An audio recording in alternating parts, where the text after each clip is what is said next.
Chapter 139. If Yunsheng was present, she would definitely recognize these two youths. They were Qing Bai and Bu Jiuxiao, whom she had met at the Royal Academy of Magic. It was already around midnight, but Bu Jiuxiao was still training hard. His title as the young expert of Wushuan Everlasting School was not just for show. I've trained early and late, but I still can't catch up to one of his toes. Even if he's lying down and sleeping, he's still many times better than me. Bu Jiuxiao originally had a poker face. As he spoke, his thick eyebrows glanced at the wall not far away in dissatisfaction. On the 5-meter-high wall of the courtyard, a corner of a robe was hanging down. A tall young man in a black robe was lying on the wall. His long hair fluttered in the night wind. Even in the dark night, his handsome facial features were like the most dazzling jewels, shining brightly. The training on the training ground seemed to have nothing to do with him. The youth had handsome eyes, a straight nose, and thin lips like a knife. Under the velvet purple robe, his muscles were clearly defined. A lazy and seductive aura was invisibly emitted from his body. Bu Jiuxiao frowned. With a shake of his wrist, a long spear beside him flew into the air like a snake coming out of its hole. With a tut, it pierced straight towards the wall not far away. The youth lying on the wall seemed to be in deep sleep. He did not notice the spiritual spear that was like a dragon coming out of the sea. Just as the long spear was about to pierce the youth turned over. The long spear suddenly changed direction and pierced the ground. Instantly, on the ground, a burst of metal sparks flew. The iron bricks that were several inches thick were pierced through like tofu. A large hole was pierced through them, giving off an ear-piercing sound. Perhaps because the sound was too loud, the youth opened his eyes. A pair of light gray eyes, in the dark night, emitted a deep light. Jiuxiao, your accuracy is getting worse and worse. The youth's low voice echoed in the empty training ground. His voice was not loud, but it was very powerful. Bu Jiuxiao only felt his chest tighten. His figure flashed, and the youth was already standing on the training ground. Baiming, Jiuxiao was forced by you. Tell me, after you returned to Jade Capital, how many times have you met up with us? It wasn't easy for Jiuxiao to call you over to spar with him, but you only cared about sleeping the moment you came. Cheng Bai clapped his hands and laughed. Yi Baiming, Bu Jiuxiao, and Cheng Bai had been good friends since they were children.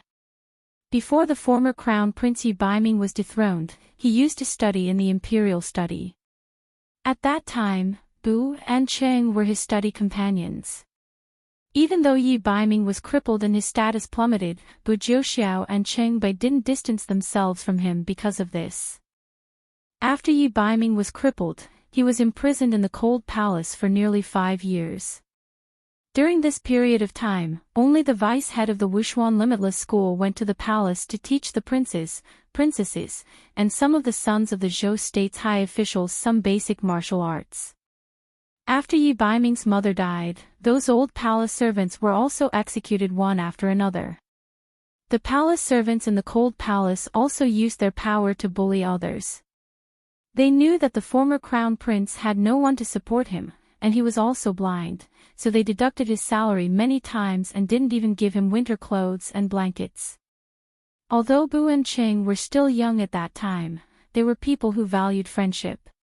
Even though their parents, the princes who studied in the same hall, and the sons of officials all said that Yi Baiming was an unlucky person, they didn't care about this.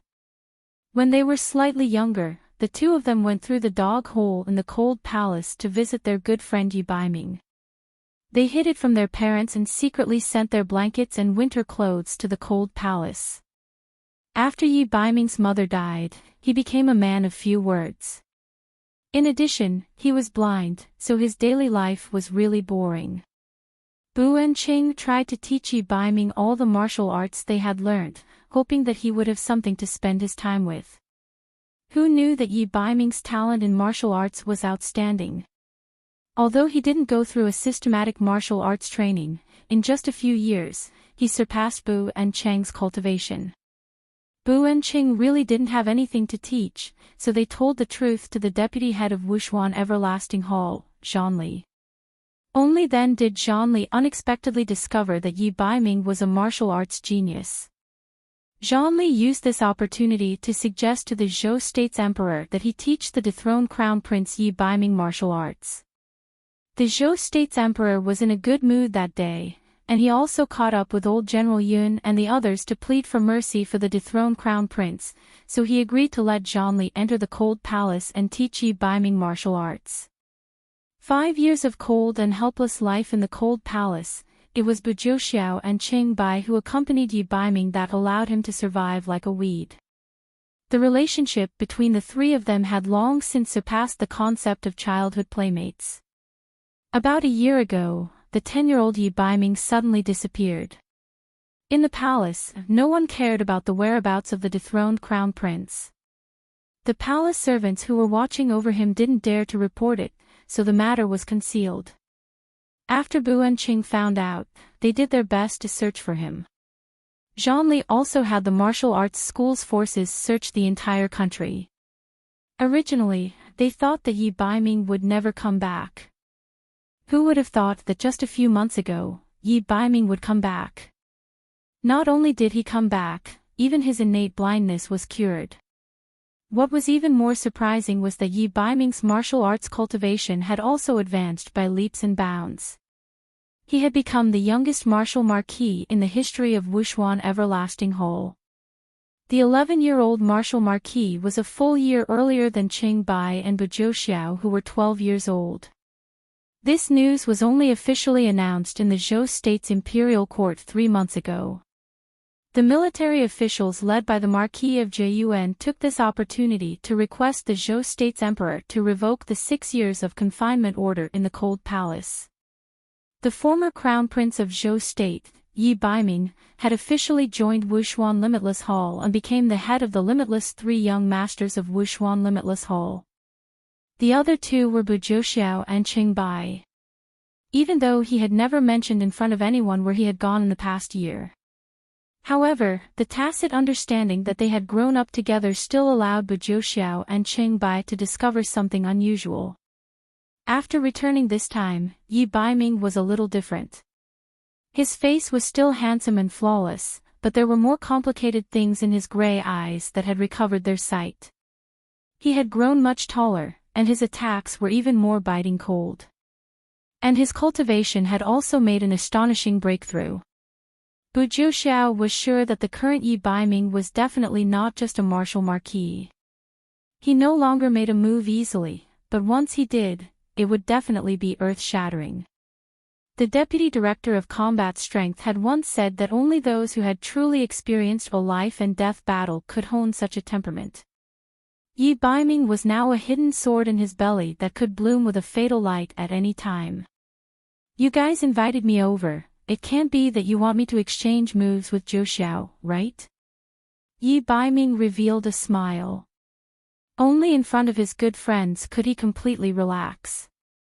Sleeping on top of the wall, he could only have a good night's sleep in front of his two friends and her. Bu Jiuxiao and Qing Bai did not know that he had not slept well for a long time. Of course not, Qing Bai and I met Crown Prince Yi Baiming and Chen Lian, at the Royal Magic Academy. Bu Jiuxiao carefully observed Yi Baiming's expression. Chapter 140. Yi Baiming didn't react at all. One of them was the person who had taken away Yi Baiming's position as crown prince, while the other was Yi Baiming's fiancée. When Yi Baiming was still the crown prince, Yi Bailian had always tried to curry favor with him. Qing Bai, who had been smart since he was young, had said that Yi Bailian's eyes were more mascara than pupils. He was a classic villain. As expected, not long after Yi Baiming was dethroned, that ingrate Yi Bailian turned his back on him. Not only did he personally get a eunuch to kill Yi Baiming's wet nurse, he even brought Chen Lian, to Yi Baiming to taunt him. Although Yi Baiming was young, he had grown up in a place like the palace. He had been blind since he was young, so he knew much more than the average person. He felt terrible at the time, but he didn't do anything. He just hid all the bitterness in his heart. Bu Jiuxiao and Cheng Bai also deliberately didn't mention them in front of him. This time, Bu Jiuxiao took the initiative to mention them. He wanted to see Yi Baiming's reaction. This time, after Yi Baiming came back, Bu Jiuxiao and Cheng Bai only felt that he had changed. That change was not only in his eyes, but also in Zhou State's emperor and crown prince Yi Bailian. He didn't seem to care about them at all. Yi Baiming also knew about going to the Royal Magic Academy to observe. However, he had long heard that the Royal Magic Academy's strength was average. In addition, he had received news that Yi Bailian would go, so he found an excuse to decline. Yi Baiming used a very casual tone, but Bu Jiuxiao and Cheng Bai felt a chill when they heard it. After Yi Baiming regained his sight, his gray eyes always flashed with a flirtatious light. No one could guess what he was thinking. After Yi Baiming came back, he took the initiative to ask for permission to move out of the palace. Within Zhou State, it was impossible to confer the title of prince if one did not have outstanding military achievements. Even if one was a prince, it was the same. Other than the crown prince, Yi Bailian, who was favored by the emperor of Zhou State and had a courtyard in the Jade capital, the other princes did not have a residence in the city. Yi Baiming was temporarily staying in the dojo. After he left the palace, he asked his friends not to call him by his full name. He no longer had the aura of a member of the royal family. In the past year or so, he had been killing blood cloud beasts all over the place. His reputation had risen in Zhou State, and even the imperial city of Zhou State had begun to view him in a new light. However, he was still not given any official position by the dynasty. He was still a nosy prince. However, in the eyes of Bu Jiuxiao and Cheng Bai, this plainclothed Yi Baiming was the real king of Zhou State. Even though they did not know why the imperial city of Zhou State would oppress Yi Baiming, who was the most outstanding of his sons, Bu Jiuxiao and Cheng Bai had already made up their minds to follow Yi Baiming for the rest of their lives. They're doing well. Come to think of it, I haven't seen them in years. Yi Baiming changed his tone to one of indifference. It was as if he was discussing whether they had eaten that night. They're doing very well. They're the president and vice president of the Labor Combat Association in a trashy school like the Royal Magic Academy. Cheng Bai was very sarcastic. However, he thought about it again. Hey, you don't care at all. That adulterous couple is so mushy in front of others. I can't stand it anymore. Then tell me, what are you doing in that trashy school? Don't tell me it's just to visit an old friend. Yi Baiming changed his tone to a teasing one. Even though they were both men, the two of them felt their hearts beat faster when they saw Yi Baiming smile. The 8 Wastelands Divine Tool will be unearthed in a few years. The vice president wants to find a few outstanding mages to accompany him. I don't know if that guy's head was kicked by a magical beast, but he actually wants to find suitable candidates in the Royal Magic Academy. Bu Jiuxiao and Cheng Bai originally only wanted to watch a show when they went to the Royal Magic Academy. After all, they were very clear about the teaching standards of the Royal Magic Academy. They were all hedonistic sons of rich parents. The news of the 8 Wastelands Divine Tool being unearthed was not considered a big secret in the Wushuan Everlasting School. The old master of the Wushuan Everlasting School was someone who did not care about anything. He was never seen from the beginning to the end of the year. The news of the 8 Wastelands Divine Tool was sent back by the old master in a letter. The vice president was in charge of the daily affairs of the school. He had already announced to everyone that as long as they had the ability, everyone would be qualified to search for the Divine Tool group. However, everyone knew that in the entire Wushuan Everlasting School, there were 3 people who would definitely be qualified. That was the Wuji three young masters, the golden triangle of the school, Yi, Bu, and Qing. Qingbai, pay attention to your words.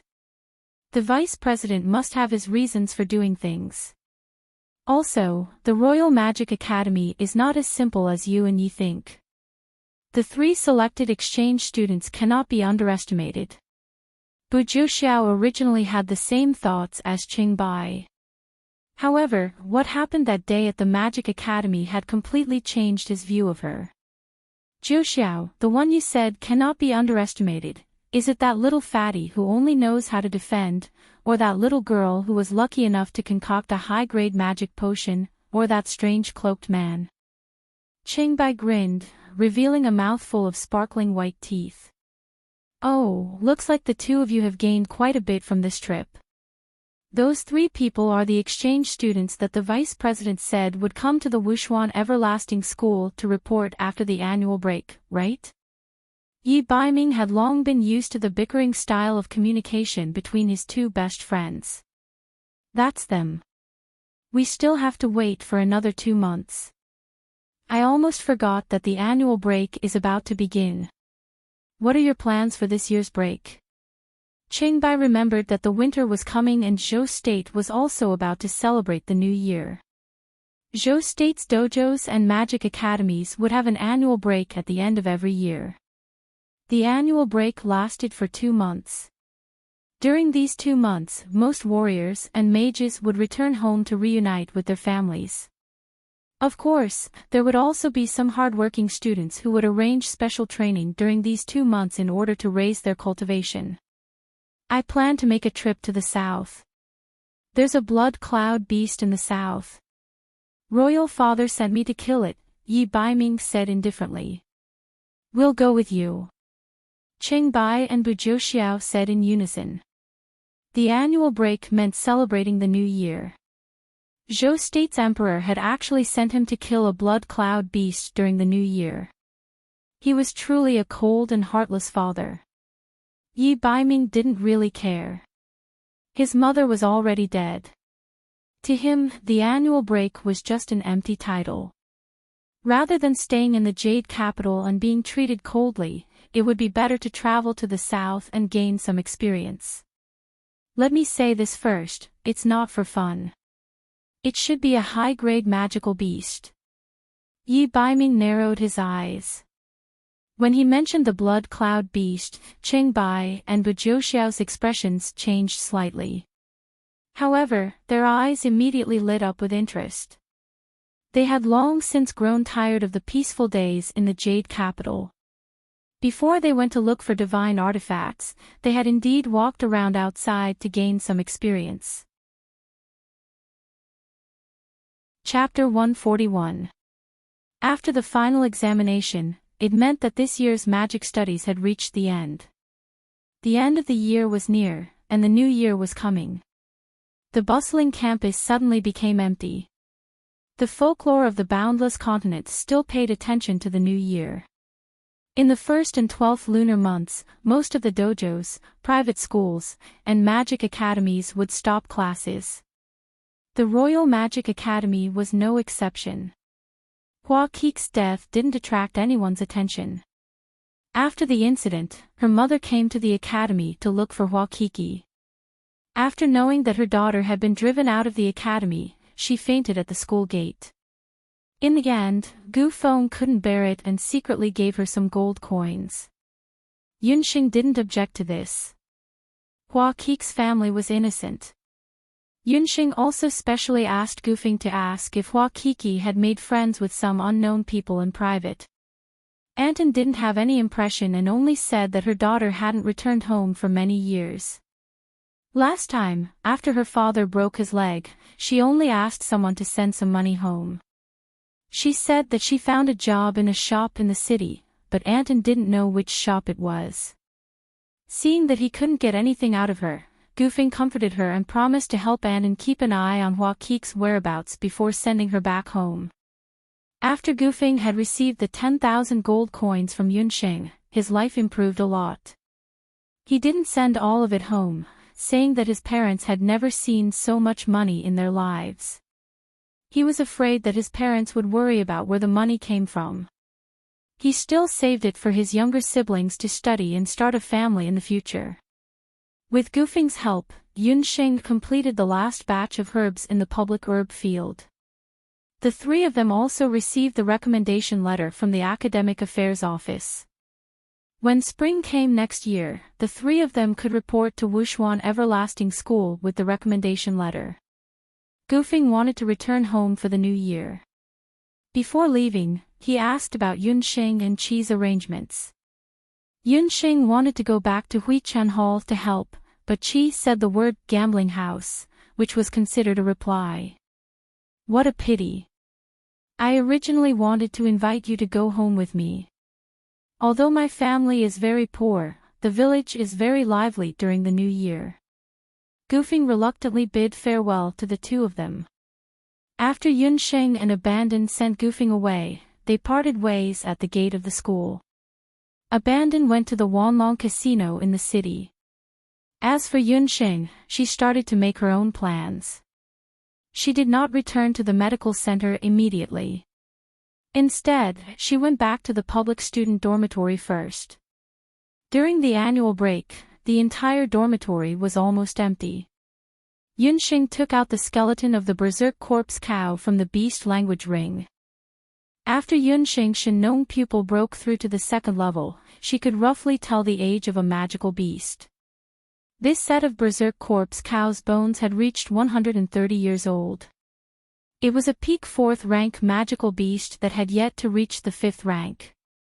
Moreover, this set of bones was very complete. It could be said that it was perfectly collected. From the spine to the ribs, there was no damage at all. In this way, the magical elements and do-qi in the bones were also very well preserved. If put on the market, it would be worth no less than 1,000 gold coins. After confirming the age of the beast, Yunsheng was even more aware that Night Fox's strength was extremely strong. He casually gave away such a set of bones and he did not feel any heartache. Yunsheng originally wanted to find Uncle Iron in Banana Leaf Village to help make a set of hard bone needles and scalpels.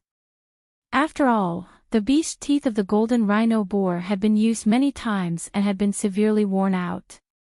As a strict doctor, Yunsheng understood the principle that if a worker wanted to use a good tool, he must first use a good tool. In a situation where most people thought that Yunsheng was a magician, if she could skillfully use the soul-healing divine needle, then it would definitely have a good effect. But what disappointed Yunsheng was that after Uncle Iron looked at the set of bones, he embarrassedly said that he had no way to help Yunsheng forge this set of bones. The bones of the Boundless Lands beasts, especially the high-grade ones, were much harder than the usual metal ores. The first scalpels of the golden rhino boar that Tai Gang forged for Yunsheng were between the 2nd and 3rd rank beast bones. As long as it went through 100 hammers, it could be forged into a scalpels. But the berserk corpse cow was different. It could not be forged using normal forging hammers. It could only be refined using magical elements or do-qi. Tai Gang was only an ordinary blacksmith and could not forge it.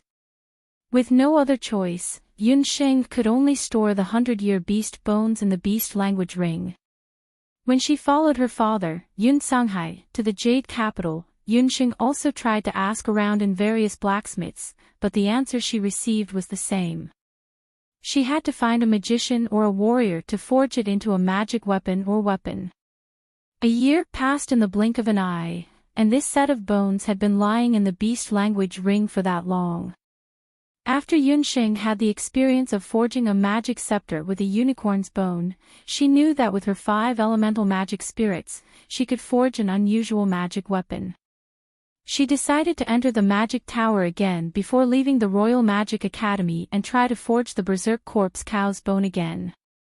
She still had a high-grade magic card with her. Yunsheng remembered that Puffed Egg had once said that the higher the level of the magic tower, the more abundant the magical elements were. She planned to explore the 6th level of the magic tower while she was still in the Magic Academy. As long as the quality of the magic scepter was not worse than the unicorn's bone, she would be satisfied.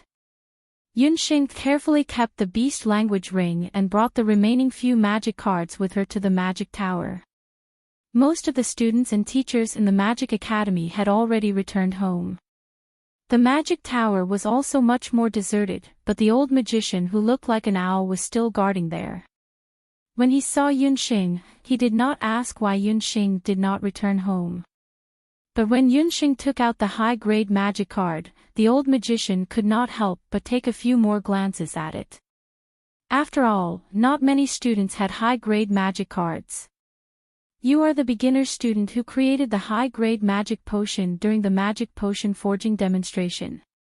This old magician looked like he did not care about worldly affairs, but he seemed to know everything that happened in the Magic Academy like the back of his hand.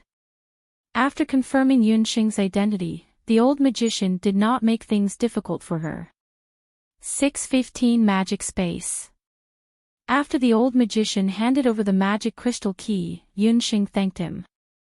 When she was about to go upstairs, the old magician suddenly called out to her, "Wait a moment, take this key with you." 2 keys. Yunxing looked at the crystal key, one was 615, and the other was 616.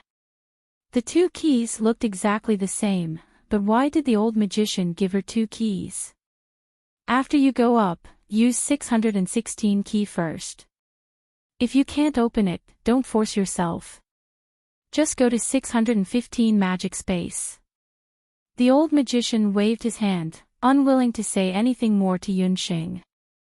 Yunxing could only take the key and go up the magic tower. The old magician seemed to be talking to himself, looking at Yunxing's back. I hope I didn't make a mistake. Chapter 142. The advanced magic spaces were located on the 5th to 6th floors of the magic tower. The higher the floor, the richer the magic elements. When Yunxing arrived at the 6th floor, she discovered that the magic spaces here were different from the elementary magic spaces on the 2nd floor. The magic spaces here were divided according to different natural attributes. Holding the 2 keys, Yunxing could feel the magic elements flowing out from the different magic spaces. Some were hot, some were cool, some were cold, and some were heavy. The magic elements on the higher floors of the magic tower were completely different from the magic elements on the lower floors. Most of the magic elements here were divided according to the 4 main attributes, making them purer. Cultivating here would be 10 times faster than usual. When she arrived at the 616 magic space, Yunxing remembered the old magician's advice and decided to try to open the 616 magic space first.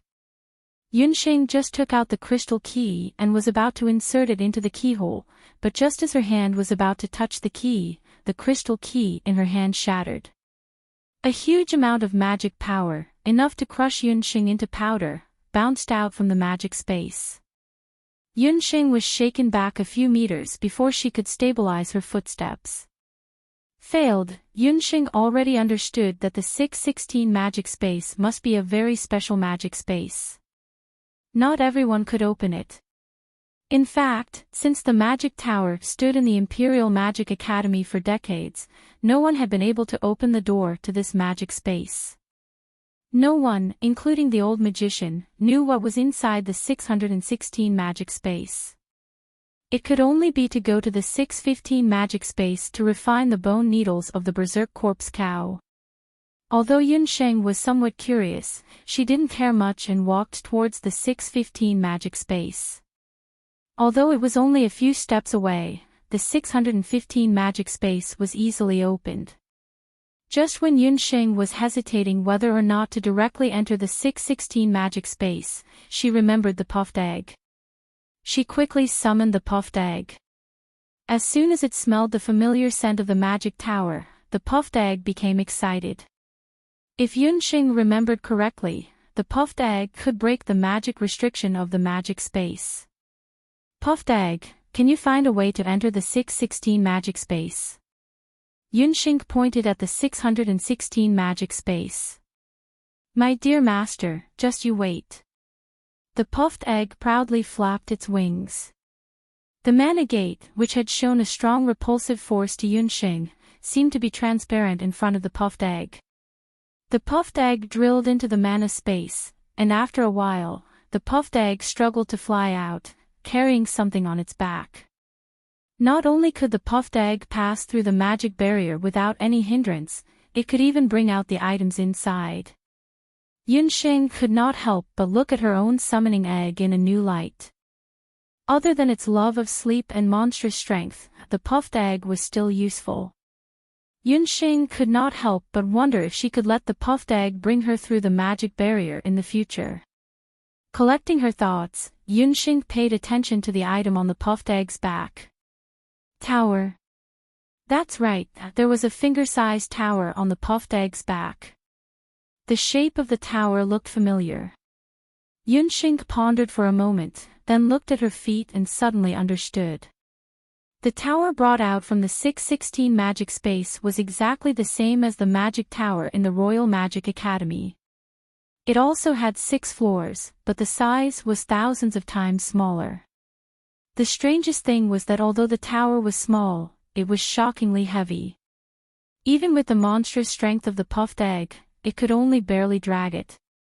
Yunxing hurriedly let the puffed egg bring the tower into the 615 magic space.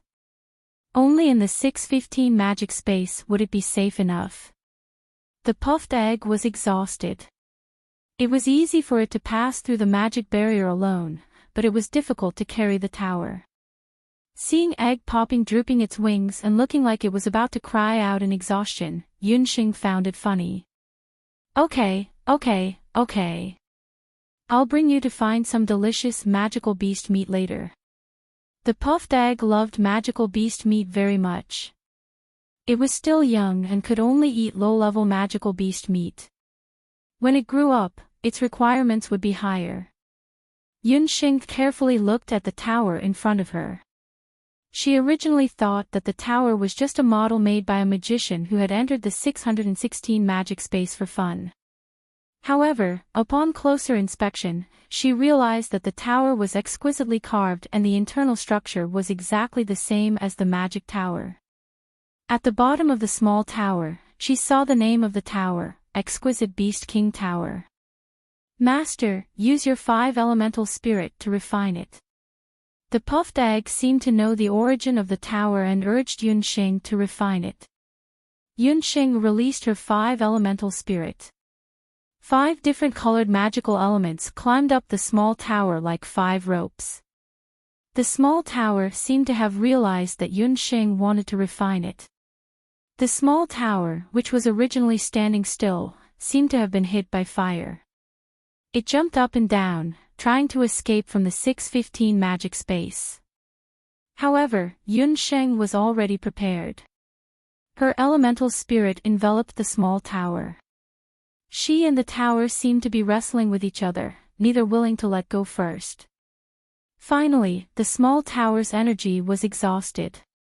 Yunxing's magical elements were like countless tentacles that drilled into the small tower and obtained information about the small tower. Yunxing found out that the Exquisite Beast Tower had a great origin. It and the Magic Tower in the Imperial Magic Academy were originally twin towers. One was the Exquisite Human Tower, which was used for human cultivation. The other was the Exquisite Beast Tower, which was used for magical beasts to cultivate. Yunxing had already refined the tower during the wrestling of magical elements. She also knew that the Exquisite Beast Tower had been turned into this pocket-sized tower by someone using a special method. The 616 magic space was the seal that had been made with a special method. This seal was extremely powerful. Even if a Sky Magus came, they might not be able to open it. No one expected that Yunxing's puffed egg would be able to break the magic barrier and pull the Exquisite Beast Tower out. The Exquisite Beast Tower's magic barrier was unintentionally broken because of this. Once the seal was broken, the Exquisite Beast Tower was refined by Yunxing using her elemental spirit. Its size could also be changed according to Yunxing's will. Puffed egg, you really did a great job this time. Yunxing had always wanted to bring Xiao He into the magic tower to cultivate. However, she had always been wary of the old magician in the magic tower and did not succeed. With this exquisite beast tower, it was equivalent to having a portable magic beast cultivation tower. It was a tower specially built for magical beasts. Yunxing could throw the puffed egg and Xiao He into it. Yunxing tried to control the exquisite beast tower. Big. The exquisite beast tower was like a leek that had eaten the spring rain and immediately grew a little taller. As long as the conditions permitted, Yunxing could completely turn the exquisite beast tower into the size of a magic tower. After happily shrinking the magic tower and putting it into the beast's speech ring, Yunxing did not forget about today's business, which was to refine a new set of bone needles and scalpels. Chapter 143.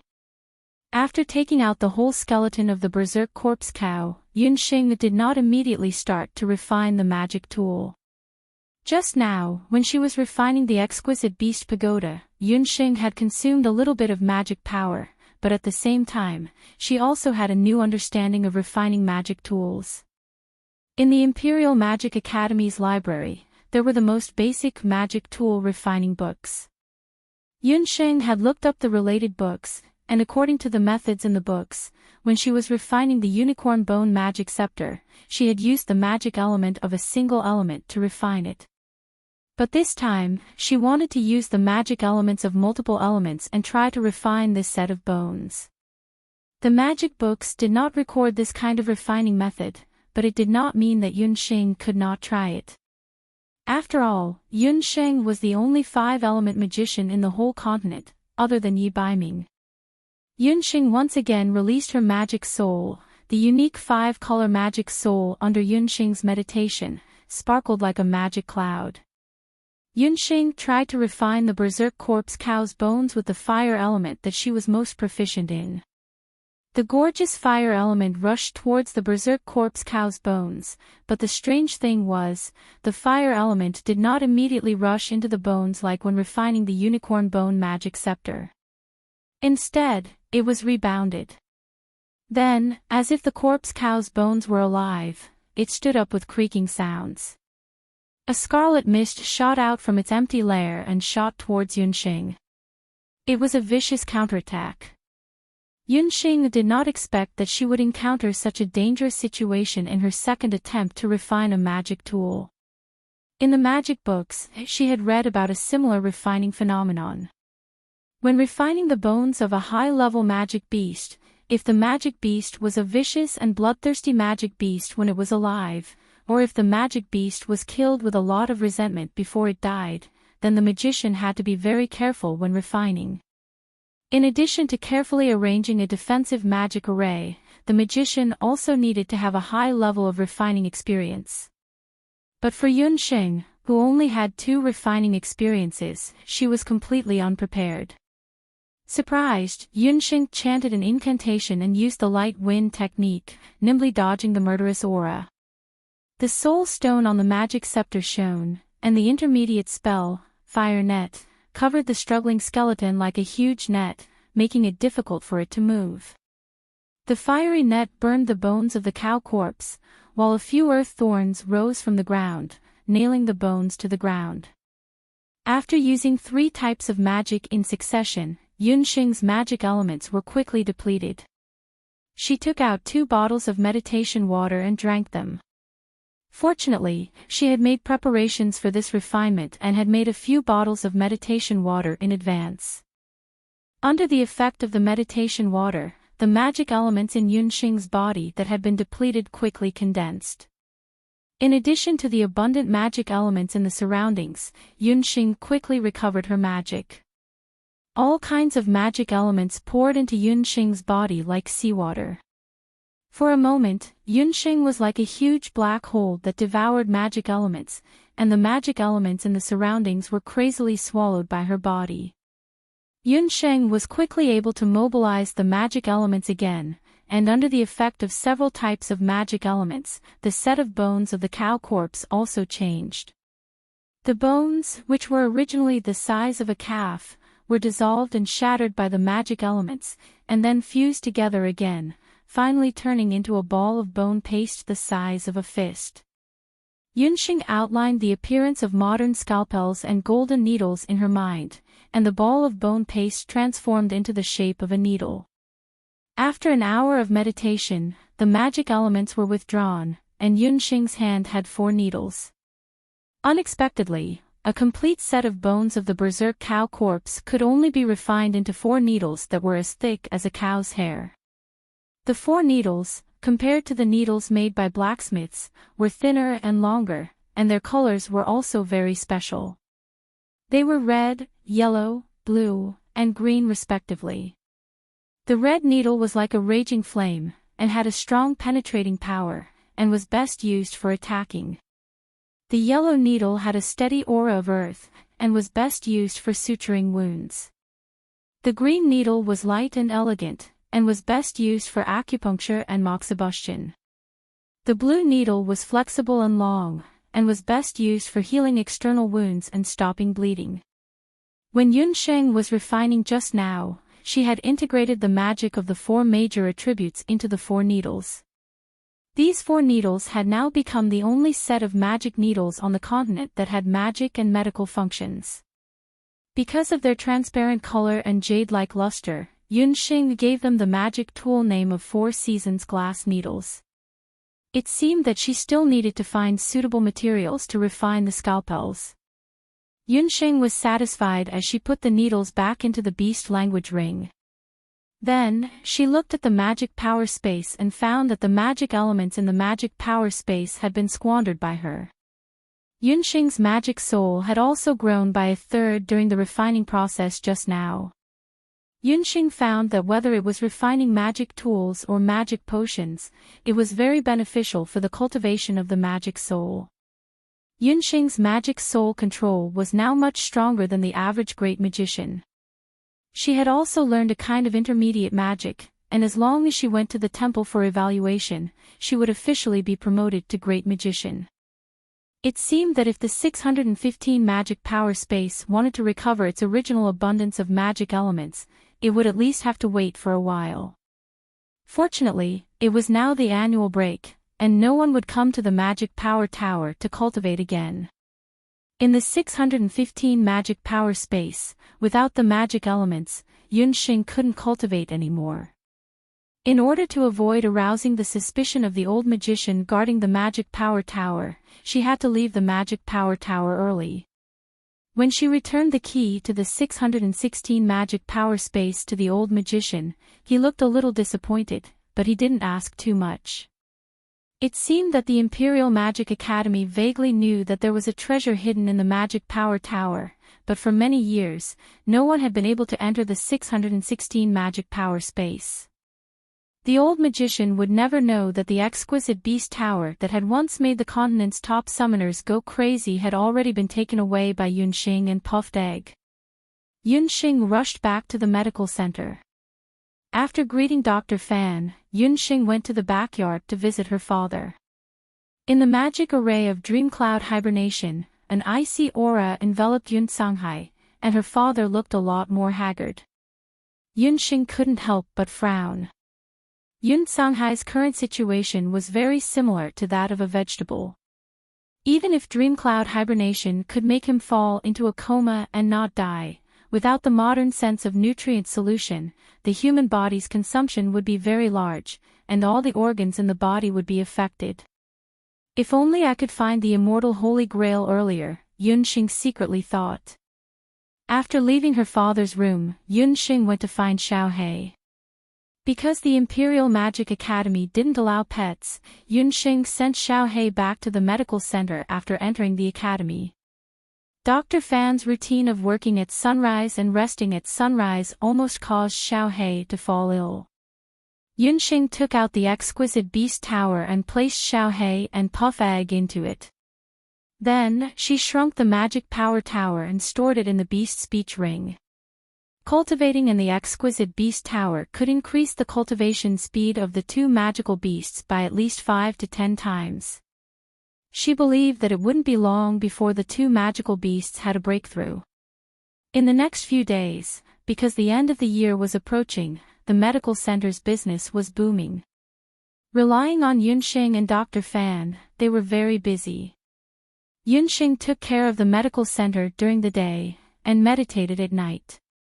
Unknowingly, she had mastered the contents of the second intermediate magic scroll that teacher Meili had given her, the intermediate magic spell Earth Meld.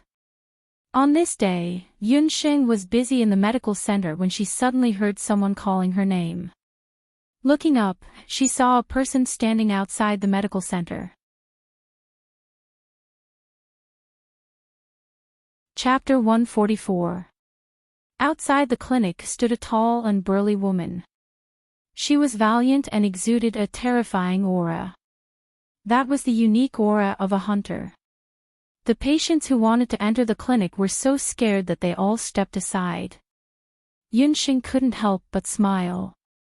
The person who came was Mu Nanyan of the Huangting hunting squad. Mu Nanyan had a fiery personality. She came to look for Yunxing because she had just heard that Yunxing had passed the various examinations of the Royal Magic Academy with excellent results in the final examination. This also meant that Yunxing already had the ability to control beginner-level magic. It was also time for her to go with them to participate in the B-ranked hunting squad's examination. After explaining the purpose of her visit to Yunxing, Yunxing pondered for a moment. Dr. Fan, who was at the side, carefully asked about the cause and process of the matter. Unexpectedly, he didn't object to Yunxing going to participate in the hunting squad's advancement examination. Hunting is a job with real swords and spears, but it is also the best way to train people. Huangting is also a well-known hunting squad in the country. Going with them to gain experience is much better than going to the clinic to treat some trivial problems. Besides, it's the end of the year and the clinic will be closed for a while. Your father will be left to me. Don't worry and go. Dr. Fan understood Yunxing's talent and advised her to go with Mu Nanyan. If it wasn't for Dr. Fan's ordinary cultivation, he would have long wanted to go to the battlefield to become a battlefield doctor. In his opinion, brilliant medical skills needed to be comprehended and practiced by continuously treating high-risk patients. Yunxing was still young. It was not suitable for her to go to the battlefield directly. Going with Huangting's people, not only could she hone her courage and experience, but also improve her medical skills. That was the best thing to do. Yunxing also had the same idea. She had honed her skills in the Royal Magic Academy for a year. The two intermediate-level magic that she had just learned had not really been practiced in actual combat. It was just right to take advantage of this hunting squad's examination to test the water. Yunxing didn't know that in the hearts of the few people in Huangting's hunting squad, they didn't want Yunxing to take action at all. Who asked her to be too young and was only a mage? Letting Yunxing go with them was just using her identity as a summoner. The three of them had already discussed it. If Yunxing was willing to go to the examination site, she would be the key target of protection. They must ensure that not a drop of water would not leak. Yunxing packed her luggage and prepared some medicinal herbs and magic potions. Before leaving, she didn't forget to say goodbye to her father, Yun Sanghai's father. Father, forgive Xing for not being able to spend the new year with you. However, Xing will be a member of the B-grade hunting squad. In the south of Zhou State, you have told Xing about the local conditions and customs in the south. Xing will go this time. Knowing that her father wouldn't hear her words, Yunxing still quietly said in her father's ear. After she personally performed a dreamy cloud ice sleep, she wiped her father's face. Only then did she go with Mu Nanyan to Wenren Manor to meet up with the other two people.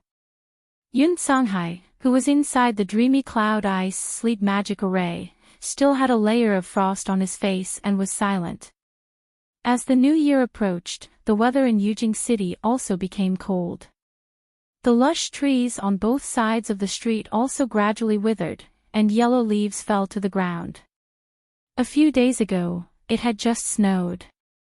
Fortunately, Yunsheng and Mu Nanyan's physical qualities were extraordinary. At this moment, they were both wearing a single layer of clothing.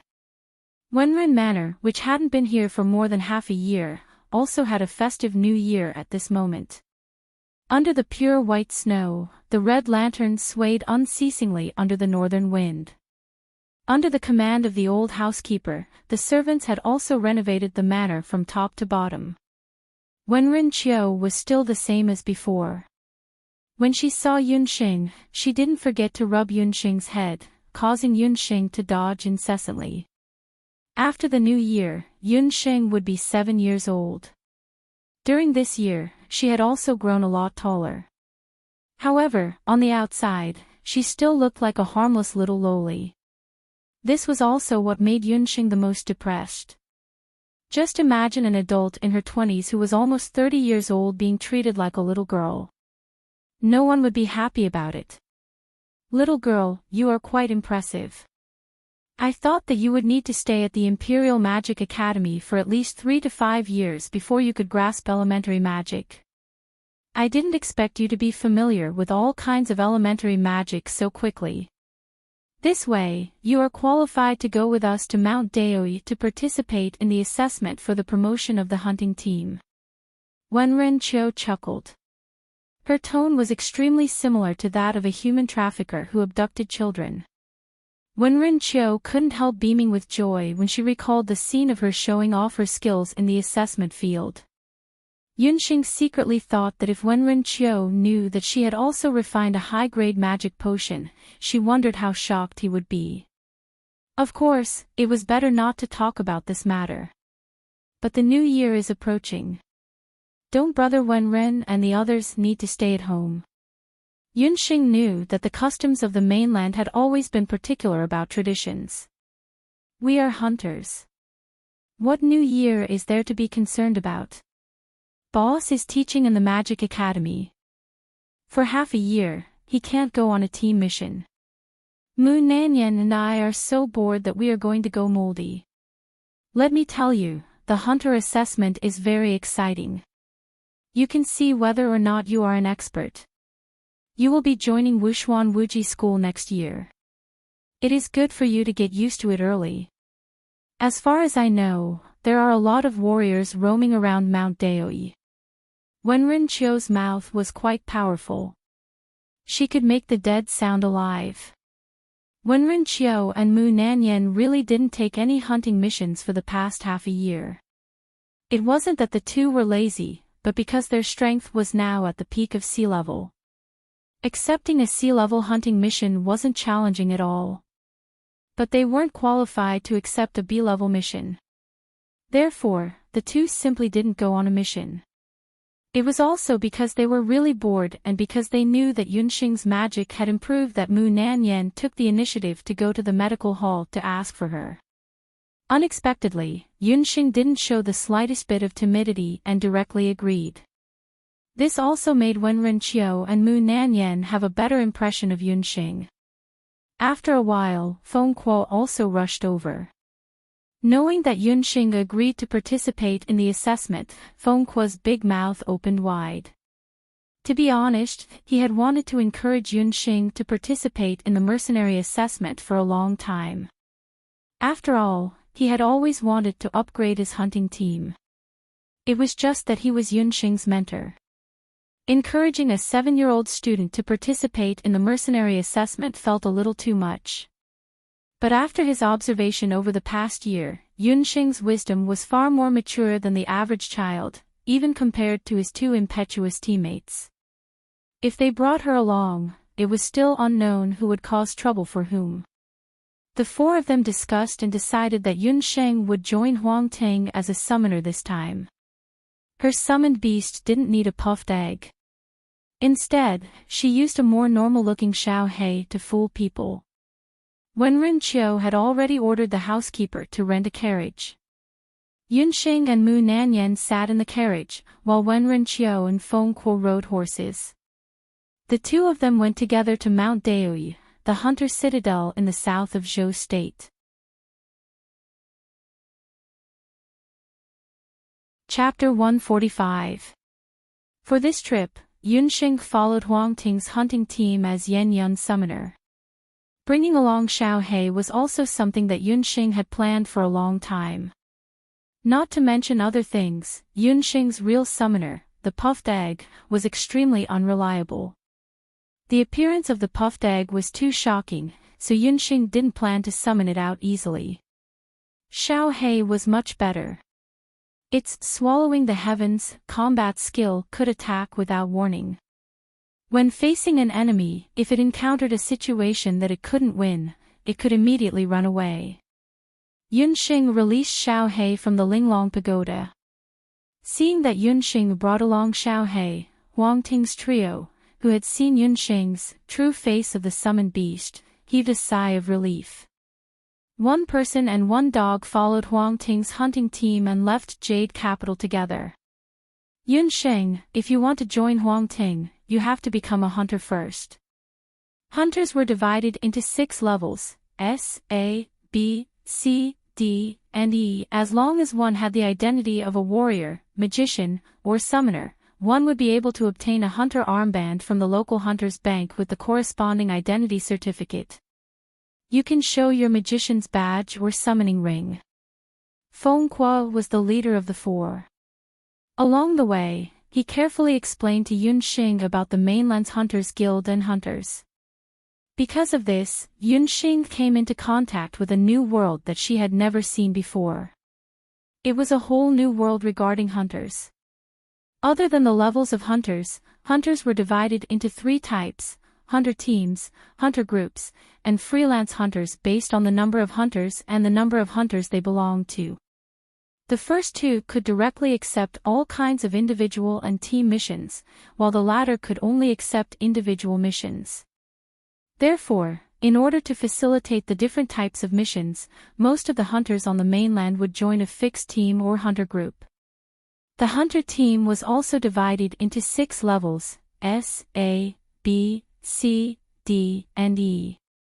Each level could only come into contact with missions of the corresponding level, and could not be skipped. The higher the level of the hunting team, the more abundant the hunting missions they would receive, and the higher the rewards and fame they would receive. Huang Ting had been in the team for 7 to 8 years. Under the leadership of Feng Kuo, the strength of the 3 of them was not bad.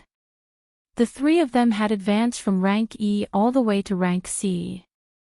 In the hunting world of Zhou State, they were considered to have a little reputation. However, due to the rules of the Hunter Union, Feng Kuo and the other 2 could only stay in the C-grade hunting team.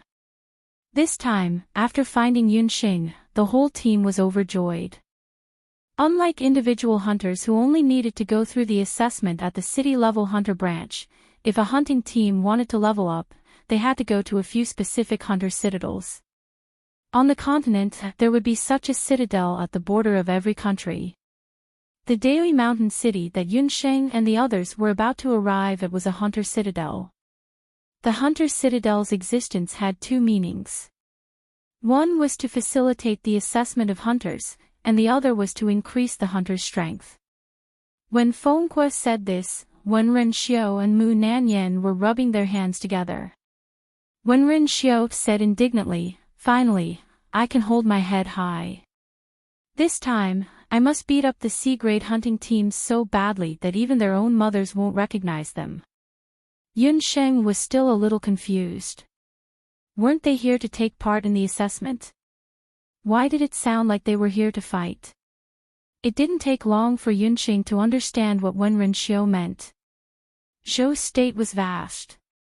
Its area was about the same size as Yunxing's modern motherland, Country Z. The terrain in the country was also very diverse. After passing through many steep mountains, a sky-blue stone oval-shaped building appeared in front of them.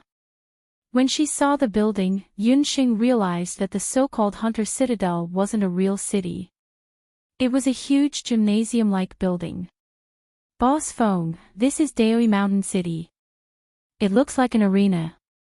Yunxing was sure that this was an arena. The arena was very similar to the ancient Roman Colosseum. It was huge, about half the size of Yujing City. It was bigger than any modern sports stadium that Yunxing had ever seen. Little Xing's experience is not bad. This is an arena. Zhou states aloud arena. Daoi Mountain is the name of this place. Fengque bought a map at the entrance of the arena and handed it to Yunxing. Like any orderly country on the mainland, Zhou state prohibited life-and-death fights, especially for special groups such as magicians, warriors, and summoners. Their fights were not allowed to affect the civilians. But in other words, fights were unavoidable. If a country's powerhouses lost the will to fight, then the country's decline was inevitable. To prevent this from happening, the 5 major countries came up with the idea of Hunter Citadel. Hunter citadels were mostly located in remote mountainous areas or areas with beasts. They let the hot-blooded hunters compete in the local area. On one hand, it could eliminate the local beasts. On the other hand, it could also ensure that the powerful magicians, summoners, and warriors didn't hurt the innocent civilians. To put it bluntly, the process of the hunter team assessment is a competition. Take a B-grade hunter team as an example. If you want to upgrade from a C-grade hunter team to a B-grade hunter team, you have to challenge a hunter team of the same level. You have to win at least 3 times before you can proceed to the last round of assessment. The content of the last round of assessment is to defeat a B-grade hunter team. When Fengque and the others came, they didn't explain it clearly to Yunxing. They were also worried that if Yunxing got stage fright and refused to come, then it would be troublesome. But Xing girl, you don't have to worry. Our strength is ranked in the top 5 among the C-grade hunter teams. When the time comes, you don't even have to fight. You can just sit on boss's shoulder, Wenren Xiu joked. It was very lively in Daoi Mountain.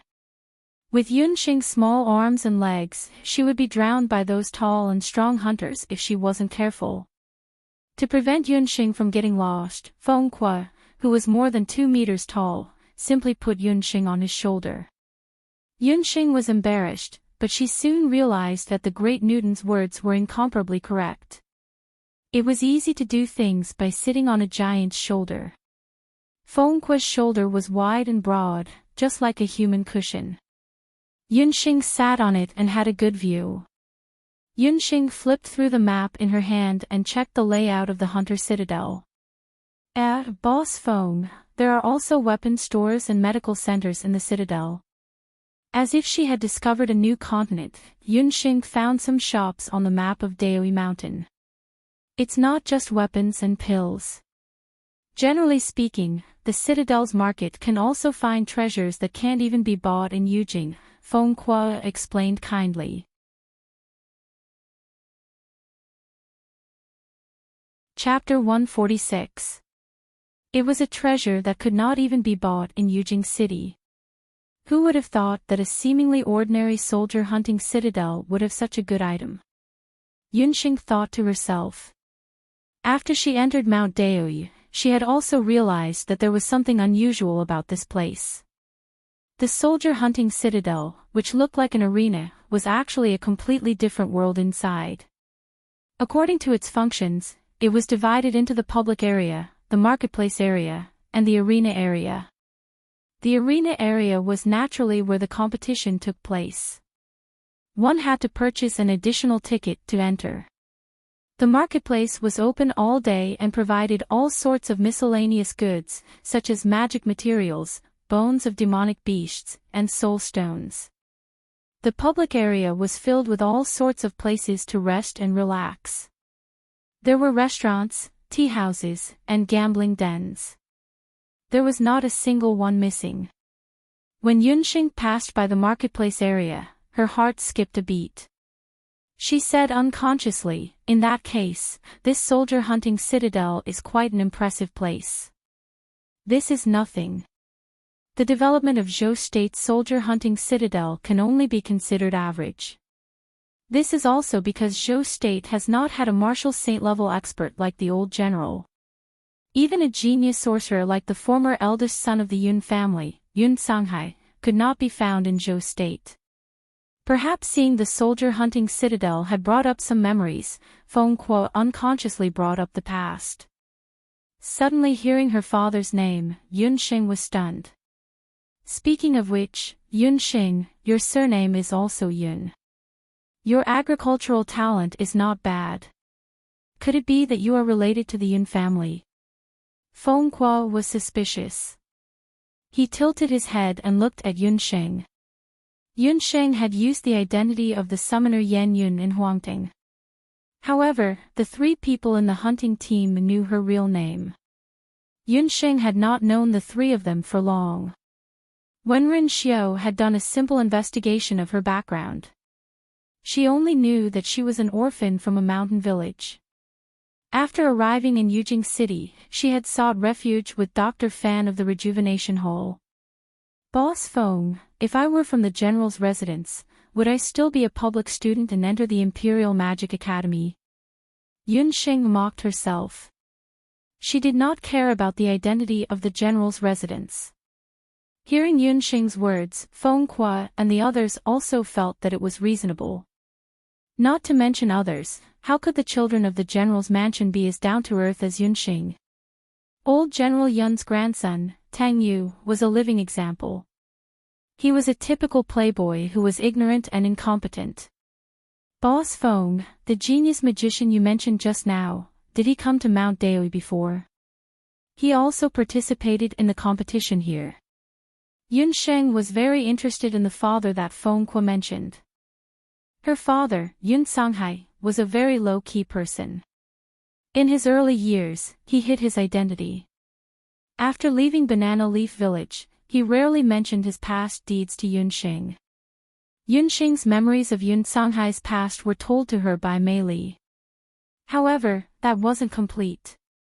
Yunxing thought that as long as she knew more about her father's past, she might be able to find the real cause of her father's poisoning. From there, she would be able to find the person who had poisoned her father and finally find the antidote. Yun Songhai is the most legendary magician in the history of Zhou State. Although the outside world has different opinions of him, I was lucky enough to meet him in my early years. He is indeed an extraordinary person. After a day of traveling, Feng Kuo saw that everyone was tired, so he found a restaurant in the public area. The few of them ate and drank, recovering some strength. During the meal, Feng Kuo told Yunxing about Yun Songhai with relish.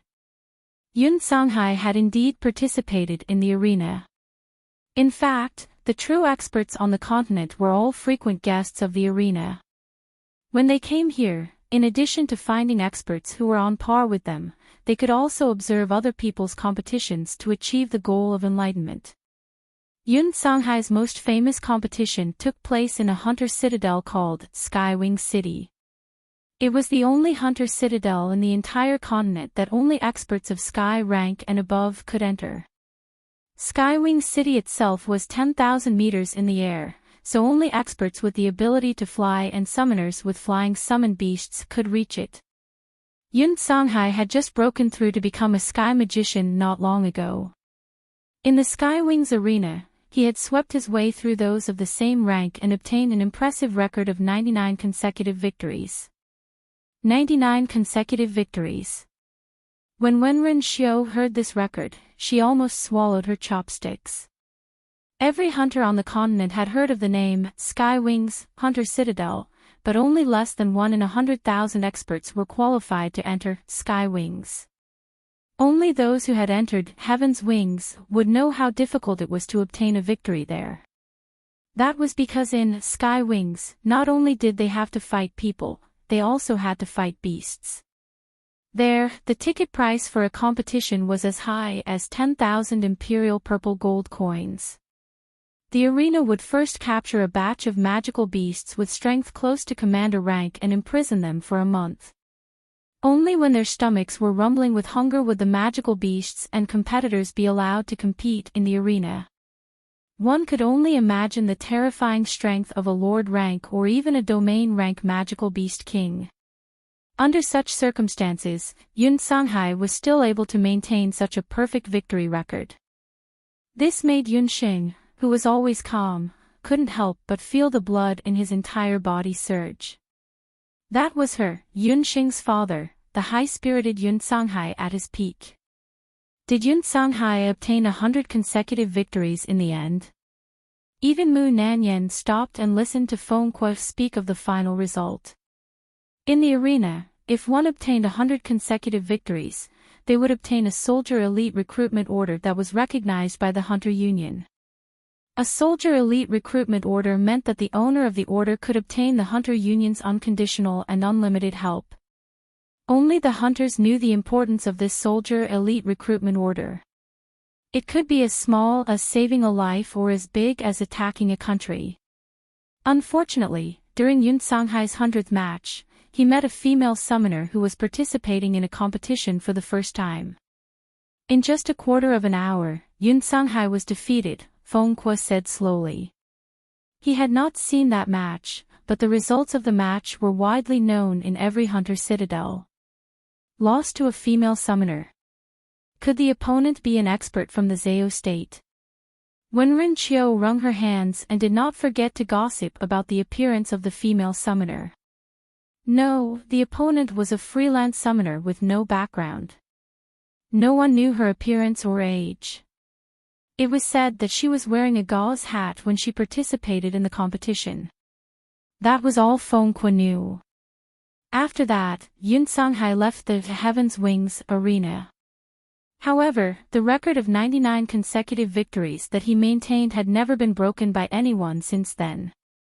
What was surprising was that the female summoner who had defeated Yun Songhai had never appeared again after participating in that match. While Wenren Qiu and Mu Nanyan were sighing endlessly, Yunxing's heart softened a little. She had already guessed the identity of the female summoner. In the whole world, the only person who could make the proud and arrogant Yun Songhai bow down was her mother, Hu Jiusheng. The Heaven's Wings arena. If she had the chance, she would definitely step onto that high and mighty arena in the future and rewrite the winning streak record left behind by her father and mother.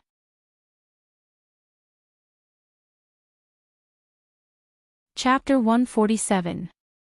After eating and drinking to their heart's content, Feng Kuo asked Wenren Qiu and Mu Nanyan to make arrangements for their accommodation while he brought Yunxing to the Hunters Guild in Mount Daoi.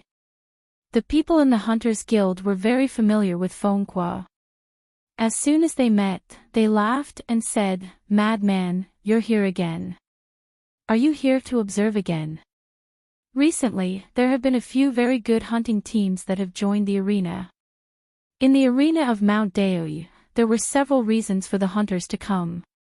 Some were here to take part in the assessment, some were here to watch the competition and gain experience, and some were here to compete in the arena all year round and earn a lot of money. The 3 members of the Huangting hunting team were in between 1 or 2. They were quite famous among the C-class hunting teams in Mount Daoi.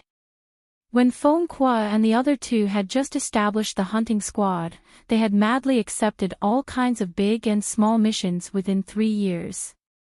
From the E-grade hunting squad all the way to the D-grade and C-grade, they had made quite a few trips to the arena. Later, because there was no summoner in the team, they were stuck in the C-class and did not advance in the past 2 or 3 years. Therefore, in the past 1 or 2 years, Feng Kuo brought the team members here mostly to observe and learn some recent information about the hunting world. Seeing a 7 or 8-year-old little girl sitting on Feng Kuo's shoulder and walking in together, the people in the hunting branch were a little surprised. The few old hunters present were even more teasing. "Feng Kuo, this is not your daughter. The little girl looks so tender. She doesn't look like you at all." Feng Kuo was in his 30s this year. He looked rough. Yunxing's skin was white and tender because of the internal strength she cultivated. When the 2 of them stood together, there was a sharp contrast. Feng Kuo was still single. After being scolded like this, his ears turned red, which was rare. He said in a muffled voice, "A group of blind people. I'm here today to apply for the B-class hunting team's assessment. The little girl is the summoner I found." As soon as he said that, the hunters who were teasing him stared at Yunsheng in amazement. They could not close their mouths. Damn, this little girl is a summoner. There were many summoners in Zhou State to begin with. Those who were recognized by the summoner were mostly treated as distinguished guests by the royal family or large hunting groups. Who would have thought that a C-rank hunting group would actually be able to find a summoner? No wonder Feng Kuo looked so happy. Yunsheng remained calm in the face of the onlookers. She showed her summoning ring to the people from the hunter branch. It really is a summoner. Good boy, you really found a summoner. However, Feng Kuo, if you really want to let this little baby participate in the competition, it won't be good if something goes wrong. The people from the hunting branch stopped joking and warned Feng Kuo. In the world of hunters, there was no explicit rule on the specific age of hunters. However, there was no doubt that if this child summoner really became a hunter, he would undoubtedly break the record of being the youngest hunter on the continent. The people from the Daoi Mountain branch also understood that Feng Kuo was eager to be promoted to a B-rank hunting group. He went crazy and started to harm the seedlings of the continent. Seeing that the surrounding hunters were looking at her as if they were looking down on her, there was no need to mention how depressed Yunsheng was. Her little lowly body had really given her a lot of trouble. Even Feng Kuo's impression of Yunsheng's strength was only that Yunsheng was a summoner who was very talented in medical skills and magic medicine. Yunsheng did not know that it was precisely because of her age and height that she played an unexpected role in the next few competitions. Feng Kuo laughed loudly. The little girl is just taking up a spot. I won't let her get hurt at all. If these words were said by someone else, others might not believe it. Fists and feet had no eyes. In the arena, who would care about a little girl? However, the words were said by Feng Kuo, so the weight was different. Feng Kuo was a dual cultivator of magic and martial arts. Whether it was close combat or long-range magic attacks, he was outstanding in both. His strength was enough to defeat any of the captains in the C-grade hunting squad. Feng Kuo, don't be too confident. The situation these few days is different. In the Daoi Mountain Arena, there are a few foreign teams. There are B rank and C rank, and their strength is not bad. A few local hunting groups have already been defeated. The people from the hunter branch still had a worried look on their faces. Feng Kuo's expression changed when he heard this. Usually, due to the region, the number of local hunters in each hunter citadel was the highest. However, in the past few years, in order to watch the competition, there was a new competition mode between the citadel and the citadel, which was competitive hunters. Most of these hunters were aggressive and liked to challenge each other in different arenas so that they could gain more fame and win more prizes. A group of hunters had come to the Daoi Mountain Citadel a while ago. They came from a few other vassal states and had already created many winning streaks in the arena. When this matter was mentioned, the hunters in the hunter branch all had angry looks on their faces. Although there was competition between hunting groups, that was a matter between the hunters of Zhou State. If they were defeated by the hunters of other countries, it would be a loss of face for Zhou State. Why didn't the other hunting regiments appear when such a thing happened? Feng Kuo also frowned when he heard this. He was also a hot-blooded person. When he encountered such a thing, he naturally couldn't stand it. Zhou State also had a few A-rank hunting regiments. The hunters inside should be able to teach these blind hunters of other countries a lesson. Those challenging hunting teams from other countries are all B-rank and C-rank hunting teams. It's not easy for the A-rank hunting regiments to make a move. The people from the hunter branch sighed. If the news of the high-level hunters suppressing the hunters of other countries spread, the reputation of the hunters of Zhou State would be ruined. When Feng Kuo heard this, he also fell silent. He was also helpless. This time, his goal was to pass the assessment. Under such circumstances, it was not good to directly pick on a tough nut to crack. Especially with Yunxing present, he had to take into account Yunxing's safety. How could Yunxing not see Fengkuo's concerns? However, she was a young person, so it was not appropriate for her to express any opinions at this moment. It was better to help the Huangting hunting team pass the B rank assessment before making any plans. Complaining was complaining, but the procedures still had to be followed. The hunter branch did not stop Yunxing from going through the membership procedures because of her age. After filling in a place of origin, name, and information about the hunter branch quickly made a hunter badge for Yunxing. It was marked E on it. This symbolized that Yunxing had officially become an E-rank hunter. Boss Feng, I want to go to the market alone to take a look. After Yunxing and Fengkuo walked out of the hunter branch, Yunxing took the initiative to take a look at the market with Xiaohei. The market in Inaba Mountain was near the hunter branch. That's good too. It's almost the new year, so the market must be very lively. Remember that the inn we're staying at is northeast of the market. Come back early. Fengkuo was not worried that Yunxing would encounter any trouble in the city. No one would dare to cause trouble in the hunter branch's citadel. The strength of the citadel's patrol team was very shocking. Yunxing agreed, then took Xiaohei and ran to the market as if they were flying. Fengkuo was deep in thought. He decided that after returning to the inn, he would talk to Wenren Xiu and Mu Nanyan about the hunters of other countries.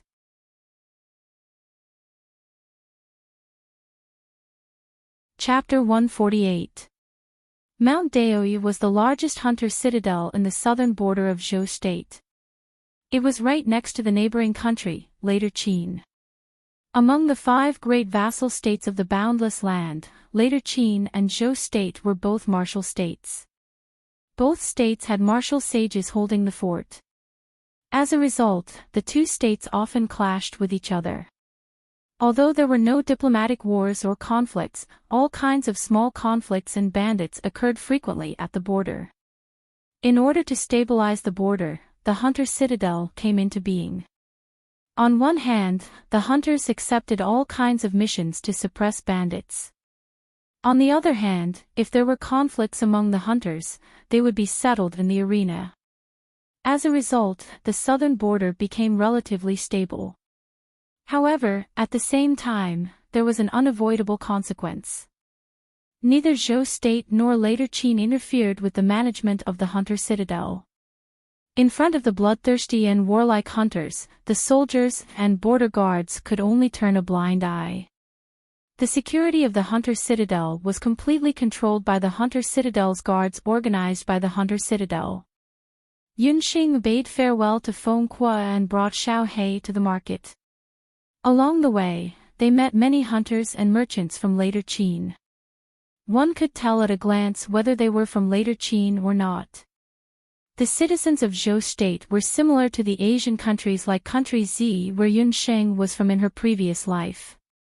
They all had yellow skin, black hair, and were of average build. Later Qin people were closer to the people of Northern Caucasus. They had brown hair, blue eyes, a high nose bridge, tall build, fair skin, and deep facial features.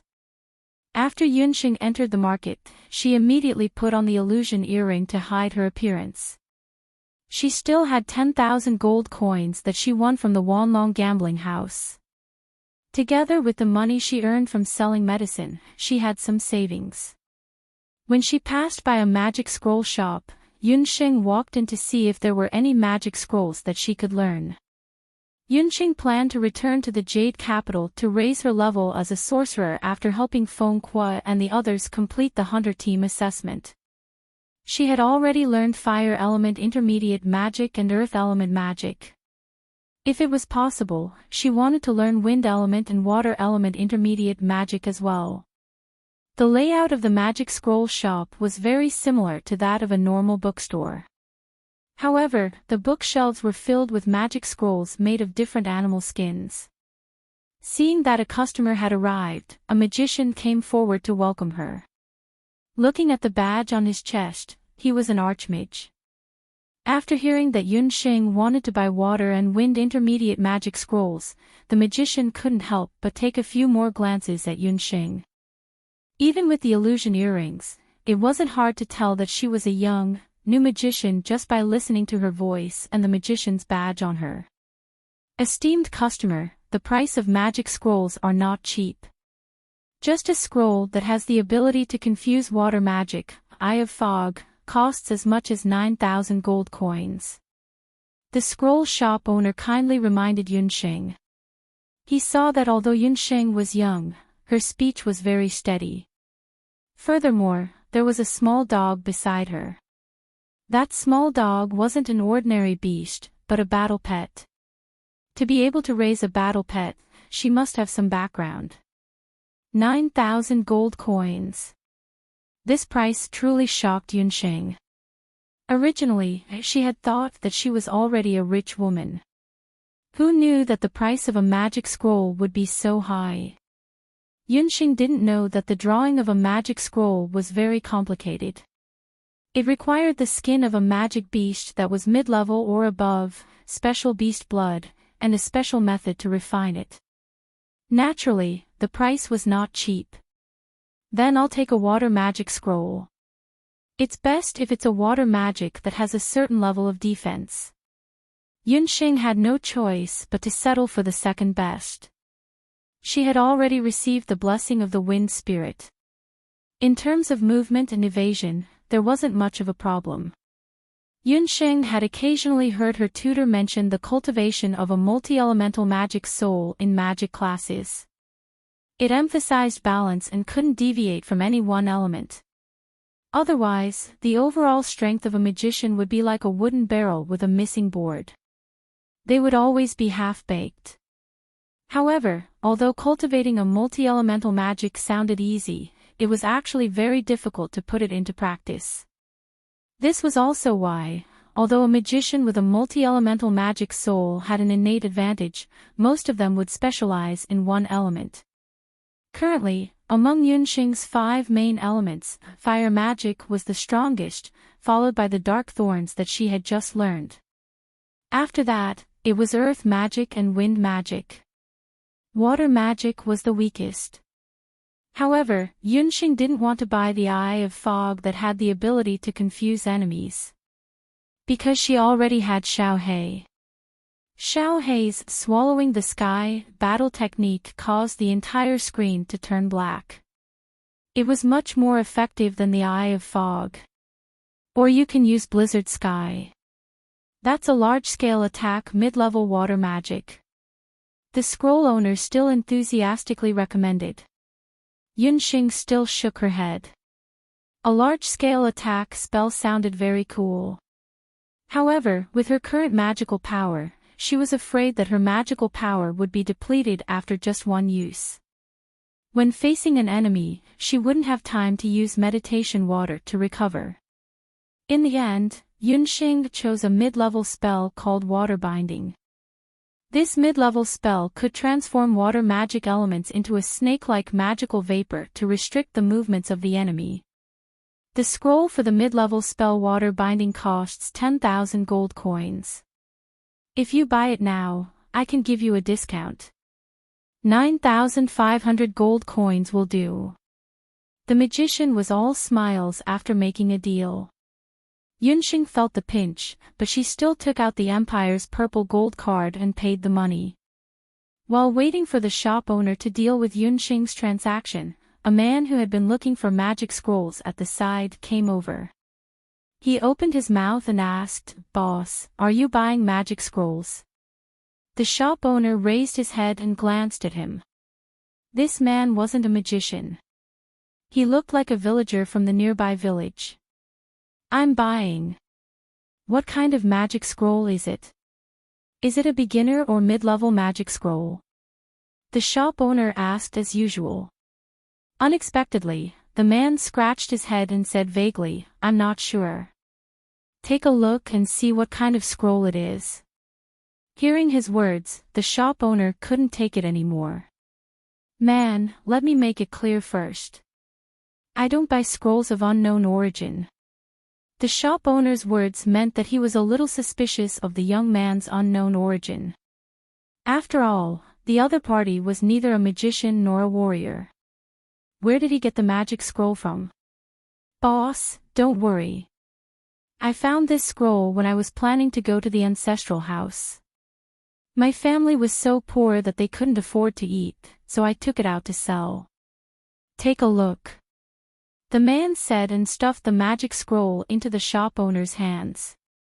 Yunxing took back the Empire's purple gold card and wasn't in a hurry to leave. She also took a look at the young man's magic scroll. It seemed to be a nameless magic scroll. But as an experienced magic scroll merchant, the shop owner still looked at the young man's magic scroll. After looking at it, the shop owner shook his head. This magic scroll isn't worth much. It's just the most basic earth magic, earth spike. 100 gold coins. Sell it or not.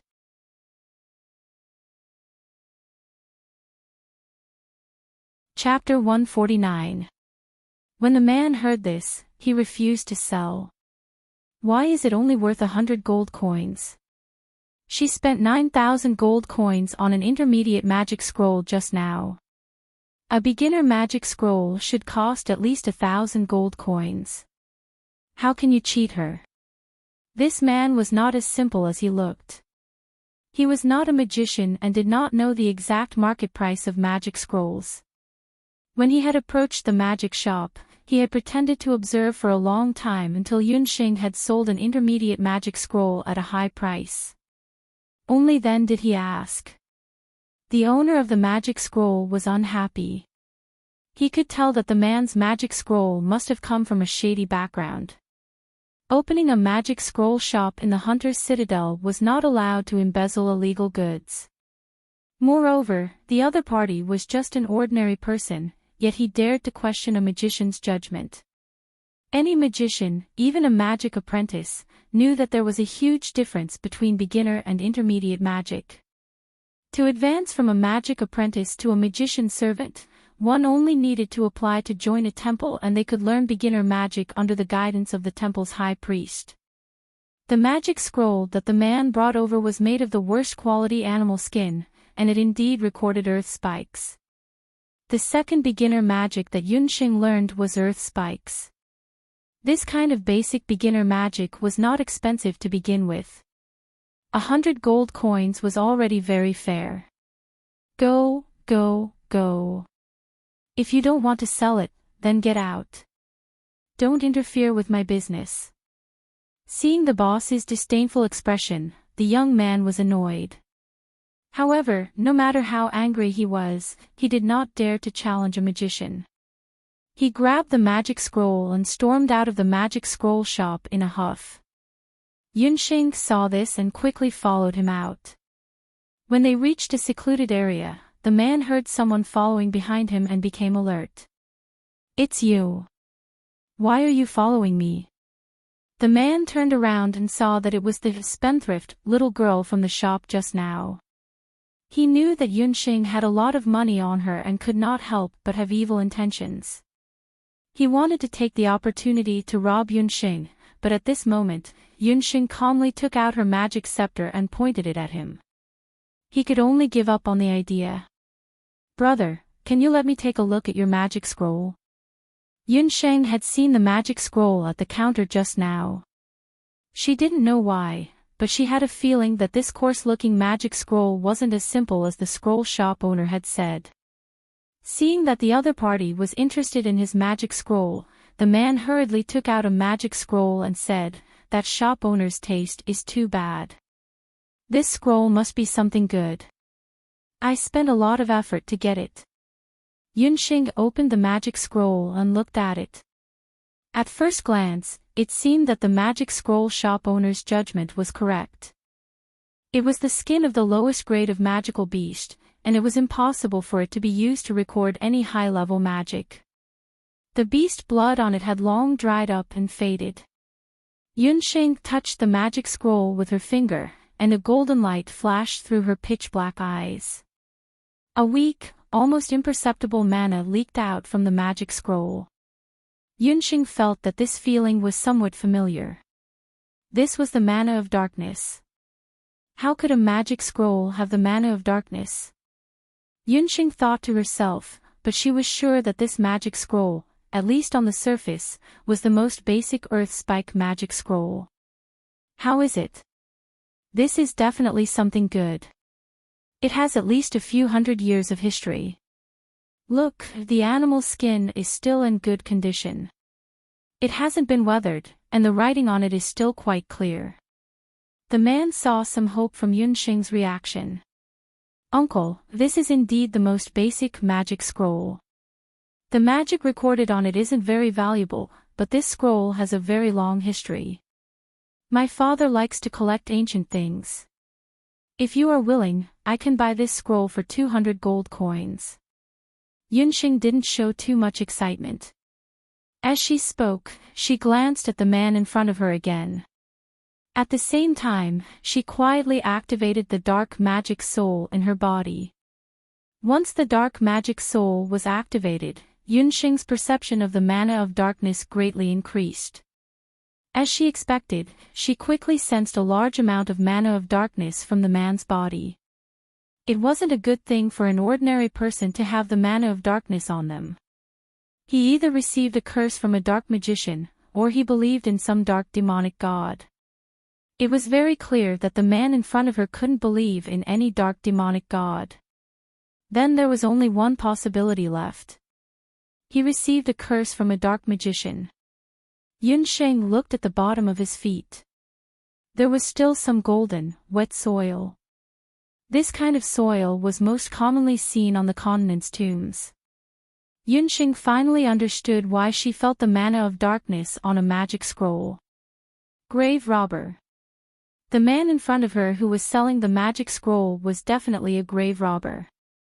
It was very likely that he had robbed the grave of a former dark magician and obtained this magic scroll. Yunxing's guess was right. This man in shabby clothes was really a grave robber. He specialized in digging and robbing all kinds of graves in the border areas where the border guards were weak. Just the day before yesterday, he accidentally found a tomb. The tomb looked quite large, but the infuriating thing was that there was nothing valuable in it. There was only a piece of paper that looked like waste paper. In the line of grave robbers, it was taboo to return empty-handed. He had no choice but to take out that magic scroll. Later on, a fellow with good eyesight said that it was a magic scroll and that it could be sold for a lot of money in the market of Hunter Citadel. He took the magic scroll and went to Mount Daoi. He spent a lot of money on the way here. He thought that it was useless to bring the magic scroll back. 200 gold coins was double the price. 200 gold coins it is. The grave robber sighed and handed the magic scroll to Yunxing. Uncle, if you have time, go to the temple and pray for blessings. You should wash your hands of the business you're doing as soon as possible. Otherwise, if one person suffers, 3 generations will suffer. Yunxing calmly reminded the grave robber after she received the magic scroll. Then, she cast the levitation spell and left. Although tomb raiding was a crime against good karma, it was not a crime that deserved death. The only place that could remove dark magic was the Temple of Dharma. That was all she could do to help.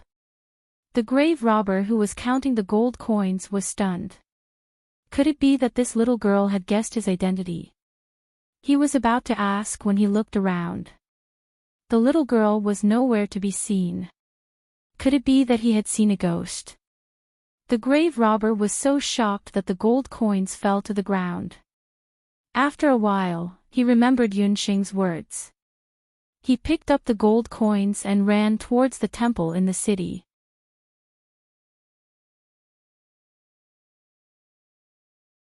Chapter 150. After Yunxing obtained the magic scroll, she was not in the mood to stay in the market any longer. She returned to the inn where Huangting was. With Wenren Qiu, who loved to enjoy life, the room in the inn was very comfortable. Yunxing opened the magic scroll. She thought for a moment, then took out a bottle of meditation water and poured it on the magic scroll. If any magic apothecary on the continent were to see this, they would surely curse Yunxing endlessly. The precious meditation water was actually wasted like this. Yunxing used the meditation water because she remembered that there was a special herb called withered butterfly vine in the meditation water. This herb had an ingredient that could melt the blood of beasts. She suspected that this magic scroll was the legendary Axis scroll. In the magician's world, magic scrolls were the most important tool for learning magic. There were also so-called official magic scrolls and civilian magic scrolls. The so-called official magic scrolls were produced by the temple or the country. The civilian magic scrolls were produced by some magicians. Most of them did not have a specific production method, and one of them was called Axis scroll. It was said that the earliest Axis scroll was invented by dark magicians. In order to pass down dark magic without being discovered by the temple or the country, they used the appearance of ordinary magic scrolls to hide some of the magic inside. Previously, Yunxing could not see through this magic scroll with her Shinong eye, but she could see that this magic scroll's animal skin was not simple. It was actually a 100-year-old beast skin that had been tie-dyed with a special technique. From the outside, it looked like the coarsest magic beast skin. It was also because of its appearance that the magic scroll shop owner missed it. Otherwise, even if this Axis scroll really did contain dark magic, the scroll shop owner could sell it privately to some magicians who had a special interest in dark magic. The price would not be low. Think about it, how could a 100-year-old beast hide only record a beginner-level spell like Earth Spike? A layer of white powder floated on the surface of the magic scroll that was dipped in eagle-eye grass. The magic beast blood had also melted. A brand new piece of animal skin was revealed from the tattered animal skin. As expected, a new type of magic was recorded on it. That magic was not dark magic. Disguise magic. Yunxing read the magic runes on it and found that it was a strange magic that she had never heard of on the continent. It didn't belong to any magic attribute that Yunxing knew, but its function was very magical. According to the mage who made this magic scroll, he himself was a wind elemental mage. Once, he accidentally discovered this kind of magical magic. To use this kind of magic, one only needed to use a little bit of magic elements. The principle of this magic was similar to Yunxing's illusion ear studs. They were both used to hide one's true appearance, but it was much more useful than the illusion ear studs. It could allow the user to transform into a man, woman, old, or young at will. Even the clothes and voice could be changed accordingly. It was too magical. This was Yunxing's first impression when she saw the disguise magic.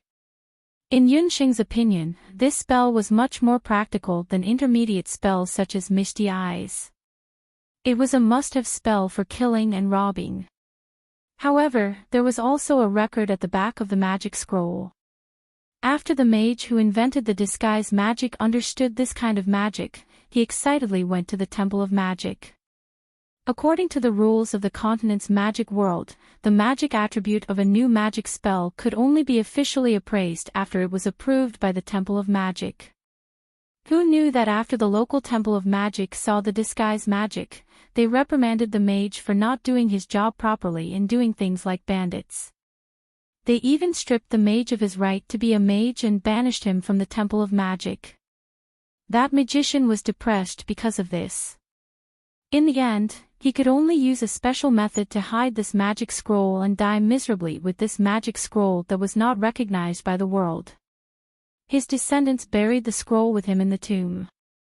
Before the mage died, he thought that this magic spell of his would disappear from the world forever.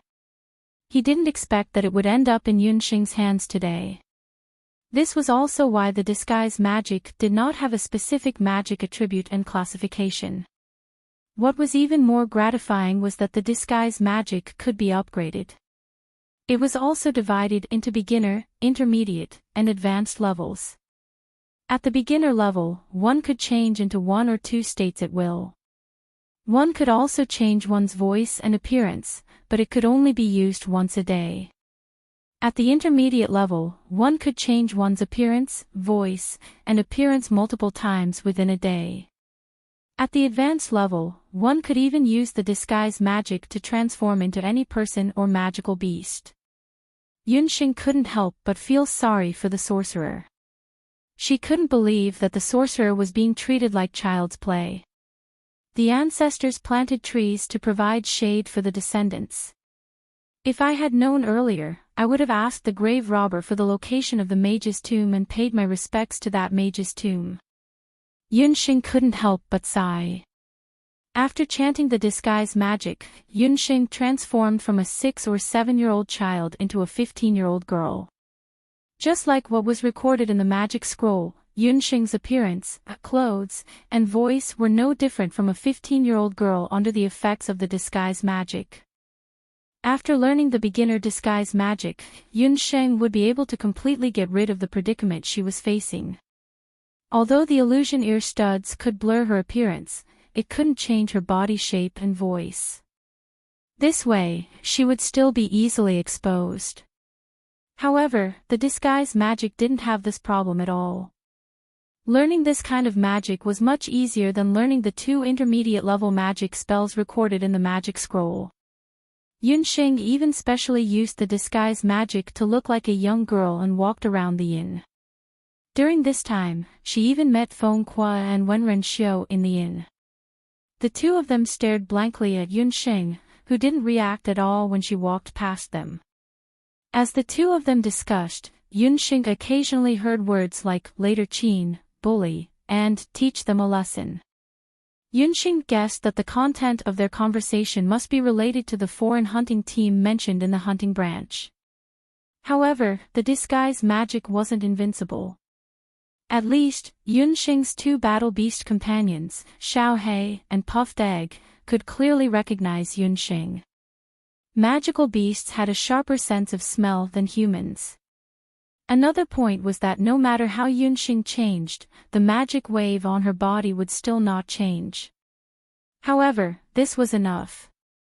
Yunxing planned to use the disguise magic again when she was alone in the future. This lost magic would become one of her trump cards to defeat her enemies, just like the profound magic thunder explosion. Yunxing didn't expect that gold would shine. This lost magic that had been wrong for hundreds of years would become one of the most legendary magic spells in the continent because of her in the long years that followed. It would also be recorded in the continent's magic history forever.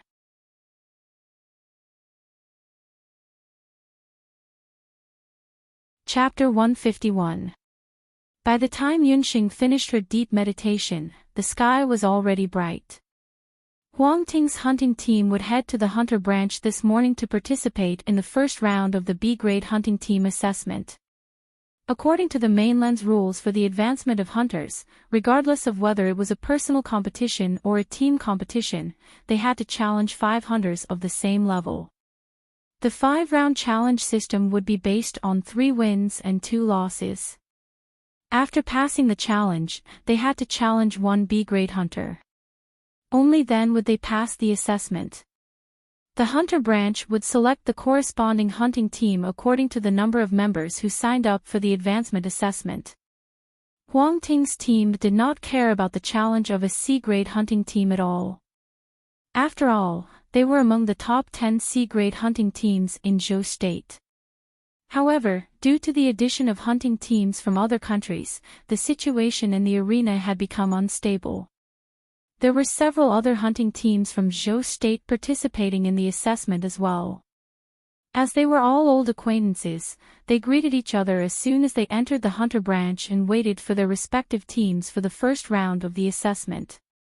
Not long after Yunxing and the others entered the hunter branch, there was a rumbling sound. The sound was as if someone was about to break out of the ground. Several hunting squads from other countries walked in. The moment those hunting squads walked in, the entire branch of the Hunter Association seemed to be cramped and crowded all of a sudden. When Yunxing was in Zhou State, she had always thought that Feng Kuo's body was very tall. However, as soon as these later Qin hunting teams came in, Fengqua's body suddenly became normal. There were 3 hunting teams that entered the door. One team had 5 people, and the other 2 teams had 4 people. The hunting team with 5 people was the most eye-catching because all of them had snow-white skin and golden hair. Their faces were also extraordinarily delicate, as if they were carved out of ice. The remaining 2 teams were hunting teams from later Qin. In the hunting team that entered the door first, Fengqua's average height was no less than 2 meters. He looked like 4 moving towers just by standing there. The 4 of them were wearing black iron armor. Each piece of the armor weighed at least 20 kilograms. The entire set of armor, including the leggings, weighed at least 100 kilograms. A ferocious beast head was engraved on the chest of the armor. If it were a magician, he would have been crushed into meat paste. However, when this group of people walked in, their steps were orderly and their breathing was steady. Obviously, they were warriors who had undergone strict training. Fighting against this kind of hunting squad, close combat was undoubtedly a dead end. In the hunter branch, except for Huang Ting and a few others, the rest of the hunter teams had a slight change of expression. It was very likely that the hunting teams that stood together today would all meet in the arena later. The opponent's aura was so terrifying that it had already frightened some of the teams that were mainly made up of magicians. The later Qin Blackguard hunting team was a new hunting team made up of 4 brothers with the same surname, Heida, He Er, He San, and He Si. There were 3 warriors and 1 beast summoner in the team. The remaining 3 were all-around martial grandmaster. Their close combat abilities were especially outstanding. Wenren Xiu quietly told the 3 of them about the origins of this hunting team. Wenren Xiu was Huang Ting's informant. Before she returned to the inn yesterday, she had asked around at the places where hunting teams often gathered. She learned about the hunting teams that had entered and exited Mount Daoi recently. The Blackguard hunting team could be said to be in the limelight recently. This is the hunting team of Zhou State. Since when did the threshold of being a hunter become so low? If it wasn't for the hunting badge on your body, I would have thought that you were ants that couldn't even withstand a single blow. The group of black-armored hunters let out ear-piercing laughter.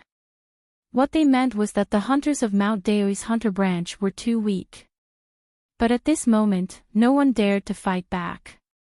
These black demons were very famous in the city. It was said that they had been in Mount Daoi for a month. Half a month ago, they had just passed the C-class hunting team's assessment. But after half a month, they came to challenge the B-class hunting team's assessment. All 5 D-class hunting teams and 1 C-class hunting team that were challenged by them were either dead or injured. Moreover, all of them were disabled. Their fierce reputation had already spread in Mount Daoi. However, since everyone had already signed the life and death exemption letter when they were taking the hunter assessment, the hunter branch could only suffer in silence. Mu Nanyan was the most hot-tempered one. Hearing that, she was about to lose her temper. Boss Feng, they are also the hunters of later Qin. If it weren't for the fact that they were wearing hunter badges, would have thought that they were wild boars from the forest. The 4 of them look exactly the same as the golden rhinoceros boar in our mountain. They even walk the same way, making the ground squeak. A naive and tender voice sounded out in an inappropriate manner. The faces of the black hunters who had spoken earlier were almost as black as the bottom of a burnt pot. After being reminded by Yunxing, everyone realized that the 4 black hunters didn't look like ordinary later Qin people. Their foreheads were narrow, their noses were long, and they had buck teeth. Together with their overly developed limbs, they were really no different from the clumsy golden rhinoceros boar. Looking at the person who spoke, it was a little girl with a delicate face. Among the 5 blonde hunters standing at the side, a female hunter with a charming face giggled. "You're courting death. Where did this little girl come from? How dare you provoke us?" Black 3 jumped out and swept his iron claws toward Yunsheng. Feng Kuo reacted faster than Black 3. When he heard Yunsheng's words, he already knew that the Black Hu hunters wouldn't let it go. He lifted Yunsheng and placed her firmly on his shoulder. He waved the magic scepter in his hand and a mountain rose from the ground, blocking Black 3's attack. At the same time, Wenren Qiu and Mu Nanyan also moved. Both of them pulled out their magic scepters at the same time and started chanting. Suddenly, all kinds of magic elements gathered in the hunter branch and collided with each other. The smell of gunpowder filled the air. Black 3, others may be afraid of you, but our Heartwarming hunter squad isn't. You're a revered martial artist and you want to bully a young summoner. If this matter spreads out, I'm afraid that your Black Hu hunter squad won't be able to establish itself in the industry. Feng Kuo's eyes turned sharp. Heartwarming hunter squad, you're lunatic. He's Icy Prince Wenren Qiu and Fiery Third Lady Mu Nanyan. The Black Hu seemed to have come prepared. They had long heard of the strongest team in the sea-level hunting squad, Heartwarming. However, they had received news earlier that Heartwarming didn't have a summoner, so there was no way to advance. They didn't expect that they would find a summoner. However, this little, reckless girl in front of them was their summoner.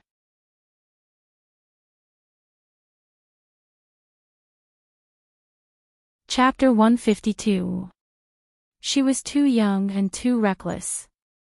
This time, the Heartwarming hunting squad was going to be defeated by this little summoner. At the same time, several Zhou state hunting squads, including the members of the hunting squad, broke out in a cold sweat for the Heartwarming hunting squad. Madman Feng Kuo, Ice and Snow Prince Wenren Qiu, and Fiery Third Lady Mu Nanyan were all top-notch figures in the great Zhou dynasty's hunting world. Their combat power was strong, and they had Feng Kuo, who was a dual cultivator of magic and martial arts, as their leader. The hunting team formed by the three of them could definitely rank in the top 3 among all the C-class hunting teams. But in order to advance, they found a little summoner who was obviously not strong enough and not smart enough. Although she was young, she offended the Black Valiant hunting squad as soon as she opened her mouth. If they met in the arena, the narrow-minded Black 3 and the others would definitely pressure her. In the arena, fists and feet had no eyes. Life and death were determined by fate. This little summoner would definitely be a burden. If anyone dares to touch Yan Yun, Wenren Qiu, will be the first to not let him off. As Wenren Qiu spoke, his dazzling face was shrouded in a murderous aura. At this moment, he revealed the aura of the Icy Prince. Mu Nanyan also echoed, I don't mind letting the person who provoked me have a taste of my magic. Under the pressure of many magic scepters, the Black Valiant hunting squad did not dare to move for a while. Tisk, tsk, tsk. How can these people be so stingy? They took a cute little girl's childish words seriously. Don't tell me some people have really turned into pigs because of her words. The golden-haired female hunter who was the first to burst into laughter clicked her tongue in wonder. She walked gracefully in front of Black 3 and Feng Kuo. With a wave of her hand, Feng Kuo's magic mound disappeared. Feng Kuo could not help but change his expression. The other 2 members of the hunting squad were also shocked. The female hunting squad member was dressed in a slender emerald green robe. Her blonde hair was like the sun in the sky. Her facial features were perfect and flawless. She casually moved in front of Yunsheng and unceremoniously pinched Yunsheng's face. Yunsheng tried to dodge, but the huntress seemed to have expected it. She changed her hand gesture and pinched Yunsheng's pink cheeks accurately. Little girl, she looks like a glutinous rice bowl. Sigh, I say, Captain, why don't we find a lowly summoner? She's so soft when we hug her at night. The lowly's body also exudes the fragrance of herbs. The young girl's eyes were glowing at this moment. She wished she could snatch Yunxing from Fengqua's hands, hug her tightly, and ravage her fiercely. Hearing her words, Yunxing felt goosebumps all over her body. The captain of the golden-haired hunter squad showed a bitter expression. "Divine Wind, don't forget, you are our summoner." "Oh. I almost forgot, so I'm a summoner." Seeing her careless appearance, the captain of the hunting squad could not stand it anymore. He pulled a long face and dragged the rascal back. Before leaving, the blonde female hunting squad member did not forget to enthusiastically wave at Yunxing. "Little lowly, my name is Divine Wind. I'm from the Immortal Jew country. I belong to the Immortal Jew country's tyrannical soul hunting squad. You must work hard in the next hunting squad assessment." The Immortal Jew country's hunting squad was another hunting squad from another country. However, compared to the hunting squad from later Qin, this hunting squad called Immortal Jew country could be considered a handsome and beautiful hunting squad. Every member's skills were not bad. Even with Yunxing's current Shinong pupil, she was actually unable to see through the other party's cultivation, especially that female hunter called Divine Wind. Her move just now, she couldn't tell if it was a spell or a battle technique, but it directly broke Fengqua's intermediate earth magic. Her strength was very likely the strongest among the tyrant souls. Such a hunting squad was actually participating in the B-rank hunting squad assessment. However, the other party was a 5-member hunting squad and would not directly clash with Wang Ting. Yunxing rubbed her cheeks. Was that guy a woman? His strength was not small. After being interrupted, the Black Valiant hunting squad's arrogance was suppressed by the hunting squad from the Immortal Jew country. The other hunting squads stood at the side, waiting for the hunting squad's arrangements. "Little Xing, are you okay?" Wenren Xiu looked carefully at Yunxing. Just now, that Immortal Jew country's hunting squad member had acted very quickly. He was completely caught off guard and allowed the hunting squad member to take liberties with Yunxing. How despicable. Even he had pinched Yunxing's face. "I'm fine." That person did not have any hostility. Yunxing wanted to say that not only did she not have any hostility, but she also seemed to feel a sense of familiarity and closeness from Divine Wind. She was just a stranger. How could she have such a feeling?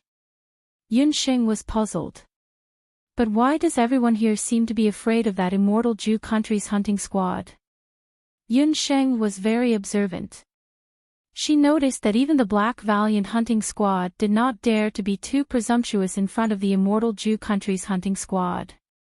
Because that is a hunting squad from the Immortal Jew country. You have not been to the Immortal Jew country. Blonde is a mixed blood from the Immortal Jew country. That hunting squad is not simple. And that Divine Wind, don't be fooled by her beautiful appearance. Although Wenren Xiu was a womanizer and liked beautiful women, he did not dare to have any ideas about the mixed blood from the Immortal Jew country. What do you mean? Isn't the Immortal Jew country also one of the 5 great vassal states? What's the difference between them and Zhou state and later Qin? Yunxing had only been in the Boundless Land for 6 years and in the Jade Capital for 1 year. Although she had learned some knowledge of the mainland through reading in classes, she did not know much about the other regions and countries of the mainland. The Immortal Jew country was the furthest from Zhou state among the 5 great vassal states and 1 capital. People from the Immortal Jew country were rarely seen in Zhou state. The Immortal Jew country is also known as the descendants of the elves. Their imperial court is built on a sky divination tower. In the Immortal Jew country, there are humans and mixed bloods. Humans are no different from ordinary people. However, mixed bloods are different. Most of them have elven blood. Among them, the summoners are said to be able to summon combat elves. When Wenren Xiu was young, he had traveled all over the mainland because of his family's arrangements. He had been to the Immortal Jew country before and could not forget what he had seen and heard there. I also heard that the mixed bloods from the immortal Jew country have a special characteristic. Most of them are indescribably beautiful. They only reach adulthood at the age of 20. Before they reach adulthood, they are not differentiated by gender. Mu Nanyan did not have a good impression of divine wind. Can summon elves. Not differentiated by gender. This completely subverted Yun Xing's values. She finally understood why no hunting squad in the hunter branch dared to have a direct confrontation with the immortal Jew country's hunting squad. The elves were an extraordinary existence second only to the gods.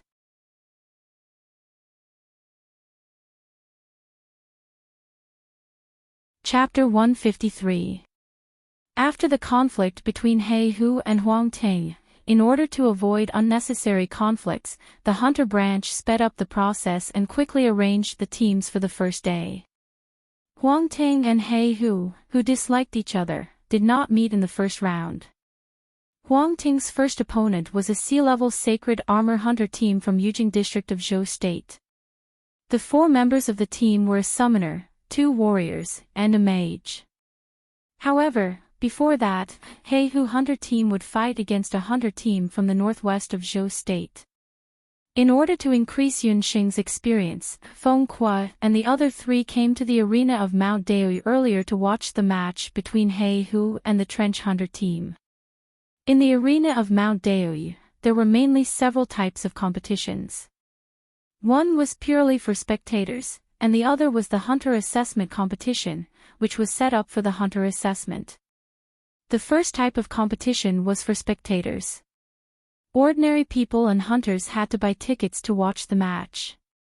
Most of the people who participated in the competition were hunters who made a living from the prize money. According to the seats, the price of each ticket ranged from 5 gold coins to 500 gold coins. Of course, there were some seats in the arena that could not be bought with gold coins. Those seats were for aristocrats or famous hunting groups to watch the competition. There was another type of competition, the hunter assessment. It was a competition that was used to test the hunter's abilities. The scale was much smaller than the spectator competition, but it was much more exciting than the spectator competition. The hunter assessment was also divided into individual and team competitions. At the same time, it was also known as the cradle of hunting and poaching. It was just like the popular sports such as football or basketball in the world where Yun Xing lived in her previous life. Many talented hunters would be selected by large hunting groups or countries to be specially trained as mercenary hunters. The arena of the hunter assessment was arranged in the sub-arena of the arena of Mount Daoyu. As long as one had a hunter badge and paid 10 gold coins, they could enter the arena to watch the competition. Those who participated in the assessment competition on that day could also enjoy a 20% discount. At the same time, the victory of a hunter in the arena would also be counted as a hunter's points in the hunter's level assessment. Compared to some hunting missions that took months to complete, the hunting tournament, which lasted from half an hour to several days, had become a shortcut for many hunters to level up. Yun Xing had just become a hunter not long ago. She was only an E-class hunter, but if she participated in the hunter competition, as long as she won 30 E-class competitions in a row, she would be able to become a D-class hunter. However, Yun Xing did not do so.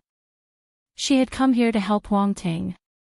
Feng Kuo was a very good captain, but this did not mean that Yun Xing was really willing to submit to others. Furthermore, Huang Ting was already famous, and she wasn't willing to be sheltered by his fame. She had even secretly planned that after this hunter selection tournament ended and she returned to the Jade capital, she could consider asking Gu Feng and Abandon to form a small hunting team to play with. However, if anyone thought that it was easy to get through the hunting tournament, he would be very wrong. Yun Xing was in Mount Daoyu yesterday, so she did not visit the arena. Today, when she arrived at the arena, she was deeply shocked by the huge stone arena in front of her. It was a field-shaped building similar to the ancient Roman buildings.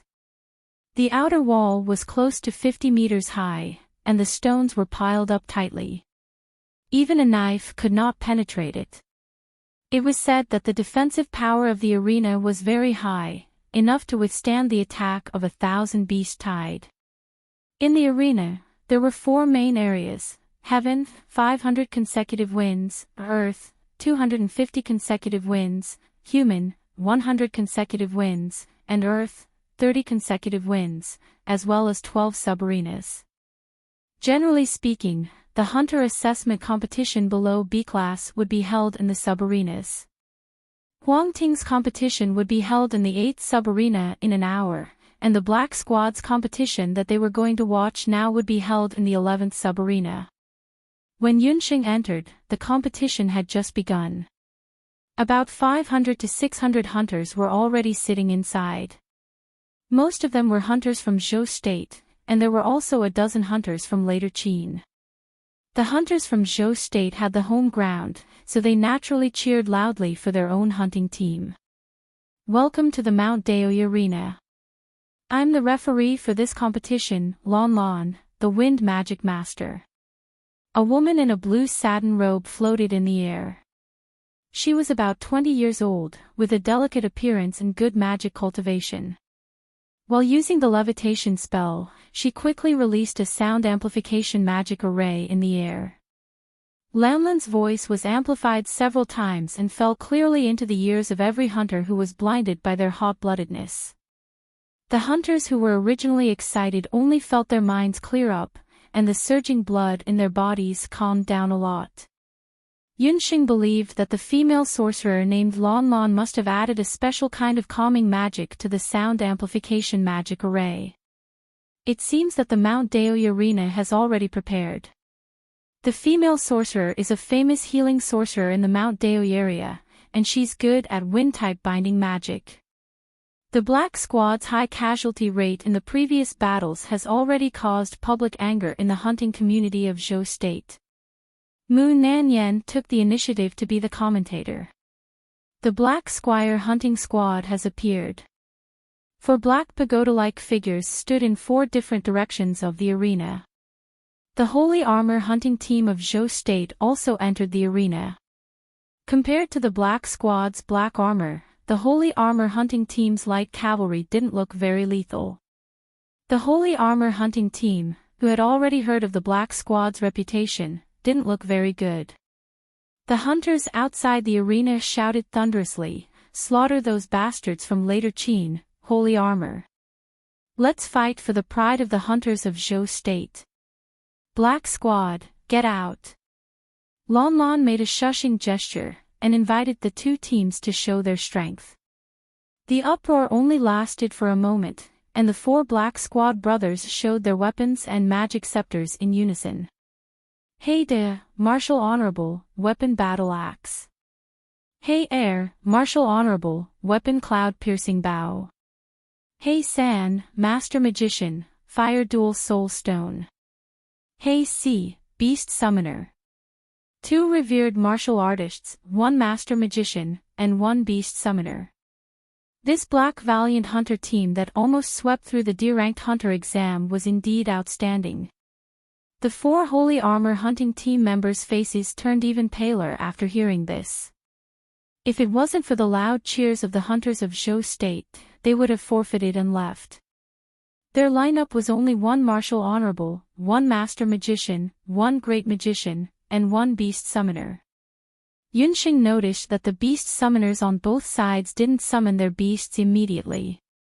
It seemed that, as Fengqua had said earlier, the Beast Summoner's beast was the key to a battle between 2 teams with similar strength. The strength of the beast could directly affect the final result. Of course, there must be a prerequisite, which was that the 2 teams' strength must be similar. Fengqua had a bad feeling.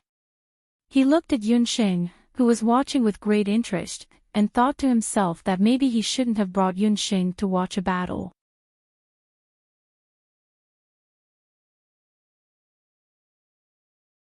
Chapter 154. After Lon Lon confirmed that both sides were ready, she shouted, 11th Division, B-ranked Hunter Team Qualification Test, begin. Just as Lon Lon reminded them, the summoner of the Holy Armor Hunter team immediately summoned his beast. It was an inconspicuous low-level Tibetan dog. It seemed that the Holy Armor Hunter team had also found a summoner to make up the numbers. They knew that they were no match for the Black Valiant Hunter team, but they couldn't easily give up on the hard-earned qualification test. The two mages immediately began to chant, while the only revered warrior in the team guarded the two mages. Unfortunately, the combination of one warrior and two mages obviously couldn't achieve the effect of 1 against 3. On the other hand, the Black Valiant Hunter team had 2 warriors, 1 mage, and 1 summoner. The 2 mages were just right to cover the other two's chanting. Go! The 4 brothers of the Hay family didn't put the Holy Armor Hunter team down. In their eyes, the summoner and mage didn't even bother to use magic or beasts. Their physique was tyrannical. They rushed forward like 4 sharp arrows, instantly tearing apart the defense of the revered warrior. Hay Da and Hay Air's muscles bulged. Do Chi erupted from their bodies like a volcano.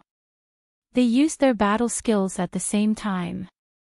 Do Chi rose from Hay Da's body. Under the effect of the Do Chi, his body seemed to have grown a few inches taller. He didn't even use a weapon. With a shoulder attack, he smashed the head of the revered warrior. Blood immediately flowed out. Hay Air didn't show any weakness. Facing the Holy Armor Mage's Earth Spike attack, he relied on his warrior's tyrannical body. His iron fist forcefully went through the Holy Armor Mage's wind wall. His fist went through the chest of the Holy Armor Mage. The sound of bones cracking could be heard. Half of the mage's sternum caved in and his body went limp on the ground. Seeing such a situation, the remaining mages and summoners no longer had the heart to continue fighting. They didn't care that they were still in the arena and shouted, "We forfeit, we don't want to compete anymore."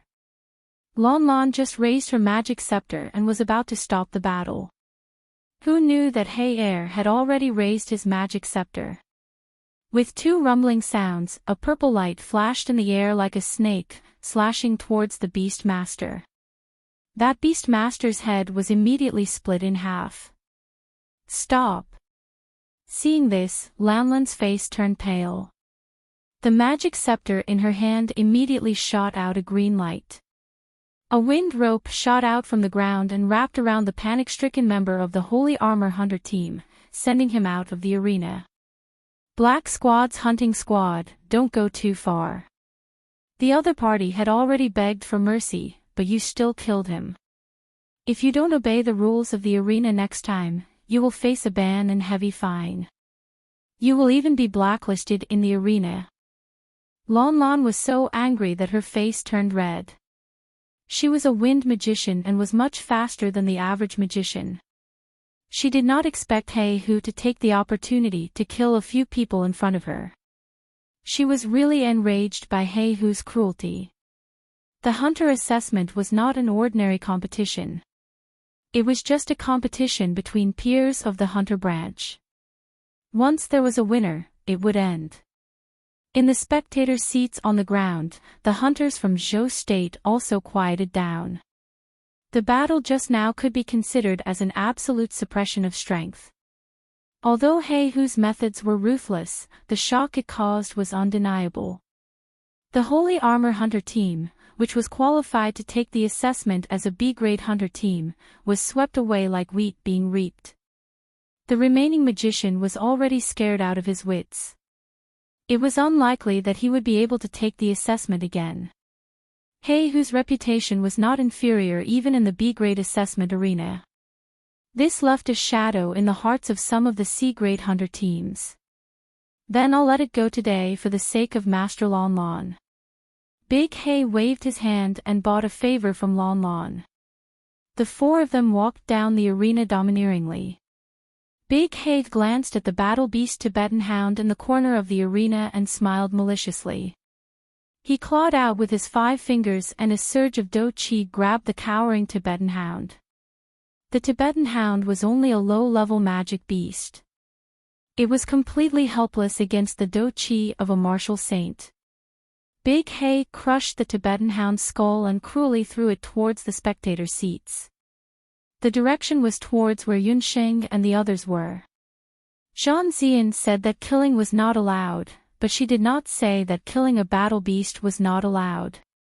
Big Hay took this opportunity to enrage Huangting's hunter team. "You've gone too far."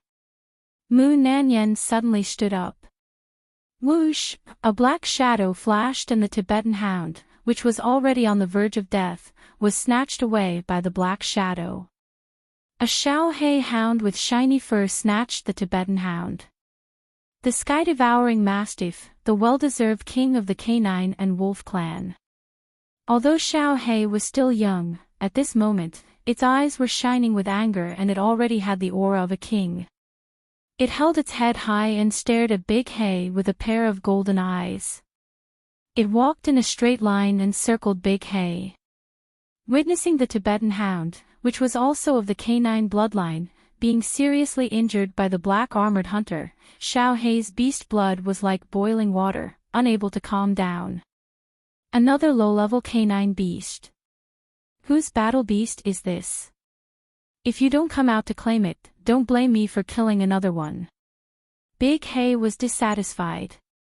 He thought that he could continue with that move, but Huangting's people couldn't help but come forward to find trouble. Hay whose match for today had already ended, but Huangting's match had not started yet. If they fought privately in the arena, Huangting would probably be disqualified directly.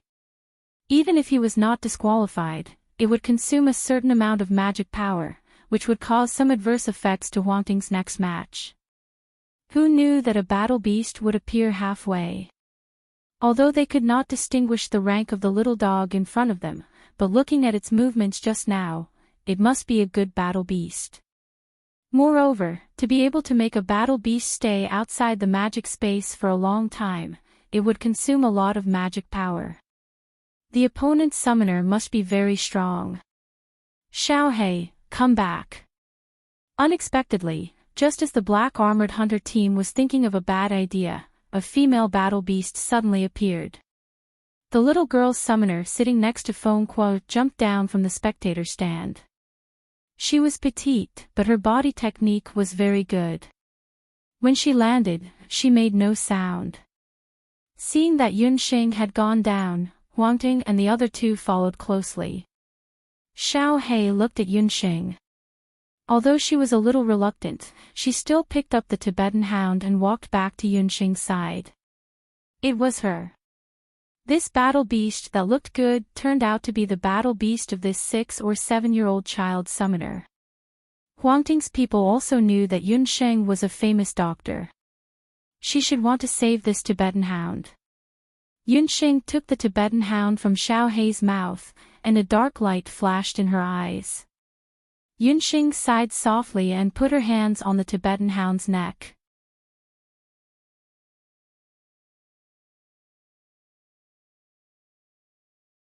Chapter 155.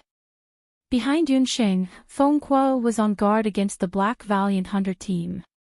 He was also worried that this sudden incident would affect Yunsheng's state in the upcoming competition. After all, she was still a child. The smell of the violent slaughter had yet to disperse, and the bloodstains on the arena had yet to dry.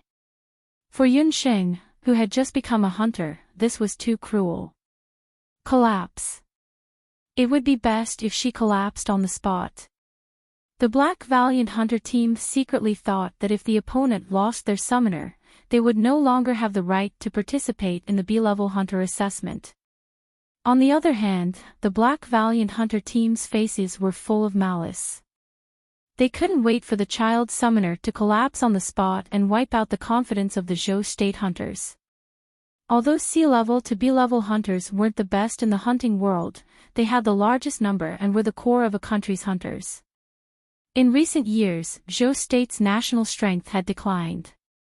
Yun Ba, known as the martial sage of Zhou State, hadn't appeared in front of the world for nearly 8 years. It was rumored that Zhou State warriors were declining. Today, they saw that the Holy Armor Hunter team couldn't withstand a single blow. It seemed that the Zhou state was just a so-so. At this moment, the 11th branch arena was silent. Everyone's eyes were focused on the little girl summoner. Suddenly, there was a click. The sound was especially clear under the effect of the sound amplification magic array. The Tibetan hound lying on the ground had its neck limp. It was no longer breathing. Yunsheng's hand loosened. Everyone was stunned. She killed it. There was no collapse or fear. Yunsheng closed the Tibetan hound's eyes. The Tibetan hound's skull was shattered. The Tibetan hound's vitality was far less than Xiao Hei's. Death was the best outcome for it. Death is also a relief. Don't worry. Sooner or later, I will twist your enemy's neck off like a chicken's neck. As Yunsheng spoke, her eyes seemed to glance at the Black Valiant Hunter team. Everyone sucked in a breath of cold air when they heard those words. So arrogant. It was fucking awesome. This little girl actually said that she wanted to twist off the head of the Black Valiant Hunting Squad's captain, Big Black. When Blackie Da heard this, he immediately exploded. Damned girl, you're courting death. Big Hei was furious. With his cultivation and strength, he had been ridiculed by the same person for 2 days in a row. The other party was just a fledgling hunter. There was no way she could swallow her anger. Just as Heida was about to explode, his gaze was suddenly attracted by Yunsheng's eyes. It was pitch black like a well that one could not see through. Suddenly, a golden light flashed. Heida only felt a stabbing pain in his head. He staggered and almost fell to the ground. Big brother. Hey Air, 3, and 4 behind him thought something was wrong, and hurried forward to support Heida. Ghost girl, what did you do to my big brother? Hey Air was furious. He had never seen his big brother like this. He was sure that Yunsheng was cheating. He's such a big guy. What can I do? Why, do you still want to be violent? Do you really think that Master Lon Lon is just a decoration? Yunsheng laughed secretly. It seemed that the effect of her Shenong pupil was better for warriors. Shenong pupil also had a hypnotic effect. In terms of spiritual resistance, warriors were much worse than mages. Lon Lon immediately intervened between the two parties. At this moment, the earth quaked and the mountains shook. A tornado rose up from the ground next to the 10th branch arena. In an instant, even the 11th and 9th branch were affected. The walls collapsed, and countless cracks appeared on the ground like crawling insects. The hunters who were still at the scene were in a mess. The crowd dispersed, and no one was in the mood to care about the dispute. Feng Kuo did not say anything. He lifted Yunsheng up and sat her on his shoulder. With a few leaps, he dodged the huge stones brought by the tornado. The sky was still as blue as before. There was not the slightest hint of gloominess before the arrival of a tornado. That tornado was very powerful, and there were no signs before it came. The tornado's destructive power was shocking. Fortunately, it only lasted for a short period of time. The tornado quickly rose into the sky and turned into a rolling cloud in the sky. However, its destructive power was undoubtedly shocking. 2 or 3 branch arenas were affected. The arenas and the spectator stands were all destroyed. Some of the spectators who did not have time to escape were crushed under the stones. At this time, the mages in the arena were not in the mood to care about what happened in the arena. A large group of mages rushed over. They worked together to lift the stones and heal the injured. What happened? Wasn't there a competition in the 10th branch arena just now? Why would there be a tornado out of nowhere? The spectators, who had just survived the disaster, were discussing the tornado animatedly. Someone remembered the schedule of today's competition. I remember now. Isn't the Immortal Abodes hunting team competing in the 10th branch arena? Sitting on Fengqua's shoulder, Yunxing, who had the geographical advantage, pointed to the sky. There's someone up there. The tornado's effect had weakened. There was only a small cloud vortex left in the sky.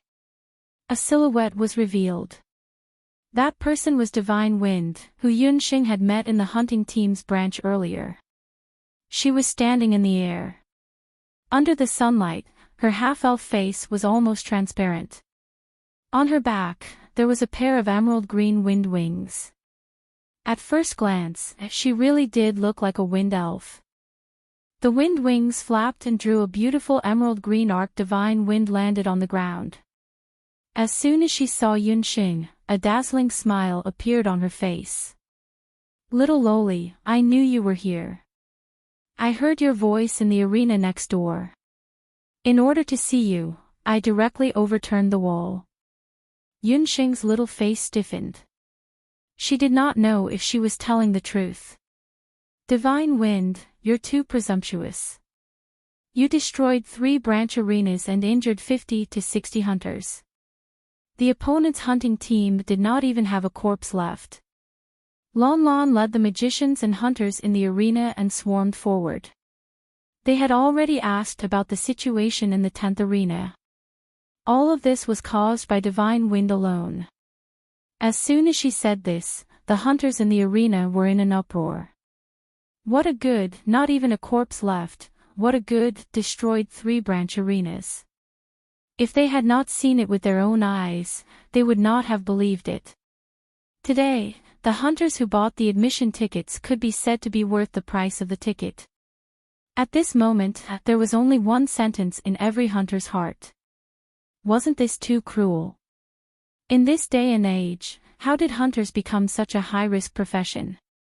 They were simply more desperate than desperados.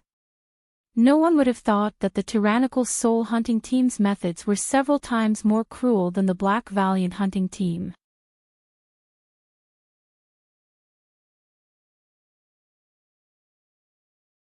Chapter 156. What a good Divine Wind. Just for the sake of meeting a person, she destroyed 3 sub-battlefields. Because of this, the arena had no choice but to change the competition schedule. As soon as the competition ended, the tyrannical soul hunting team faced a high compensation from the arena as well as a 3-match ban. The captain of the tyrannical soul hunting team apologized, his face darker than the bottom of a pot. On the other hand, the troublemaker Divine Wind didn't have any self-awareness. He enthusiastically shouted at Yunxing, "Little lowly, your competition is about to start. I'll come over to support you later." Before he could finish speaking, the captain of the tyrannical soul hunting team grabbed him by the collar and forcibly dragged him out. When Divine Wind was dragged away, the hunters on the side all had a secretive look on their faces. That tornado just now had thoroughly revealed the strength of the tyrannical soul hunting team. Not to mention that tornado, just the wind wings that Divine Wind used to fly in the air just now were much more advanced than the levitation technique. The wind wings' shape was lifelike. There were 2 ways to form them, magic wings and doqi wings. Doqi wings required at least the cultivation level of a martial ancestor. If it was elemental wings, then one had to at least be a sky magician. At this moment, if you casually asked any hunting team which team they were most unwilling to fight, it would definitely be the tyrannical soul hunting team and the black tiger hunting team. In any case, the black tiger hunting team would at least leave their bodies intact. If they were unlucky enough to fall into the hands of Divine Wind, then it was very likely that not even a bit of bones would be left.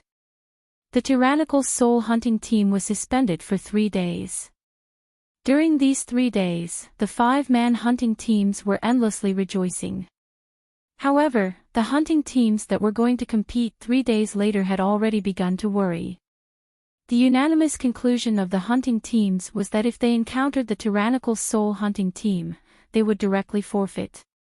In any case, every hunting team had 2 chances to admit defeat. After being forcibly dragged out of the sub-battleground, the captain of the tyrannical soul-hunting team hurriedly let go of Divine Wind. With a helpless expression, he knelt on the ground and kowtowed a few times. It turned out that this captain wasn't the real captain of the tyrannical soul hunter squad, and was actually the unknown Divine Wind. "Forgive me for my rudeness, but your actions just now were too risky. You exposed your strength, and at the same time, attracted the attention of the hunters from Zhou State. The captain set up a magic barrier around them to prevent their conversation from being overheard by others. The tornado had attracted almost all the guards in the arena. At this moment, there were no people from Zhou State around. General Batu, I'm just enforcing justice on behalf of the heavens." The enemy's hunting team dressed up as bandits in the border area. They robbed several villages and humiliated many women. Dying in my hands is already the best way for them. Divine Wind's face was still carefree, but his eyes were filled with killing intent. Divine Wind would not forget that after he entered the Great Zhou, he had encountered the ruins of several ruined villages and the orphans and widows. The matter of the hunters will come to an end for the time being. You also need to pay attention to your words and actions. You are too close to that child summoner. As descendants of the elves, the royal family of the immortal Zhou country rarely dealt with the human race. In their view, most of the human race was extremely cunning and good at scheming. The summoner of the Huangting hunting team was young, but relying on the innate sensitivity of the descendants of the elves, Batu felt that Yunsheng was far from being as simple as her appearance showed, especially with her eyes full of wisdom. The elves believed that the eyes were the door to the soul and could best reflect a person's wisdom. During the chaos just now, most of the people were still in shock, but that little girl was just watching coldly from the side. Her words and actions and calmness were not like an ordinary person at all. That kind of precocious wisdom should not appear on a child. I don't know why I want to be close to her, but when I saw her for the first time, I felt an unusual sense of closeness from her, as if we had known each other for a long time. Divine Wind narrowed her beautiful eyes thoughtfully. But she is not a descendant of the elves. Divine Wind King, you have forgotten the elves' warning. Descendants of the elves should not deal with humans. It will bring you misfortune, the captain persuaded earnestly. I know these things in my heart. Not everyone is so bad, at least the little lowly is not. Divine Wind's eyes could not help but glance at the branch arena not far away. He secretly said in his heart, "Little lowly, don't let me down. I believe that you will definitely be able to join me in the B-class hunting team. King, the purpose of our trip is less than the competition. The most important thing is to find the location of the ancient tomb. We have already found a few local gravediggers. I believe that under their investigation, the ancient tomb will soon be found. If you can get that divine object, your summoning skill will definitely reach a higher level." The captain showed some joy. They had followed the Divine Wind King from the immortal residence to Zhou State. Seeing that the deadline for completing the mission was getting closer and closer, they could not help but become excited. However, Divine Wind's face was indifferent. Her mind had already flown to the competition on the other side. Yunsheng and the others' first round of assessment was about to begin. But just before the assessment began, Feng Kuo cautiously asked Yunsheng if she wanted to participate in this assessment. Yunsheng knew what Feng Kuo was worried about. "Boss Feng, you don't have to worry. In addition to saving people, a doctor is also the person who has experienced the most life and death situations in the world. I am far stronger than you think." Yunsheng's face was still rippling with two dimples when she spoke, looking harmless and cute. Feng Kuo and the others did not believe her words. How old was Yunsheng? Could it be that she had seen more dead people than them? But no one doubted Yunsheng's words. When she spoke, the vicissitudes of life and death appeared between her eyebrows, which made people's hearts beat abnormally. Yunxing still remembered that when she had just learned medicine, there was a period of time when Yunxing didn't even want to learn medicine again after encountering her first patient's death from ineffective medical treatment. When Yunxing's grandfather learned about it, he only told Yunxing one sentence: "As a doctor, it is your duty to let the patient live and let the patient die painlessly." Seeing that Yunxing was fine, the few of them began their assessment competition. The referee for Yunxing and the others was still Zhang Zian. At the 9th Division Arena, the sea-level hunter assessment begins. Both teams, please come out. The 4 members of Huang Ting's hunter team came out one by one, but the trench hunter team did not move at all. Magic Double Cultivator, Feng Kuo, Warrior Wenren Qiu, Magician Mu Nanyan, Summoner Yunxing. Since Yunxing had already let Xiao He appear just now, she did not hide it this time and directly let Xiao He follow beside her. There was no suspense in this competition. The so-called top existence of Huang Ting's sea-level hunter team was incisively and vividly displayed in this battle. They did not give the other party any time to breathe and directly defeated the 4 hunters from the other team. They passed the first round of assessment smoothly.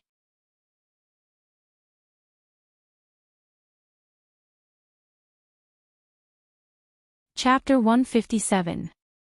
After the first round of assessment, Boss Feng treated Huang Ting and the others to a good meal. While the others were toasting, Yunxing found an excuse and walked out of the inn.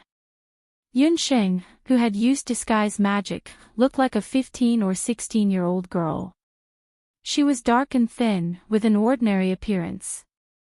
She was the kind of person who could be easily found in a crowd. "Boss, how much is the fresh beast meat?" Yunxing walked to a beast meat shop in Daoi Mountain City. Because of the frequent appearance of hunters, there was also a large amount of fresh beast meat and beast bones for sale here. "Little girl, what kind of beast meat do you want?" "This shop only sells beast meat of rank 3 and above. Do you want fresh or frozen?" The boss saw that there was a customer and enthusiastically introduced. On the boundless continent, there were no modern machines or equipment. The so-called frozen meat referred to the frozen meat that was enchanted with water and ice magic. This kind of meat was much cheaper and tasted bad. It was specially eaten by summoners or mages who were short on money but also raised beasts. Yunxing sent Puffed Egg and Xiao He into the Linglong Beast Tower to cultivate.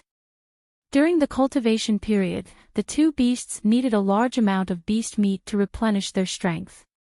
Although Puffed Egg and Xiao He were not big in size, their appetite was comparable to that of a strong man like Boss Feng. Eating 10 to 20 caddies of beast meat in a meal was considered a small matter. Yunxing now had 3 mouths to feed. In addition, she bought a new magic scroll water bind the day before yesterday. She really did not have many gold coins on her. "How much is the price of the 2 kinds of beast meat?" Yunxing pondered. "Rank 4 beast meat, starting from 10 caddies. Frozen meat is 250 gold coins for 10 caddies. Fresh meat is 400 gold coins for 10 caddies." The boss still explained kindly. Yunxing's face instantly turned bitter. Wouldn't this mean that she would become poor with just one meal? Magical beast meat was a rare commodity on the continent. Those who could afford it were either descendants of aristocratic families, nobles, or high-level hunters. The price of class for magical beast meat was already several hundred gold coins, and class 5 magical beast meat was over 1,000 gold coins. As for class 6 magical beast meat, the price was sky-high.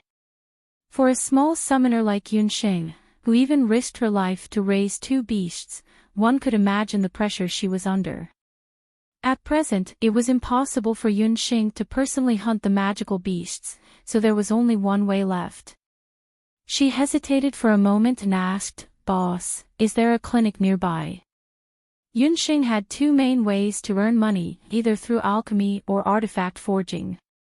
But for artifact forging, with Yunxing's current strength, she still needed to rely on a cultivation treasure like the magic tower, so she chose alchemy. After all, in her previous life, Yunxing had a solid foundation in medicine. In addition, she had previously refined hemostatic medicine, detoxification powder, high-grade meditation water, and top-grade moon god water. Her foundation in alchemy could be considered quite solid. Little miss, if you want to see a doctor and buy ordinary finished medicine, then there's no one else but the Medicine Emperor Pavilion. The clinic is at the southernmost part of the street. The boss didn't neglect Yunxing because she couldn't afford the magical beast meat and pointed the way for Yunxing. In the continent's medicine system, the Medicine Emperor Pavilion was fully deserving of being the king. Yunxing had also guessed this point. Because of Dr. Fan, Yunxing didn't have a good impression of the Medicine Emperor Pavilion. But now that she had the disguise magic and was in Daoi Mountain City, she didn't mind. Yunxing arrived at the Medicine Emperor Pavilion in Daoi Mountain. From afar, she could see a magnificent clinic with glazed roof tiles and gilded beams. Daoi Mountain, as the hunting citadel, had the highest number of hunters coming and going every year. The number of people who came to the clinic for treatment was also endless. Yunxing walked into the Medicine Emperor Pavilion. Just as she was about to enter, she saw a 13 to 14-year-old girl begging the doctor of the Medicine Emperor Pavilion. "Dr. Qi, this medicine is very important to me. My father depends on it to save his life. I beg you, you must help me refine this medicine." The girl wasn't old, but she was very good-looking. Looking at her manner of speech and temperament, she didn't seem to be from a poor family. It was just that the clothes she was wearing were very old. Shoo shoo shoo, how many times have I said it? The Medicine Emperor Pavilion doesn't accept customized medicine. Lin Yao, I think it's better for you to get married early and throw away your sickly father. Your father's illness, let alone a single medicine, even if he ate 1,000 of them, they still wouldn't be able to cure him. That doctor had a yellowish complexion and a lustful gleam in his eyes. With a single look, one could tell that he wasn't a lecherous person. As he spoke, he didn't forget to rub his hand on the girl's hand. The girl's expression changed greatly. She pulled her hand away. "Qi Zhou, show some respect. Even if I, Lin Yao, only have a single copper coin left, I won't be so cheap as to be defiled by someone like you. Smelly bitch, shameless. This daddy has taken a liking to you because of the good karma accumulated by your ancestors. Do you really think that you are the young miss of the Xiantong? Do you believe that this doctor only needs to move a finger and no one in the entire Daoi Mountain would be willing to sell their medicine to you?" After that doctor spoke, he ordered 2 herbalists to push Lin Yao, out of the Medicine Emperor Pavilion. That doctor's actions were so vile, but no matter if it was the people of the Medicine Emperor Pavilion or the guests, they all had a numb expression on their faces. It could be seen that this doctor had quite a reputation in the Medicine Emperor Pavilion. Yunxing inquired from a guest beside her. Only then did she know that the girl who was chased out was the young miss of another medical hall. Before the Medicine Emperor Pavilion entered the Daoi Mountain, the Xiantong was the largest medical hall in the area. But after the Medicine Emperor Pavilion entered, the Xiantong declined. The original doctor of the Xiantong, who was also Lin Yao's father, also fell ill because of this. Lin Yao was a beautiful girl. After her father fell ill, she took over the business of the medical hall. It was a pity that she was so young and had to bear the burden of supporting her family. Her father's illness required a large amount of medicine to recuperate. The doctor of the Medicine Emperor Pavilion, Qi San, accidentally met Lin Yao, and had evil intentions towards her. Not only did he fail to flirt with her, he even wanted to take her as his concubine. Lin Yao naturally refused and Qi San used all sorts of excuses to bully Lin Yao. This time, it was unknown where Lin Yao got a prescription from, saying that it could treat her father's illness. She went to the Medicine Emperor Pavilion to request for help to concoct a custom-made medicine but was humiliated by Qi San instead. After Yunxing heard the whole story, she glanced at Qi San's ugly face and silently walked out of the Medicine Emperor Pavilion. From Yunxing's point of view, the Medicine Emperor Pavilion was stubborn. With scum like Qi San appearing one after another, the foundation of the Medicine Emperor Pavilion was already shaken. It was only a matter of time before it collapsed. She didn't mind stepping on its shaky foundation a few more times. Just a few steps later, Yunxing caught up with Lin Yao. After being chased out of the Medicine Emperor Pavilion, Lin Yao had a sad expression on her face. Her eyes were lifeless as she walked on the streets in a daze. "Miss Lin, take care." Lin Yao heard someone calling her name from behind. Turning around, she saw a young lady standing in an alley not far away, smiling as she waved her hands at her.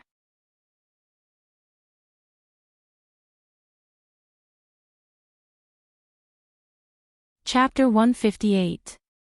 Seeing that the other party was a woman who looked very kind, Lin Yao walked over.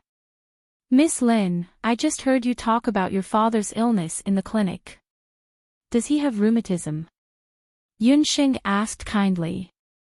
She had glanced at Lin Yao's prescription just now. White bamboo, black stone, black tortoise shell, and so on were all medicines that were good for qi and blood circulation. In modern times, these medicines were used by traditional Chinese medicine doctors to prescribe to old rheumatism patients. Rheumatism. This sister, I don't know what rheumatism is. Lin Yao saw that Yunxing was 15 or 16 years old. She spoke very elegantly, so she thought that she was not a bad person. It seemed that the name of rheumatism in the Wuji continent was different. Yunxing rolled her eyes and said, "I was being rude. Rheumatism is actually a name in my hometown. Its symptoms are mostly red and swollen joints, sometimes cold and sometimes hot. After many years, the joints will change and turn black, and you won't even be able to walk on the ground at all. Especially these days, your father must be sick to the bone, and can't sleep at night." After listening to Yunxing, Lin Yao screamed. She grabbed Yunxing's hand because of excitement. How do you know?" "Miss, are you also a doctor?" "My father has had this disease for 3 or 4 years. I have looked for famous doctors everywhere, looking for various prescriptions, refining medicine, and making medicine, but there is no way to cure it. Rheumatism is a chronic disease. It can't be cured just by taking medicine. Take me to see your father's illness. I think I have a way to cure his illness." Yunxing and Lin Yao returned to the little Xiantong. It was an old clinic. Although it had declined, it was not difficult to see the scale of the clinic in the early years. In the shop, there was only an old shopkeeper and a 10-year-old herbalist. Seeing Yunxing looking around the empty clinic, Lin Yao said embarrassedly, "After my father was seriously ill and couldn't walk, I could only take care of the clinic.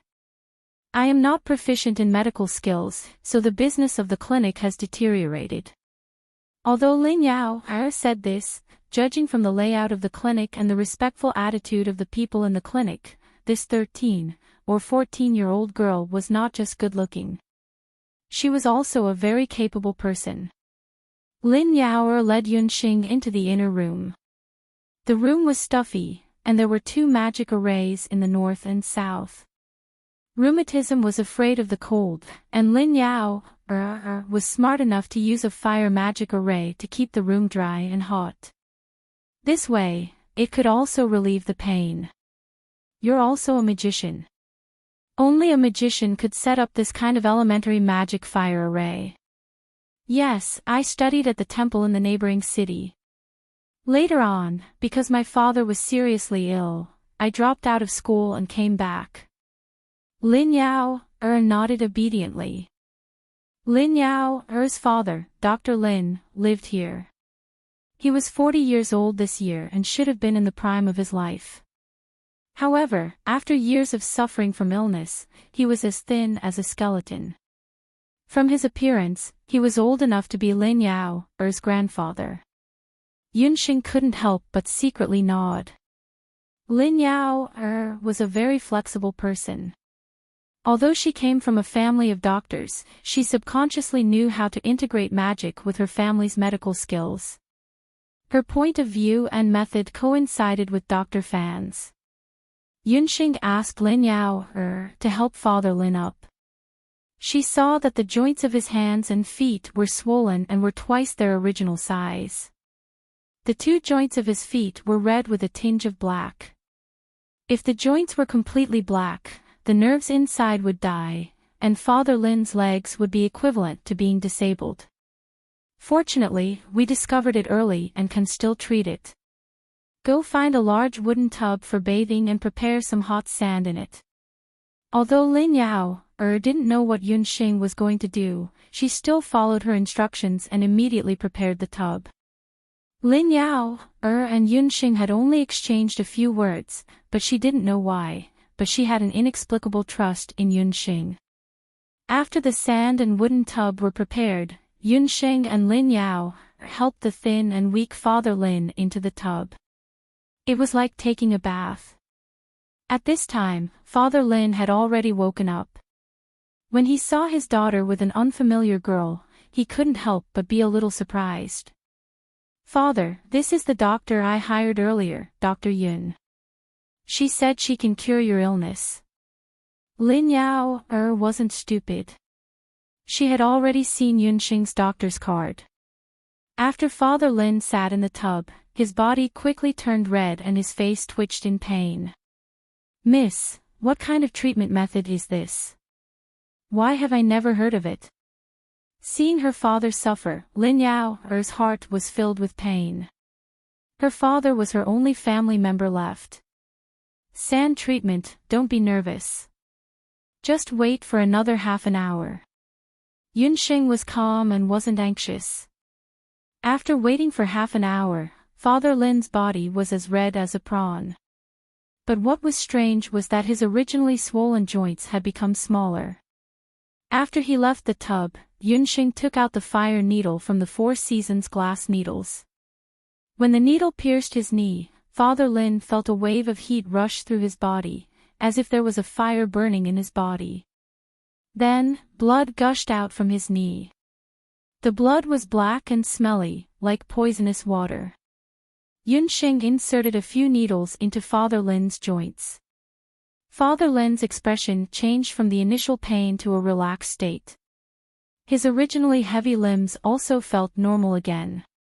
After being plagued by rheumatism for so many years, this was the first time Father Lin fell asleep peacefully.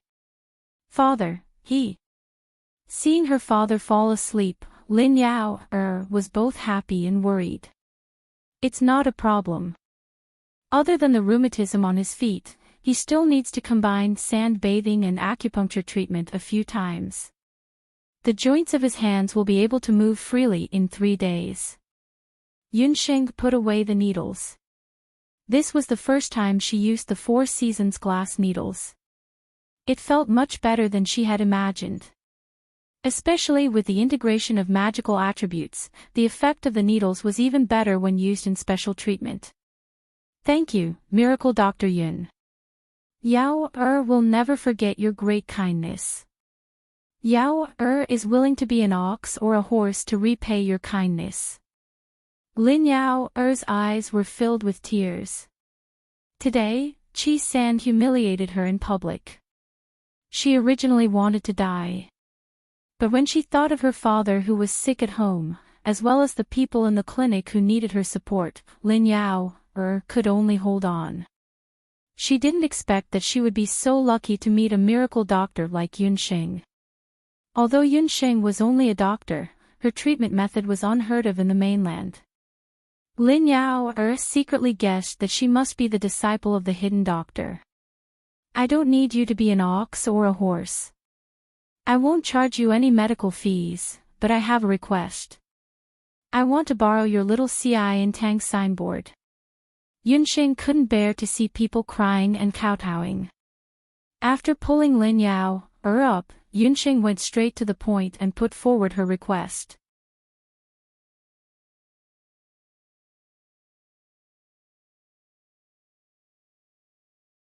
Chapter 159. Lin Yao, who still had tears in her eyes, didn't understand. Did she hear wrongly? Just now, Miracle Dr. Yun said that he wanted to borrow the signboard of Enchanting. What did he mean by that? The golden signboard of Enchanting had long been worthless. If it was 10 years ago, when her father was still healthy, Enchanting could be considered as a first-class medical center in Mount Daoi.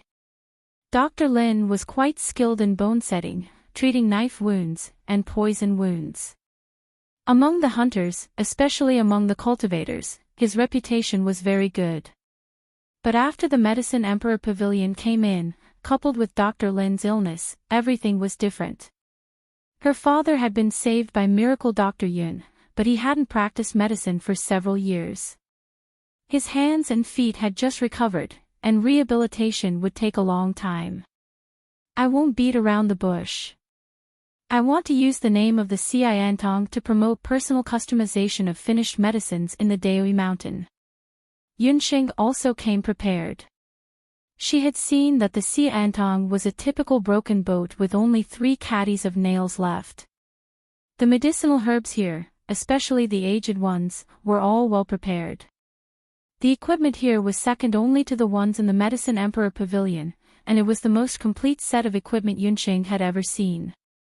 Needless to say, there was also Lin Yao, who was good at management and socializing. Customized medicine. Lin Yao, was simply confused. When Miracle Dr. Yun said something about rheumatism, she didn't understand. Now that he was talking about customized medicine, what was going on? But after seeing the miraculous effect of Yunxing's sand treatment, Lin Yao was smart and didn't ask anymore. Yunxing went to the Medicine Emperor Pavilion today because she was prepared. If she wanted to make money, she had to refine medicine. But after refining medicine, she had to sell it. She had to sell medicine. She would definitely compete with the Medicine Emperor Pavilion. The Medicine Emperor Pavilion was too old and had a good reputation. No matter how good Yunxing was at refining medicine, it would be hard for her to get the recognition of the hunters in Mount Daoi. But the Medicine Emperor Pavilion wasn't invulnerable. She took a stroll around the Medicine Emperor Pavilion and discovered a problem.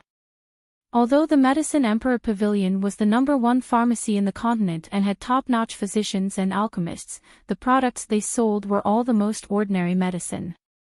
There were also some people who wanted to buy special medicines, but the Medicine Emperor Pavilion had no way to satisfy them. Earlier on, Lin Yao had begged Qi San to concoct medicine for her, but Qi San had rejected her outright. Because the Medicine Emperor Pavilion was so big, the bigger the store, the bigger the owner, would bully the owner. It would definitely concoct the most popular medicine and sell it. By doing so, it would be giving up on the custom-made medicine market. Yunxing came from the modern world. She was very clear about the popularity of the personal customization market. Since she couldn't compete with the Medicine Emperor Pavilion, Yunxing decided to walk the path of custom-made medicine. As soon as Yunxing told Lin Yao her idea, the smart daughter of the doctor's eyes lit up. As sharp as she was, she had already sensed the business opportunity within. What you have to do is to use the name of Enchanting to announce to the public that Enchanting has begun to accept alchemy commissions. The herbs can be provided by us, but the prescription and especially precious herbs need to be provided by the customer. We are only responsible for refining. Every time he refined medicine, he would charge a fee based on the grade of the medicine. After deducting the price of the herbs and raw materials, you can take another 20%. Yunxing explained the whole process to Lin Yao in detail. Lin Yao listened, but her heart was still a little worried. After all, Yunxing just showed her talent in treatment, but she didn't show any ability in alchemy. Whether it was healing or refining medicine, it was very difficult to be proficient in them. Some of the older doctors could only be proficient in one of them. In comparison, Yunxing could be considered the disciple of some otherworldly expert, but she was too young. What? Are you afraid that I will exaggerate and ruin the reputation of Xiantong? How could Yunxing not know what Lin Yao was worried about? Earlier, when Dr. Lin was seriously ill, Lin Yao wasn't worried about the reputation of Xiantong. But now that Dr. Lin's health was better, she must think about reviving Xiantong. Lin Yao couldn't help but feel guilty in her heart. This is the potion I refined. Yunxing took out a bottle of meditation water. After refining the best quality potion, Moon God Water, Yunxing became more proficient in alchemy. Although Lin Yao didn't have much experience in alchemy, she grew up in Xiantong since she was a child. With such a color and fragrance, it must be a high-level potion. Lin Yao's suspicions about Yunxing were immediately dispelled when she casually took out a bottle of high-grade medicine. Early the next morning, a big notice was hung at the door of Xiantong. It said, "Starting today, Xiantong will begin to accept customized alchemy. For specific matters, please come to the medical hall to discuss in detail." In addition, Lin Yao also ordered the herbalist in the shop to post relevant notices in the restaurants and tea houses in Daoi Mountain. Soon, Qi San and the others in the Medicine Emperor Pavilion also learned the news. After Qi San got the news, he was not angry but happy. Lin Yao, that little girl, is really tired of living. She can even do such a big thing. The herbalist on the side didn't understand. "Dr. Qi, shouldn't we send someone to stop the behavior of Xiantong?" "Stop. Not only we can't stop them, but we also have to give them the medicine to refine. Think about it, as long as there is a prescription that can't be refined, Xiantong will be destroyed. At that time, the Lin father and daughter will come to beg me. You go and take out the prescription that Jia Baiwan's concubine asked to refine the day before yesterday, and then send it to Xiantong to refine. I want to see if Xiantong can refine it." 2 days passed, but there was still no news from Xiantong. Yunxing was not anxious. After all, things like customized alchemy have not really been promoted in the Wuji continent. It will take a while to adapt. In the arena, Huang Ting's hunting team still smoothly passed the second and third round of assessment. Yunxing didn't even use her magic scepter. After the end of the competition, Feng Kuo's face was full of joy. "We have obtained a record of 3 consecutive victories. We will directly advance to the next round and challenge the B-ranked hunting team." Just as he was talking, he saw a few groaning hunting team on the other side of the arena. As soon as he saw those hunting team, Feng Kuo immediately put away his happy expression and quickly walked forward. It's the captain of the veteran B-ranked hunting team, Forest Tiger. Their captain and boss Feng are best friends. They passed the B-ranked hunting team assessment last year. Mu Nanyan and Wenren Xiao also frowned. Those hunting teams suffered devastating injuries. Yunxing was sure that even if they tried their best to heal, they would not be able to be hunting team in the future. After inquiring, she learned that their opponent was the Black Valiant hunting team that finished the 3 rounds of C-ranked hunting team assessment early and entered the final round of B-ranked hunting team challenge. What a ruthless method. Even if the arena had done enough precautions, the Black Valiant hunting team still did things their way and didn't show any mercy to their opponents. Ahem, the hunting team captain lying on the stretcher saw Feng Kuo and struggled to get up. "You have to be careful. The Black Valiant hunting team has been promoted to B-ranked hunting team."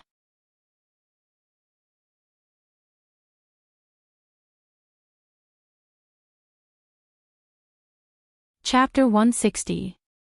The Black Valiant hunting team had been promoted to a B-grade hunting team. This news shocked the 4 members of Heartwarming. It was only the 3rd day of the assessment. How could Black Valiant Hunting Team be promoted? Who was too vicious earlier.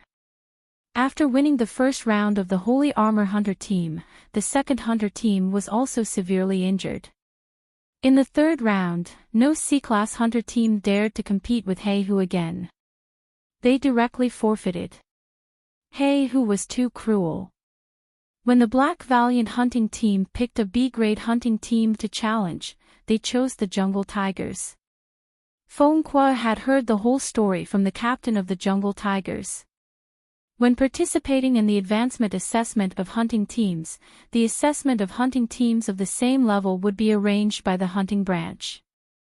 However, after passing the assessment of hunting teams of the same level, they would be given the opposite choice when challenging hunting teams of a higher level in the next round. Since the C-grade hunting team had passed the assessment, they could freely choose any B-grade hunting team in Mount Daoyi as their opponent. The Jungle Tigers had just passed the assessment last year and had been promoted to a B-grade hunting team. Black Valiant Hunting Team had chosen the Jungle Tigers because of their inexperience. The captain of the Jungle Tigers, Li Tai, was only slightly weaker than Fongqua. The other 3 members were also quite strong. They were on par with Wenren Xiu, Mu Nanyan, and the others. Li Tai and Fongqua did not expect that the Jungle Tigers would suffer such a devastating defeat in the assessment field. Even the veteran Jungle Tigers could not stop Black Valiant Hunting Team, let alone the other hunting teams. Fongqua's face turned pale when he heard the news. Today's battle had unintentionally encouraged Black Valiant Hunting Team. Big Brother Fong, it's the Black Valiant Hunting Team. 4 burly figures walked out of the arena. The 4 black brothers, who had been promoted to the Black Valiant Hunting Team earlier, walked out proudly. When he saw the Heartwarming hunting team, Air let out a shrill scream. Isn't this Heartwarming? I heard that you guys are quite lucky to meet such soft persimmons.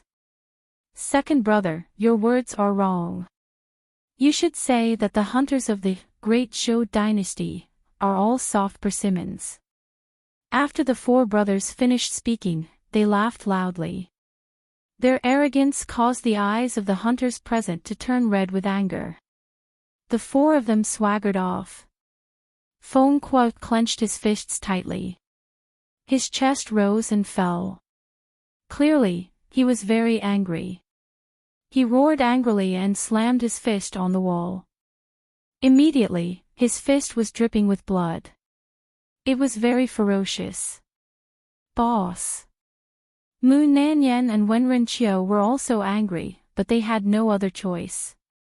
Even the Jungle Tiger had difficulty fighting against Hu. Heartwarming could not do much either. Moreover, they had Yunxing with them. Brother Li is a good man. He saved my life back then. His hometown suffered from a flood in the early years and many people died. Over the years, all the money he earned as a hunter was sent back to the orphans and widows in his hometown.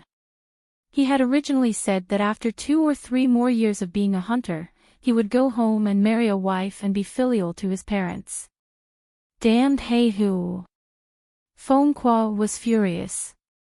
If it weren't for Wenren Xiu and Mu Nanyan stopping him, Fongqua's fist would have been injured badly. Then in the next round of the test, we'll challenge the Black Valiant Hunting Team. A clear and abnormally loud voice interrupted Fongqua's actions. Little Xing, what did you say? You're saying that we'll challenge Hu? Wenren Xiu's face twitched strangely. That's right. Anyway, we'll have to choose a B-grade hunting team for the next round. Hu knows how to challenge the Jungle Tiger, who has the least experience, so we'll follow suit and choose a hunting team with the least experience. There shouldn't be any B-grade hunting team with less experience than Hu. Yunxing blinked as if what she said was a simple truth. Little Xing, but you've seen the Black Valiant Hunting Team's ability. Do you think we can win? In fact, not to mention Yunxing, the idea of cutting the Black Valiant hunting team into pieces had flashed through the minds of Huang Ting and the other two hundreds of times. The biggest uncertainty in the battle between Huang Ting and He Hu was Yunxing. In the previous 3 rounds of the assessment, Feng Kuo had protected Yunxing tightly. However, everything would be different if they were to face the powerful He Hu. The opponent's summoner is a scepter summoner. I'm also a scepter summoner. If it doesn't work, I'll summon the puffed egg. Yunxing looked confident. Yunxing's biggest advantage was that everyone thought that her beast was Xiao He, who was always by her side. The puffed egg was her last life-saving talisman. When the 3 heard this, they felt that it made sense. In the worst-case scenario, if Yunxing summoned her evil beast egg, the cry would be enough to make He Hu suffer. Little Xing, let's make a deal. If there's an unexpected situation, you don't have to care about winning or losing. Just ask the referee for help. Feng Kuo felt guilty when he thought about letting Yunxing take the risk with them. However, the idea of killing He Hu and fighting for the honor of the Forest Tigers hunting squad and the Great Zhou hunting squad was still the upper hand in the end. After making the decision, Feng Kuo went to the hunting team to confirm the matter of challenging the Black Valiant hunting team. However, half an hour later, in the Daoi Mountain, wherever there were hunters, there was a piece of news. The veteran hunting team C, Huang Ting, was going to challenge the new hunting team B, He Hu. This was, without a doubt, the most eye-catching match in the hunter team competition so far. In the arena, the dominating soul hunting team, who had just been released from the ban, completed their second round of assessment. Oh, you mean Huang Ting is going to challenge He Hu? After being repeatedly reminded by Batu, Divine Wind finally behaved this time. The other members of the dominating soul hunting team were also very strong. Basically, Divine Wind could win just by squatting on the side. It was only a matter of time before they were promoted to a hunting team B. King, you don't seem to be worried about that little girl. This subordinate sees that you are quite concerned about her. During the few days when the dominating soul hunting team was banned, Divine Wind went to the hunting team branch every day to seduce them with his beauty. He had already found out about the hunting team's assessment. During Huang Ting's matches, he personally went to the scene to cheer. However, he was stopped by General Batu, who risked his life to remind him to pay attention to his image and maintain the dignity of the immortal resident's royal family. After all, the immortal residents and Zhou state were not friends. It was better not to cheer for the enemy's hunting team. That little girl will be fine. She is very clever. However, I am very curious about what her summoned beast is. Xiao He beside her doesn't have a summoning mark on it. Divine Wind rubbed his chin. Divine Wind was probably the only person besides Huang Ting's group who knew that Yunxing's summoned beast was not Xiao He. Divine Wind decided that when Huang Ting was going to fight against He Hu, he must bring a small stool to the branch arena early to cheer for Yunxing.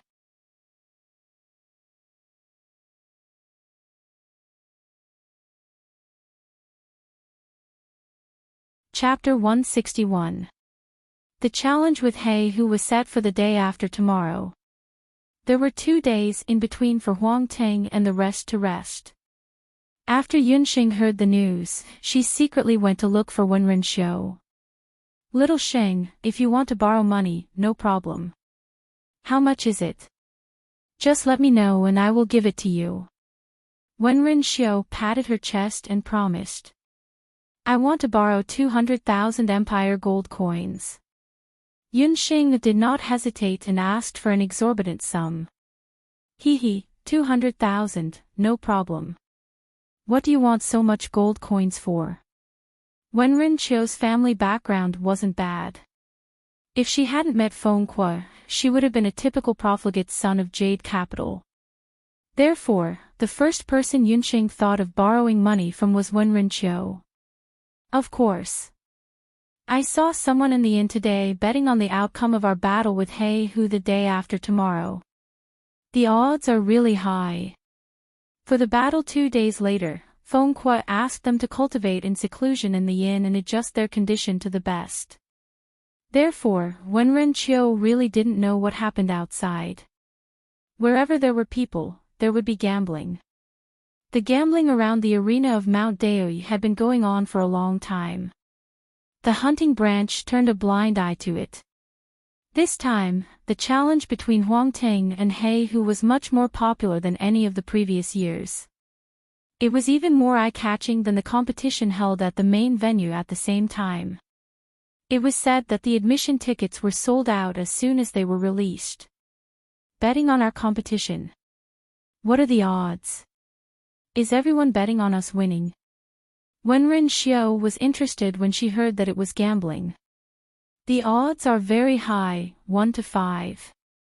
He Hu is 1 to 5 and we are 5 to 5. Everyone says He Hu will win. Yunxing did not look disappointed at all. Instead, he looked like a little money grubber. 1 to 5. Which bastard started the bet? We are Huang Ting. We won all 3 rounds in the competition. Why would we lose?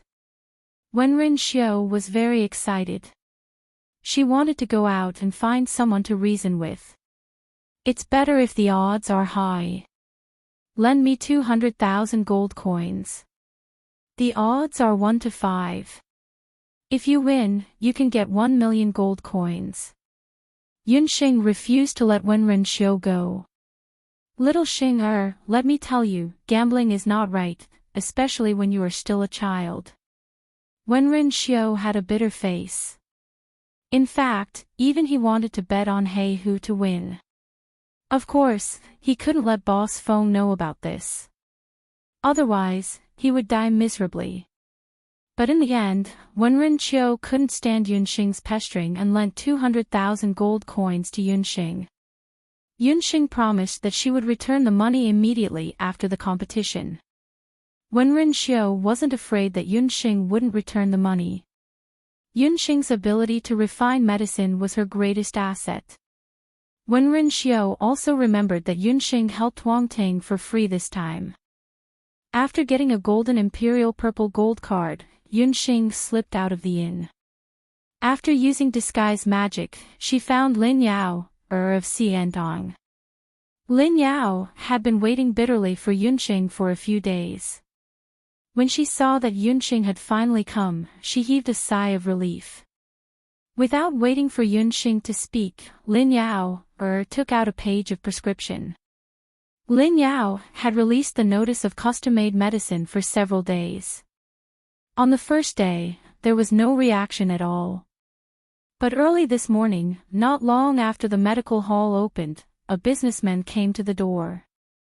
He brought an intermediate-level prescription and a deposit of 100 gold coins. This was the first custom-made order that Lin Yao received. She couldn't help but be excited. Hearing that a custom-made customer came to the door, Yunxing took the prescription and looked at it. I've seen it. The difficulty of the prescription is not high. It's only an intermediate-level medicine. You should be able to refine it. Lin Yao looked forward to it. There's no mistake, it's a mid-grade medicine. This prescription, if I'm not wrong, should have been prepared by someone from the Medicine Emperor Pavilion. With Yunxing's eyesight, she was able to tell that the paper used to prepare the prescription was specially prepared by the Medicine Emperor Pavilion. Miracle Dr. Yun, did I cause trouble? But this is really just an ordinary prescription. Lin Yao was shocked. This prescription is called Hibiscus Skin Beautifying Ointment. To put it bluntly, it's a beautifying ointment for women. It looks very ordinary, but it's too ordinary that it's suspicious. Chi-san wouldn't simply give us money. Yunxing furrowed her delicate brows and thought carefully. Then what should we do? We have already accepted this prescription. It's not good to refuse again. Otherwise, it will ruin our reputation. Lin Yao was a little anxious. She thought for a moment, then suddenly her eyes lit up. I know, the price of this cream is very high. There are only a few people in the city who can afford it. I'll send someone to inquire about it. I'll know who bought this cream recently. Lin Yao didn't panic. She sent someone to inquire about it. Sure enough, the news soon arrived. Miracle Dr. Yun's guess is right. That traveling merchant is a fake. The cream was originally used by the seventh concubine of Jiao Baiwan. Who would have thought that after she used it, a lot of small rashes appeared on her face? Jiao Baiwan was angry. He ordered the Medicine Emperor Pavilion to refine a new hibiscus skin beautifying cream. Qi San studied it for a few days, but he couldn't find a way to restore Jiao Baiwan's concubine.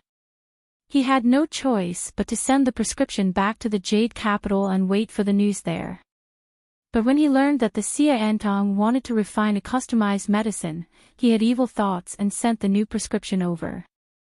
Qi San is really shameless. I also secretly checked the condition of Jiao Baiwan's concubine. She has a rash on the right side of her face and it hasn't subsided. I've already invited many doctors, including the doctors of the Medicine Emperor Pavilion, but they are all helpless. Lin Yao was incomparably anxious. Yao you don't have to be angry. Tell me the situation of the rash on her right side first. After Yunxing inquired about it carefully, she quickly came to a conclusion. Bring the prescription over. I'll refine a new medicine. After the medicine is refined, there's no need to hand it over to the Medicine Emperor Pavilion. You can directly send it to the Jia residence. Yunsheng was sure that the concubine was allergic. In the prescription of the Medicine Emperor Pavilion, there were several kinds of flowers and herbs. Ordinary people wouldn't be affected by it. It could also achieve the effect of beautifying the skin.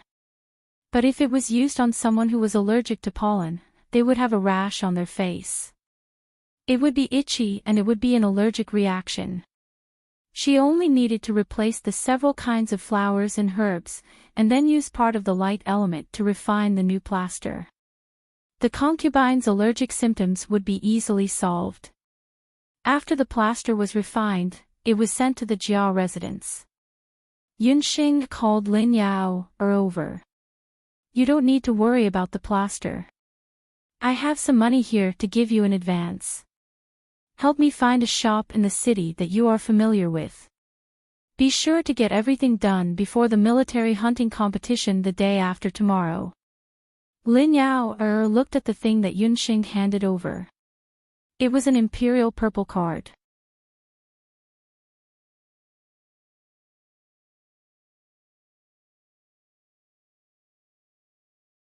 Chapter 162. If Lin Yao was just surprised to see a huge Empire purple gold card, then she was very surprised to see the shopping list Yunxing gave her.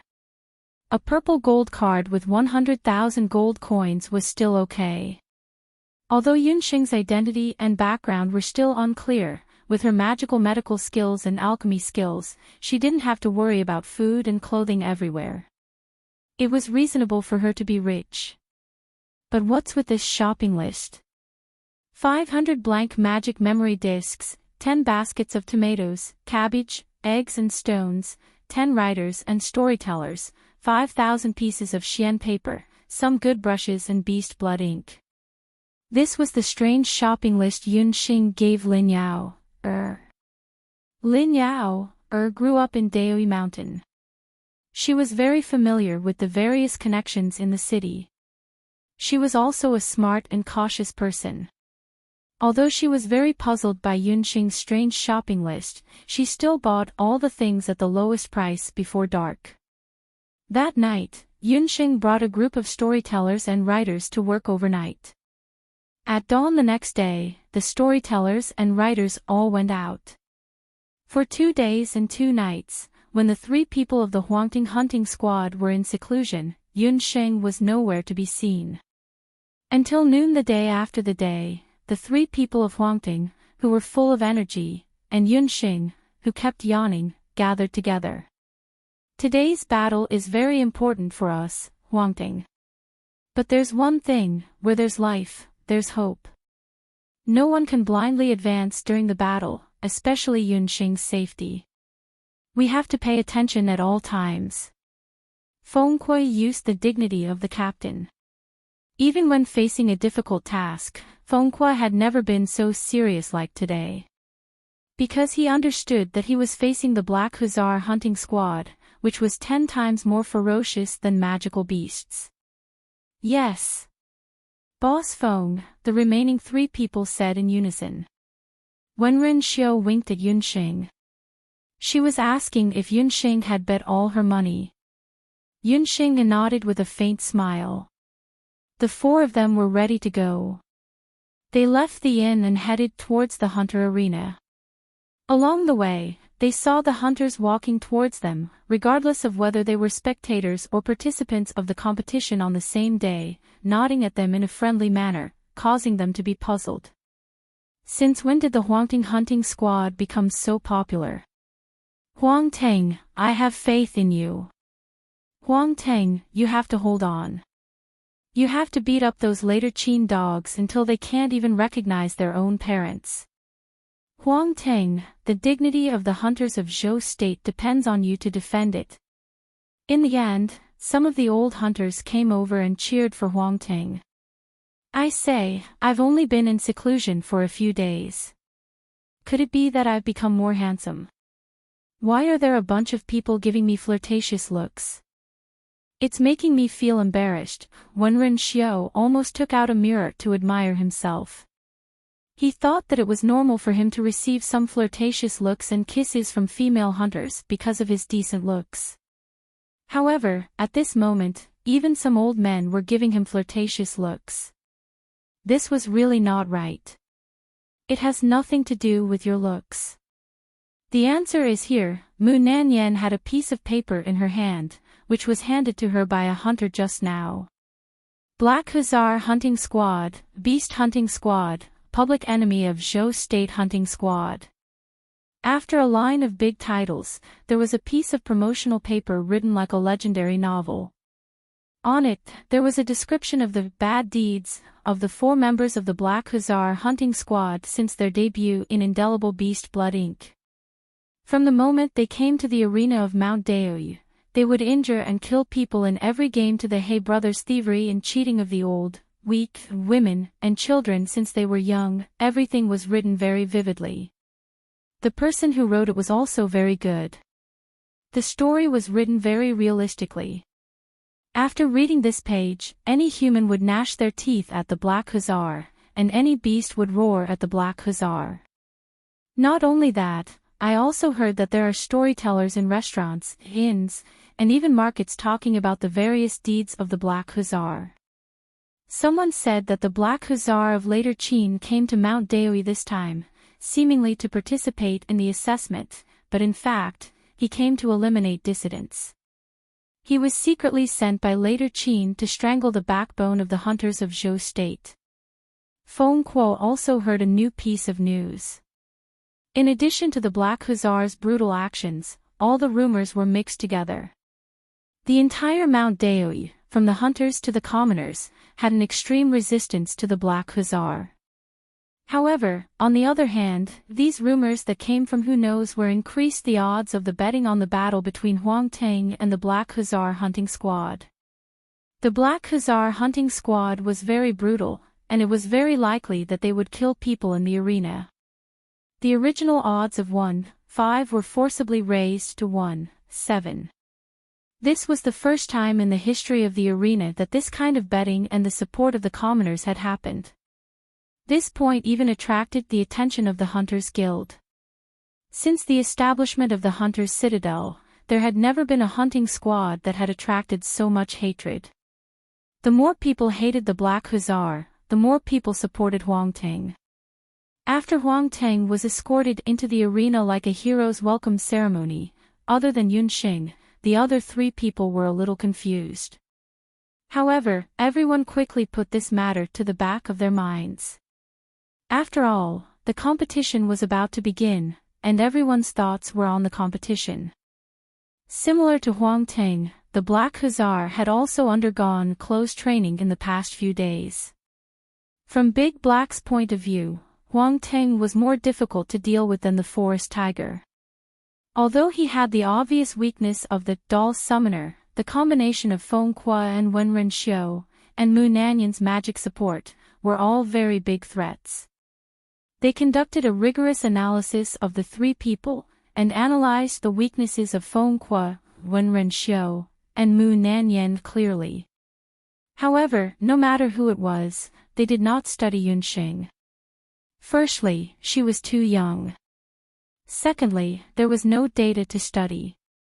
Yunxing had never been on a hunting mission, and since she had entered the arena, she had not fought once. Just like that, Yunxing became a research blind spot. After the four brothers had thoroughly studied, they were determined to defeat Huang Ting. Just as they arrived at the arena, they felt that something was wrong. Along the way, why did everyone look at them fiercely? It was as if they had stolen someone's wife or kidnapped someone's son. Big brother, do you feel that the people around us are weird? Why do they all feel like they want to tear us into pieces?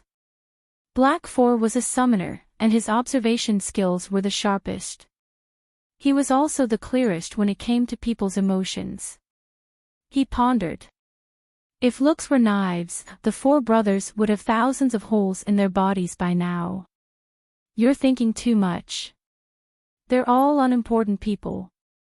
Big Black did not care. Just as he was about to enter the arena, he suddenly felt a chill at the back of his head. It was as if something had hit his head.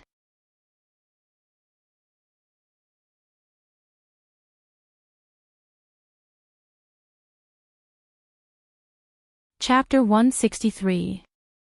Big Hay's first reaction was that it was a hidden weapon. But when he touched the back of his head, he found a yellow liquid and transparent mucus on his hand. He sniffed and smelled rotten eggs. Which bastard dared to hit me with a rotten egg? Big Hay roared. The match between He Hu and Huang Ting had attracted a lot of attention. With the deliberate exaggeration of a certain black-bellied lowly, it quickly attracted a large number of spectators. In Zhou State, except for a few large A-level hunting groups, all the hunters who didn't have any missions rushed over. But the number of spectators was limited. The spectators who couldn't buy tickets could only wait outside the arena. At this moment, there was a sea of people outside the arena. Big Hay couldn't even guess who hit his head with a rotten egg. Damn it, if I find out who hit me, you're dead. Big Hay was furious. Under the comfort of the other three brothers, he barely calmed down. After Big Hay cursed at the crowd for a while, he walked into the arena angrily. At this moment, a pretty young girl with a few children squeezed through the crowd in the arena. She asked the spectators from time to time, "That's the He Hu private squad. They're as fierce and evil as the rumors say. They're just hunters from the Qin dynasty, but they're so arrogant in the territory of Zhou State. If it were me, I'd smash them with rotten eggs, tomatoes, and stones." When the hunters heard this, they thought of Big Hay's embarrassment just now and felt a lot better.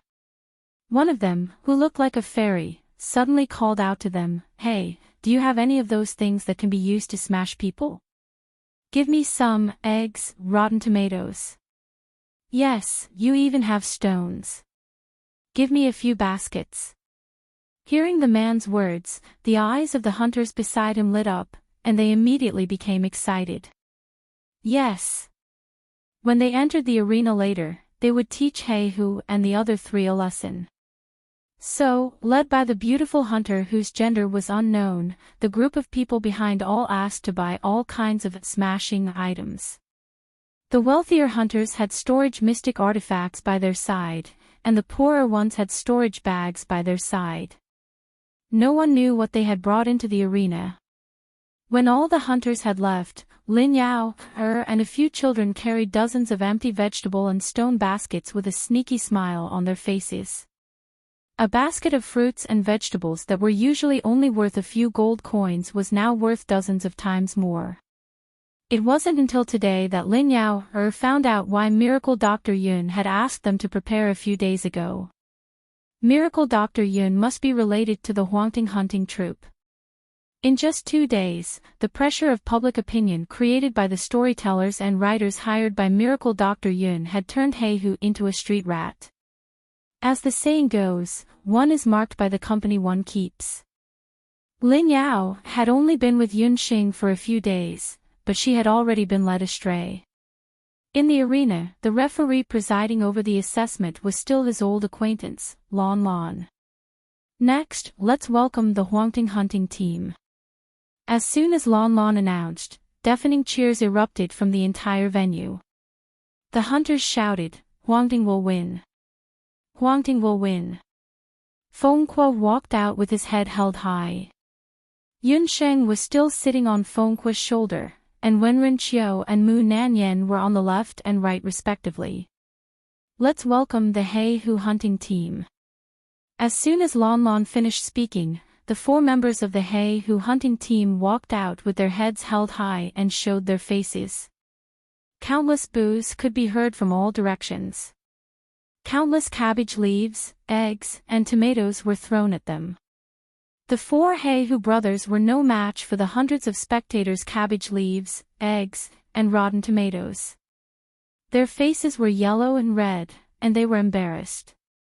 Even Lon Lon was so scared that she abandoned the 4 of them and immediately fled to a relatively safe corner to avoid this public rage that was coming at them with such ferocious momentum. These people were ruthless. They didn't even throw them away. The cabbage leaves, eggs, and tomatoes were all enchanted with magic and combat skills. Who? With a cabbage on his head, Big He roared at the spectators.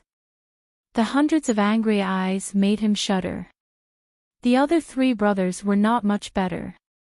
Their armor was covered with cabbage leaves and eggshells to varying degrees. What was even more tragic was that Big He 3 and Big He 4 were sorcerers and summoners respectively. They were hit by a stone thrown by someone, and their heads were bleeding. They could only bandage their wounds with some medicine. Everyone, please calm down. This is the Mount Daoyi arena. You are not allowed to throw anything in the arena. If you throw anything else, please leave immediately. You are not allowed to enter the arena to watch the competition in the future. Lon Lon looked helpless. Looking at the miserable state of the 4 He Hu brothers, she took out a piece of paper and handed it to Big He. The entire Mount Daoyi knows what you have done. Today, you are standing in the arena. I will do my duty to stop the people from hurting you. But after you leave the arena, I will not interfere with your life or death. Lanlin's tone was cold. Her eyes were full of disdain and hatred as she looked at the 4 He Hu brothers. They killed the backbone of the Zhou state's hunting troupe and tried to weaken the foundation of the Zhou state. Even if the 4 of them left the arena, they would be hunted down by the major hunting troops immediately. Rumor, this is a blatant rumor. It must be them. Huangting's people are slandering us. The 4 He brothers looked at the piece of paper. On it were various bad deeds of the 4 He brothers, especially the rumor that the 4 He brothers were later Qin assassins. Their expressions changed at the same time. How could this be? Their identities. Who was it that revealed their true identities? The 4 He brothers knew that they were doomed this time. Even if they won the competition, they would have to face punishment from the organization. We, the Huangting, will win fair and square even if we win. Feng Kuo's face was cold. Looking at Feng Kuo's expression, Big He knew that he was not secretly playing tricks. Then who was it that secretly used such a shameless and despicable method to deal with the He Hu brothers? Yun Sheng, who was watching from the side, was very satisfied. No one would have guessed that all of this was done by her. Not only that, there was more exciting content waiting for the 4 He brothers. Yun Sheng clenched the magic scepter in her hand. The dark magic soul in her body emitted a strange black light at this moment. In an inconspicuous corner of the stands, General Batu looked like he was going to vomit blood. "My king, how could you do such a thing? It's a disgrace to you and the royal family of the immortal Jew country." Just now, when the spectators were throwing things, their honorable god Wind King took out a basket of stones from his storage ring and threw them in with all his might. As he threw, he cast wind magic on the stones. Each stone was thrown accurately and fiercely. "Don't be long-winded, the game is about to start." Kamikaze impatiently stuffed a tomato that he hadn't had time to throw into Batu's mouth. He looked at the field with great interest. He didn't miss the devilish smile on the little loli's face when everyone was throwing things. That little girl really caught his attention.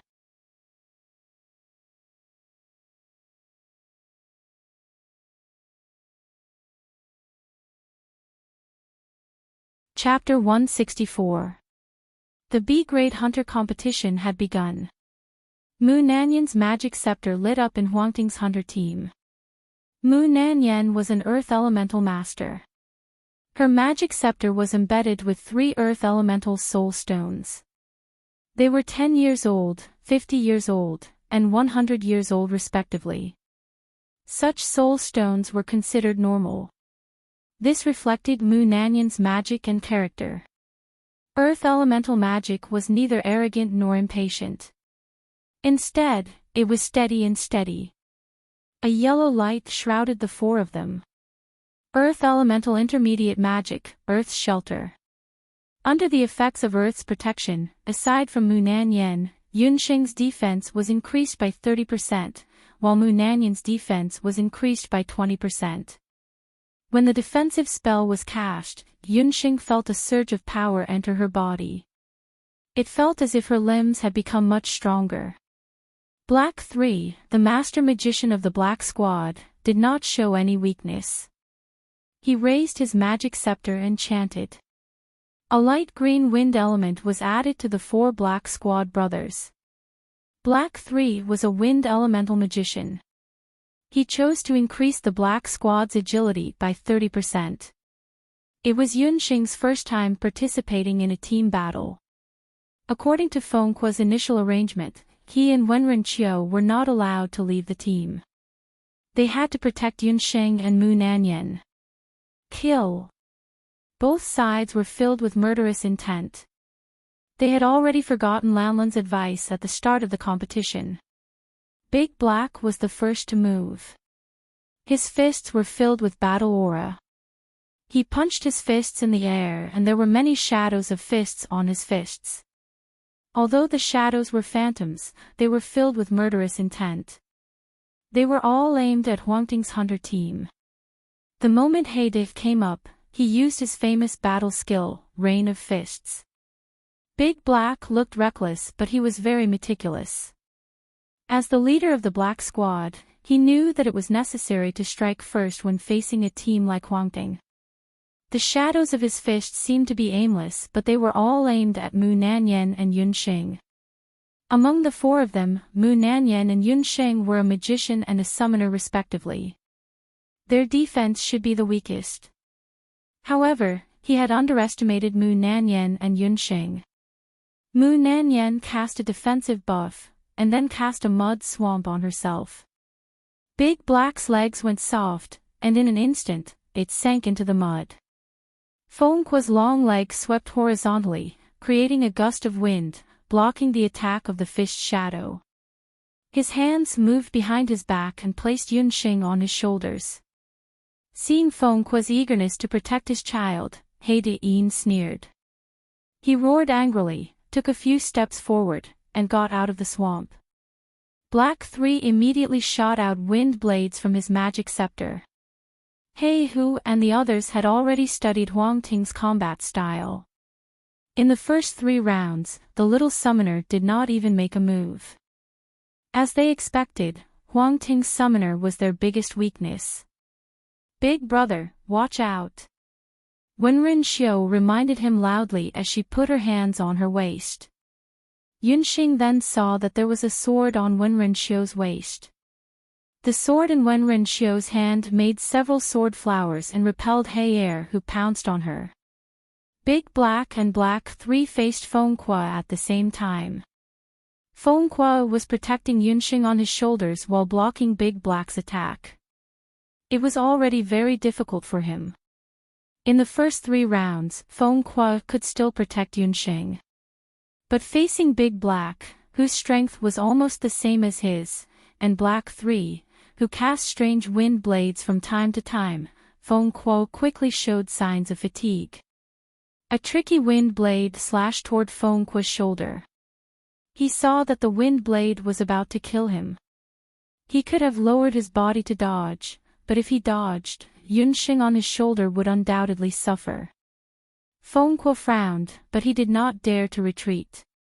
If he did not retreat, he would have to use his flesh and blood to block this attack.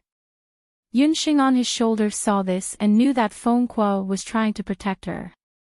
She was touched, and Yunxing quietly used the end of her magic scepter to poke Fengque's Chihu acupoint on his shoulder. Fengque did not know that Yunxing would suddenly make a move. There was a sour feeling on his shoulder like ants biting, and his shoulder could not help but lower. At the same time, Yunxing beautifully turned over and nimbly avoided the wind blade. But then, Yunxing found that something was wrong. After Black 3's wind blade missed, it did not spread in the wind. On the contrary, after the wind blade stopped in mid-air, it suddenly turned back and slashed Fengque's shoulder. Fengque's shoulder suddenly bled. What a cunning Black 3! It turned out that he did not use the ordinary primary magic wind blade, but the intermediate magic disguised as a primary magic, wind sickle. The wind sickle was almost the same as the wind blade in appearance, but it would turn back halfway to form a more powerful wind sickle. If Yunxing had not escaped in time just now, she would have been chopped into 2 pieces by now. Fengque's shoulder was injured, and his body's strength was relaxed. His counterattack immediately slowed down a lot. "Boss, I'll do it." Wenren Xiu concentrated her Do Qi on her sword. The sword suddenly grew a few inches and turned into countless sword lights. The sword lights covered Black 2's body, forcing him to retreat a few steps. Mu Nanyan also chanted the earth thorn magic at the same time. Several earth thorns broke out of the ground, disrupting the enemy's pace. Fengque used his Do Qi to protect his heart, and watched the situation in the field with rapt attention. He suddenly felt that something was wrong. After the game started, there was still one person in the Black Guards who did not move. The summoner, the opponent's summoner, had not made a move so far. Yunxing had already revealed that her summoned beast was Xiao He, but Black 4's summoned beast had not shown its true face. Even when facing the forest tiger, Black 4 did not summon a beast. A bad premonition arose spontaneously. Pang, a violent collision sound, and Mu Nanyan screamed in pain. The defense in front of her cracked. An armor-piercing beast broke out of the ground and unexpectedly broke Mu Nanyan's defense. It was a rank 4 armor-piercing beast, about 70 to 80 years old. It had a burly appearance and weighed about 100 pounds. Its appearance was somewhat similar to a pangolin. Its whole body was covered in thick scales, and its sharp claws and teeth pressed on Mu Nanyan's neck. Mu Nanyan could only use her magic scepter to block it. Seeing that Mu Nanyan was in danger, Wenren Xiu's handsome face showed a touch of anxiety, and the sword in her hand was also disrupted. "Go save Nanyan." Fengque took a deep breath. Ignoring the blood on his shoulder, he raised his magic scepter and chanted. Fengque was a dual cultivator of magic and Do Qi. In a situation where the enemy was strong and he was weak, he still did not panic and calmly cast magic. "Stubborn, 4, kill that woman first." Black 4 smiled ferociously. He and Black 3 swarmed forward to entangle Fengque and Wenren Xiu. No one was in the mood to pay attention to Yunxing. "Baby, let them see blood." Kill that female magician first. Black 4 looked coldly at Mu Nanyan, who was desperately resisting. Before you kill someone, shouldn't you make sure that you are still alive? Black 4's back was cold. He looked carefully and found that the summoner of Huangting had unknowingly stood beside him like a ghost. The black-haired, black-eyed girl had a sweet smile on her face.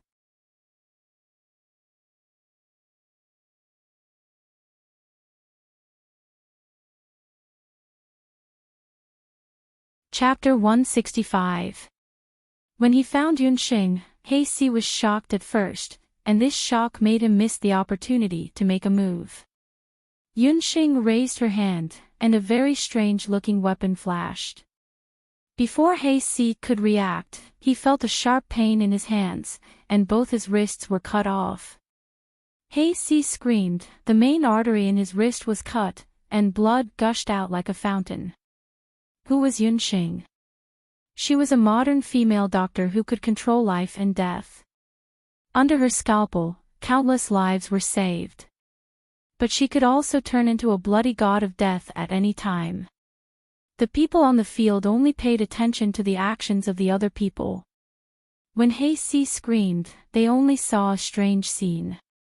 Yunxing's knife was too fast. She was the #1 surgeon in the medical university, and coupled with the second level of Trillium hand, her hand speed was several times faster. In other people's eyes, it was just a flash of light. They saw He screaming, both his wrists were cut off, and he kept rolling on the ground. His arteries were all cut, and blood kept spurting out. In less than a quarter of an hour, He would die. Yunxing's eyes were only left with a chill. The 4 brothers of He who deserved to die for what they had done. As early as walking on the field, Yunxing's heart had sentenced them to death. The summoner was injured, and his summoned beast was also fatally injured. Mu Nanyan saw the opportunity and smashed the head of the armor-piercing beast with her magic scepter, throwing it out. Lao Si. Heida was the closest to He. He rushed forward, wanting to check He's wound. Xiao He. Go. But how could Yunxing give him a chance? She called out Xiao He from the Linglong Beast Tower. Swallowing the Sky Battle skill, activate. Following a wolf-like howl, the entire branch arena was plunged into darkness. It was like going from day to night all of a sudden. It was dark all around, and no one knew what had happened. But some people vaguely guessed that the wolf-like cry might have triggered some kind of magical beast battle skill. A battle skill that could change the weather in an instant. What kind of magical beast was that? What's going on? Huangting saw that He was severely injured, and Mu Nanyan had successfully escaped. Feng Qua and Wenren Xiu were immediately energized. However, it was pitch black all around them. They had no choice but to be on guard in case the black guards took the opportunity to launch a sneak attack. In fact, Huangting and the rest's worries were unnecessary because the Black Valiant hunting squad had witnessed Black 4's strange injury and the sky darkening. Everyone was panicking. Heide wanted to save He, but he lost his way in the dark. The darkness came in a strange way. Even though Heide was a revered martial artist and his 5 senses were much sharper than ordinary people, he still could not see anything clearly in the darkness. In the darkness, a figure landed on Blackie's neck like a bolt of black lightning.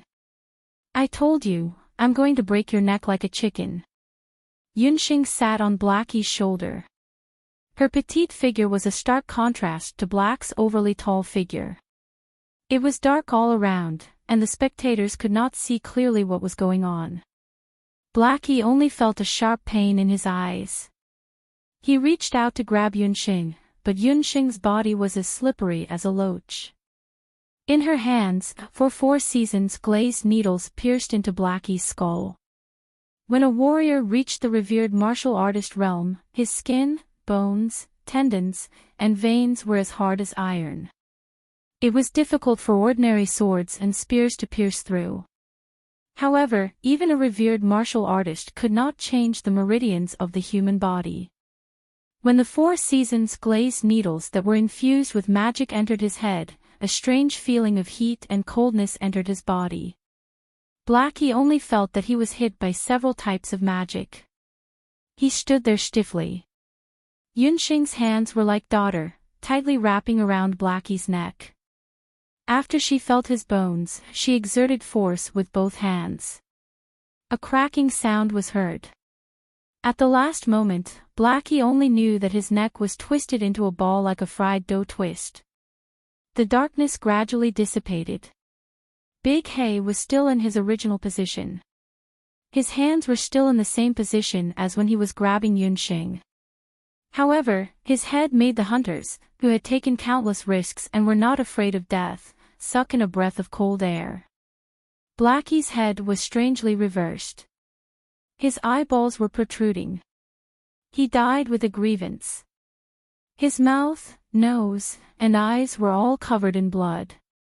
His face was burned black, frozen, and covered with dust. It was as if he was hit by several magic at once. It looked as if he had been attacked many times in the dark. Blackie on the ground was bleeding and he was dead. Big brother. Fourth brother. Blackie Air and Blackie Sen cried out in pain. However, none of them dared to go forward. In the huge arena, there were only 4 people standing there. Whether it was He Hu, Huang Ting's people, hundreds of spectators, or Lon Lon, who had forgotten her responsibility as a referee, everyone's eyes fell on one person. 1 needle, 2 needles, 3 needles, 4 needles. After using the Jade Marrow skill to suck out the 4 needles from Big Black's head, Yunxing did not forget to wipe the blood from the needles on Big Black's body. She calmly wiped the needles and her eyes fell on Blackie Air and Blackie San. She opened her mouth and said something that shocked the whole arena, "Let's fight together. It'll save us time and effort." Hiss! When the people who were listening to the story said this, everyone in the restaurant sucked in a breath of cold air. Although it had been 2 days since the B-grade hunter assessment that had caused a stir in the entire Dezhou country, when the storyteller mentioned how Huang Ting's summoner had killed He Si and then He Da, especially when she had pulled out the 4 needles from He Da's head, everyone felt a chill run down their spines.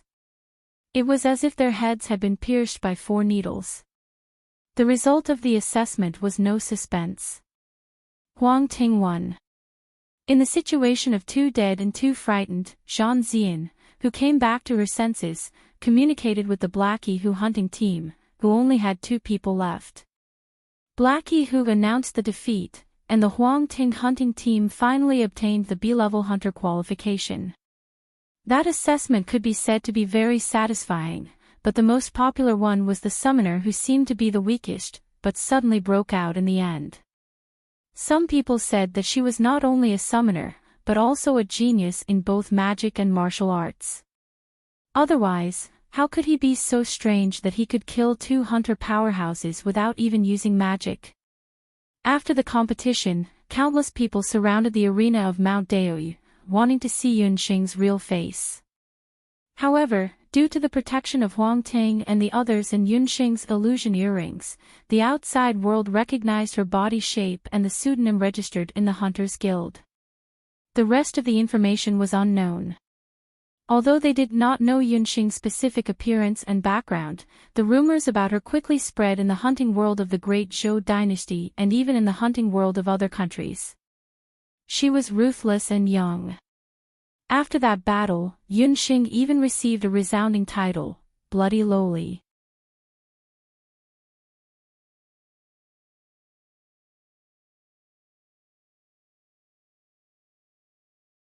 Chapter 166.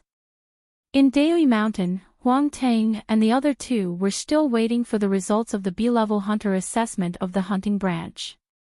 At this moment, they were sitting in a luxurious restaurant in the city with a table full of good food and wine.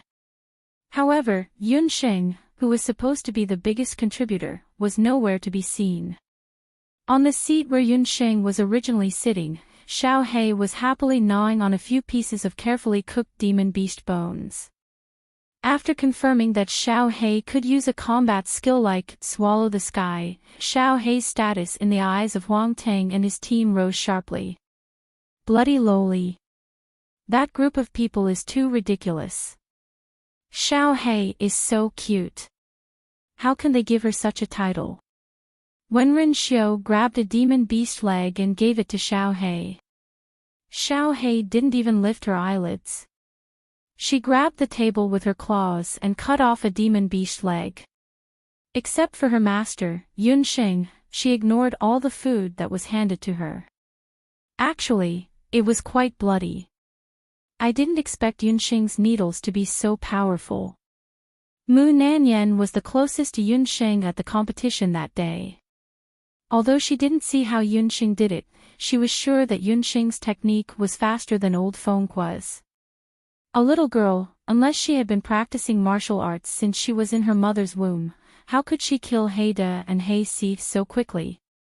That day, when Yunsheng was bathed in blood and pulled out the needles calmly, she was like the god of death. The title of Bloody Lowly was well deserved. Let's not mention this in front of Yunsheng. Although we haven't been with that child for long, she's like a dusty pearl, gradually emitting a luster that belongs to her. She's our teammate and has her own secrets. However, we won't ask too much. Feng Kuo's face was calm.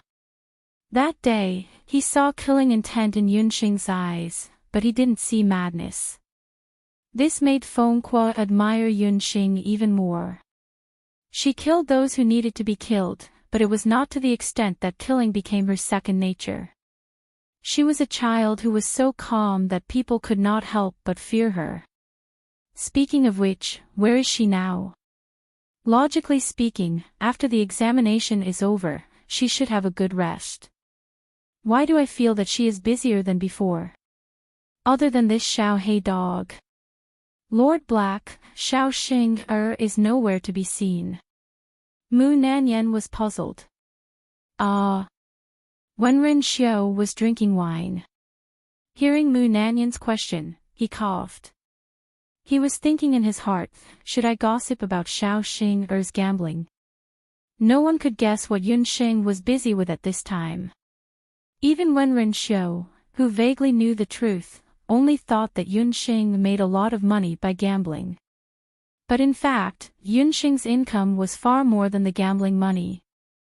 As soon as the B-level examination was over, Yunsheng immediately rushed to see Enchanting. The things that she had asked Lin Yao to do should have a result.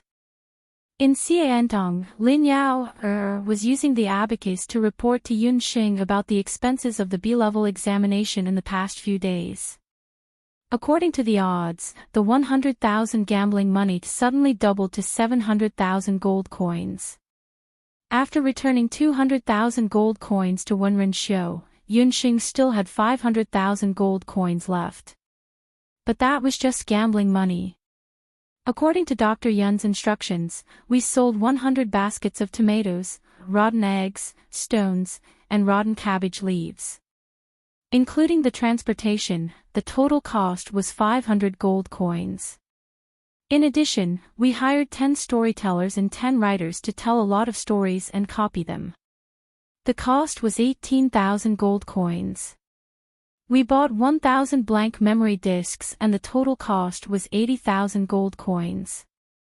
When Lin Yao first bought these things, she secretly clicked her tongue. Dr. Yun spent nearly 100,000 gold coins in one go. Dr. Yun was very generous. This made Lin Yao even more convinced that Yunsheng must be a child of an aristocratic family. That was why she was so generous. But after a few days, when she saw the income, Lin Yao immediately changed her point of view. If there was an investment, there would be an income. The storytellers and writers spread rumors in the major restaurants, as well as the various paper materials that were copied. The Black Valiant hunting squad was so black that even their own mother wanted to strangle them when they were born. After the competition, the remaining 2 members of the Black Valiant hunting squad left Mount Daoi dejectedly. They didn't even have time to arrange Haida and Haysee's funeral. The 18,000 gold coins were well spent. Those fruits, vegetables, eggs, and stones that were originally sold at a low price also increased by 10 times. They earned a total of more than 7,000 gold coins. But the most impressive thing was the 1,000 blank memory discs.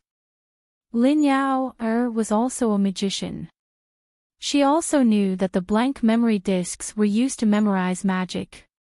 They could clearly record sounds and effects. Other than recording all kinds of magic, their biggest use was for some magic students to record all kinds of magic that their tutors used in class. It was used for revision or to skip class. The price of the blank memory discs was not cheap. 1 discs cost 80 gold coins.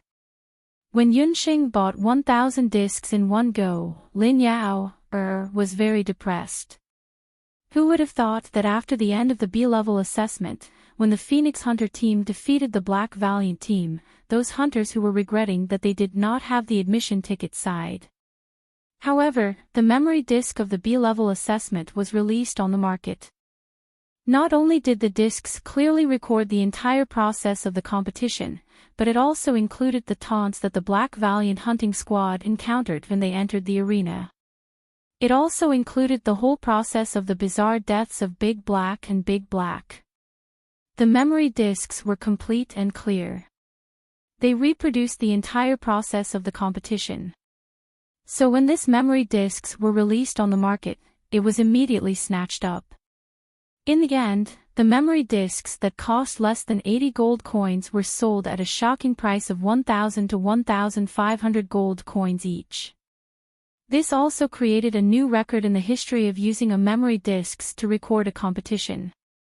Everyone was guessing who it was that had recorded the first memory scroll.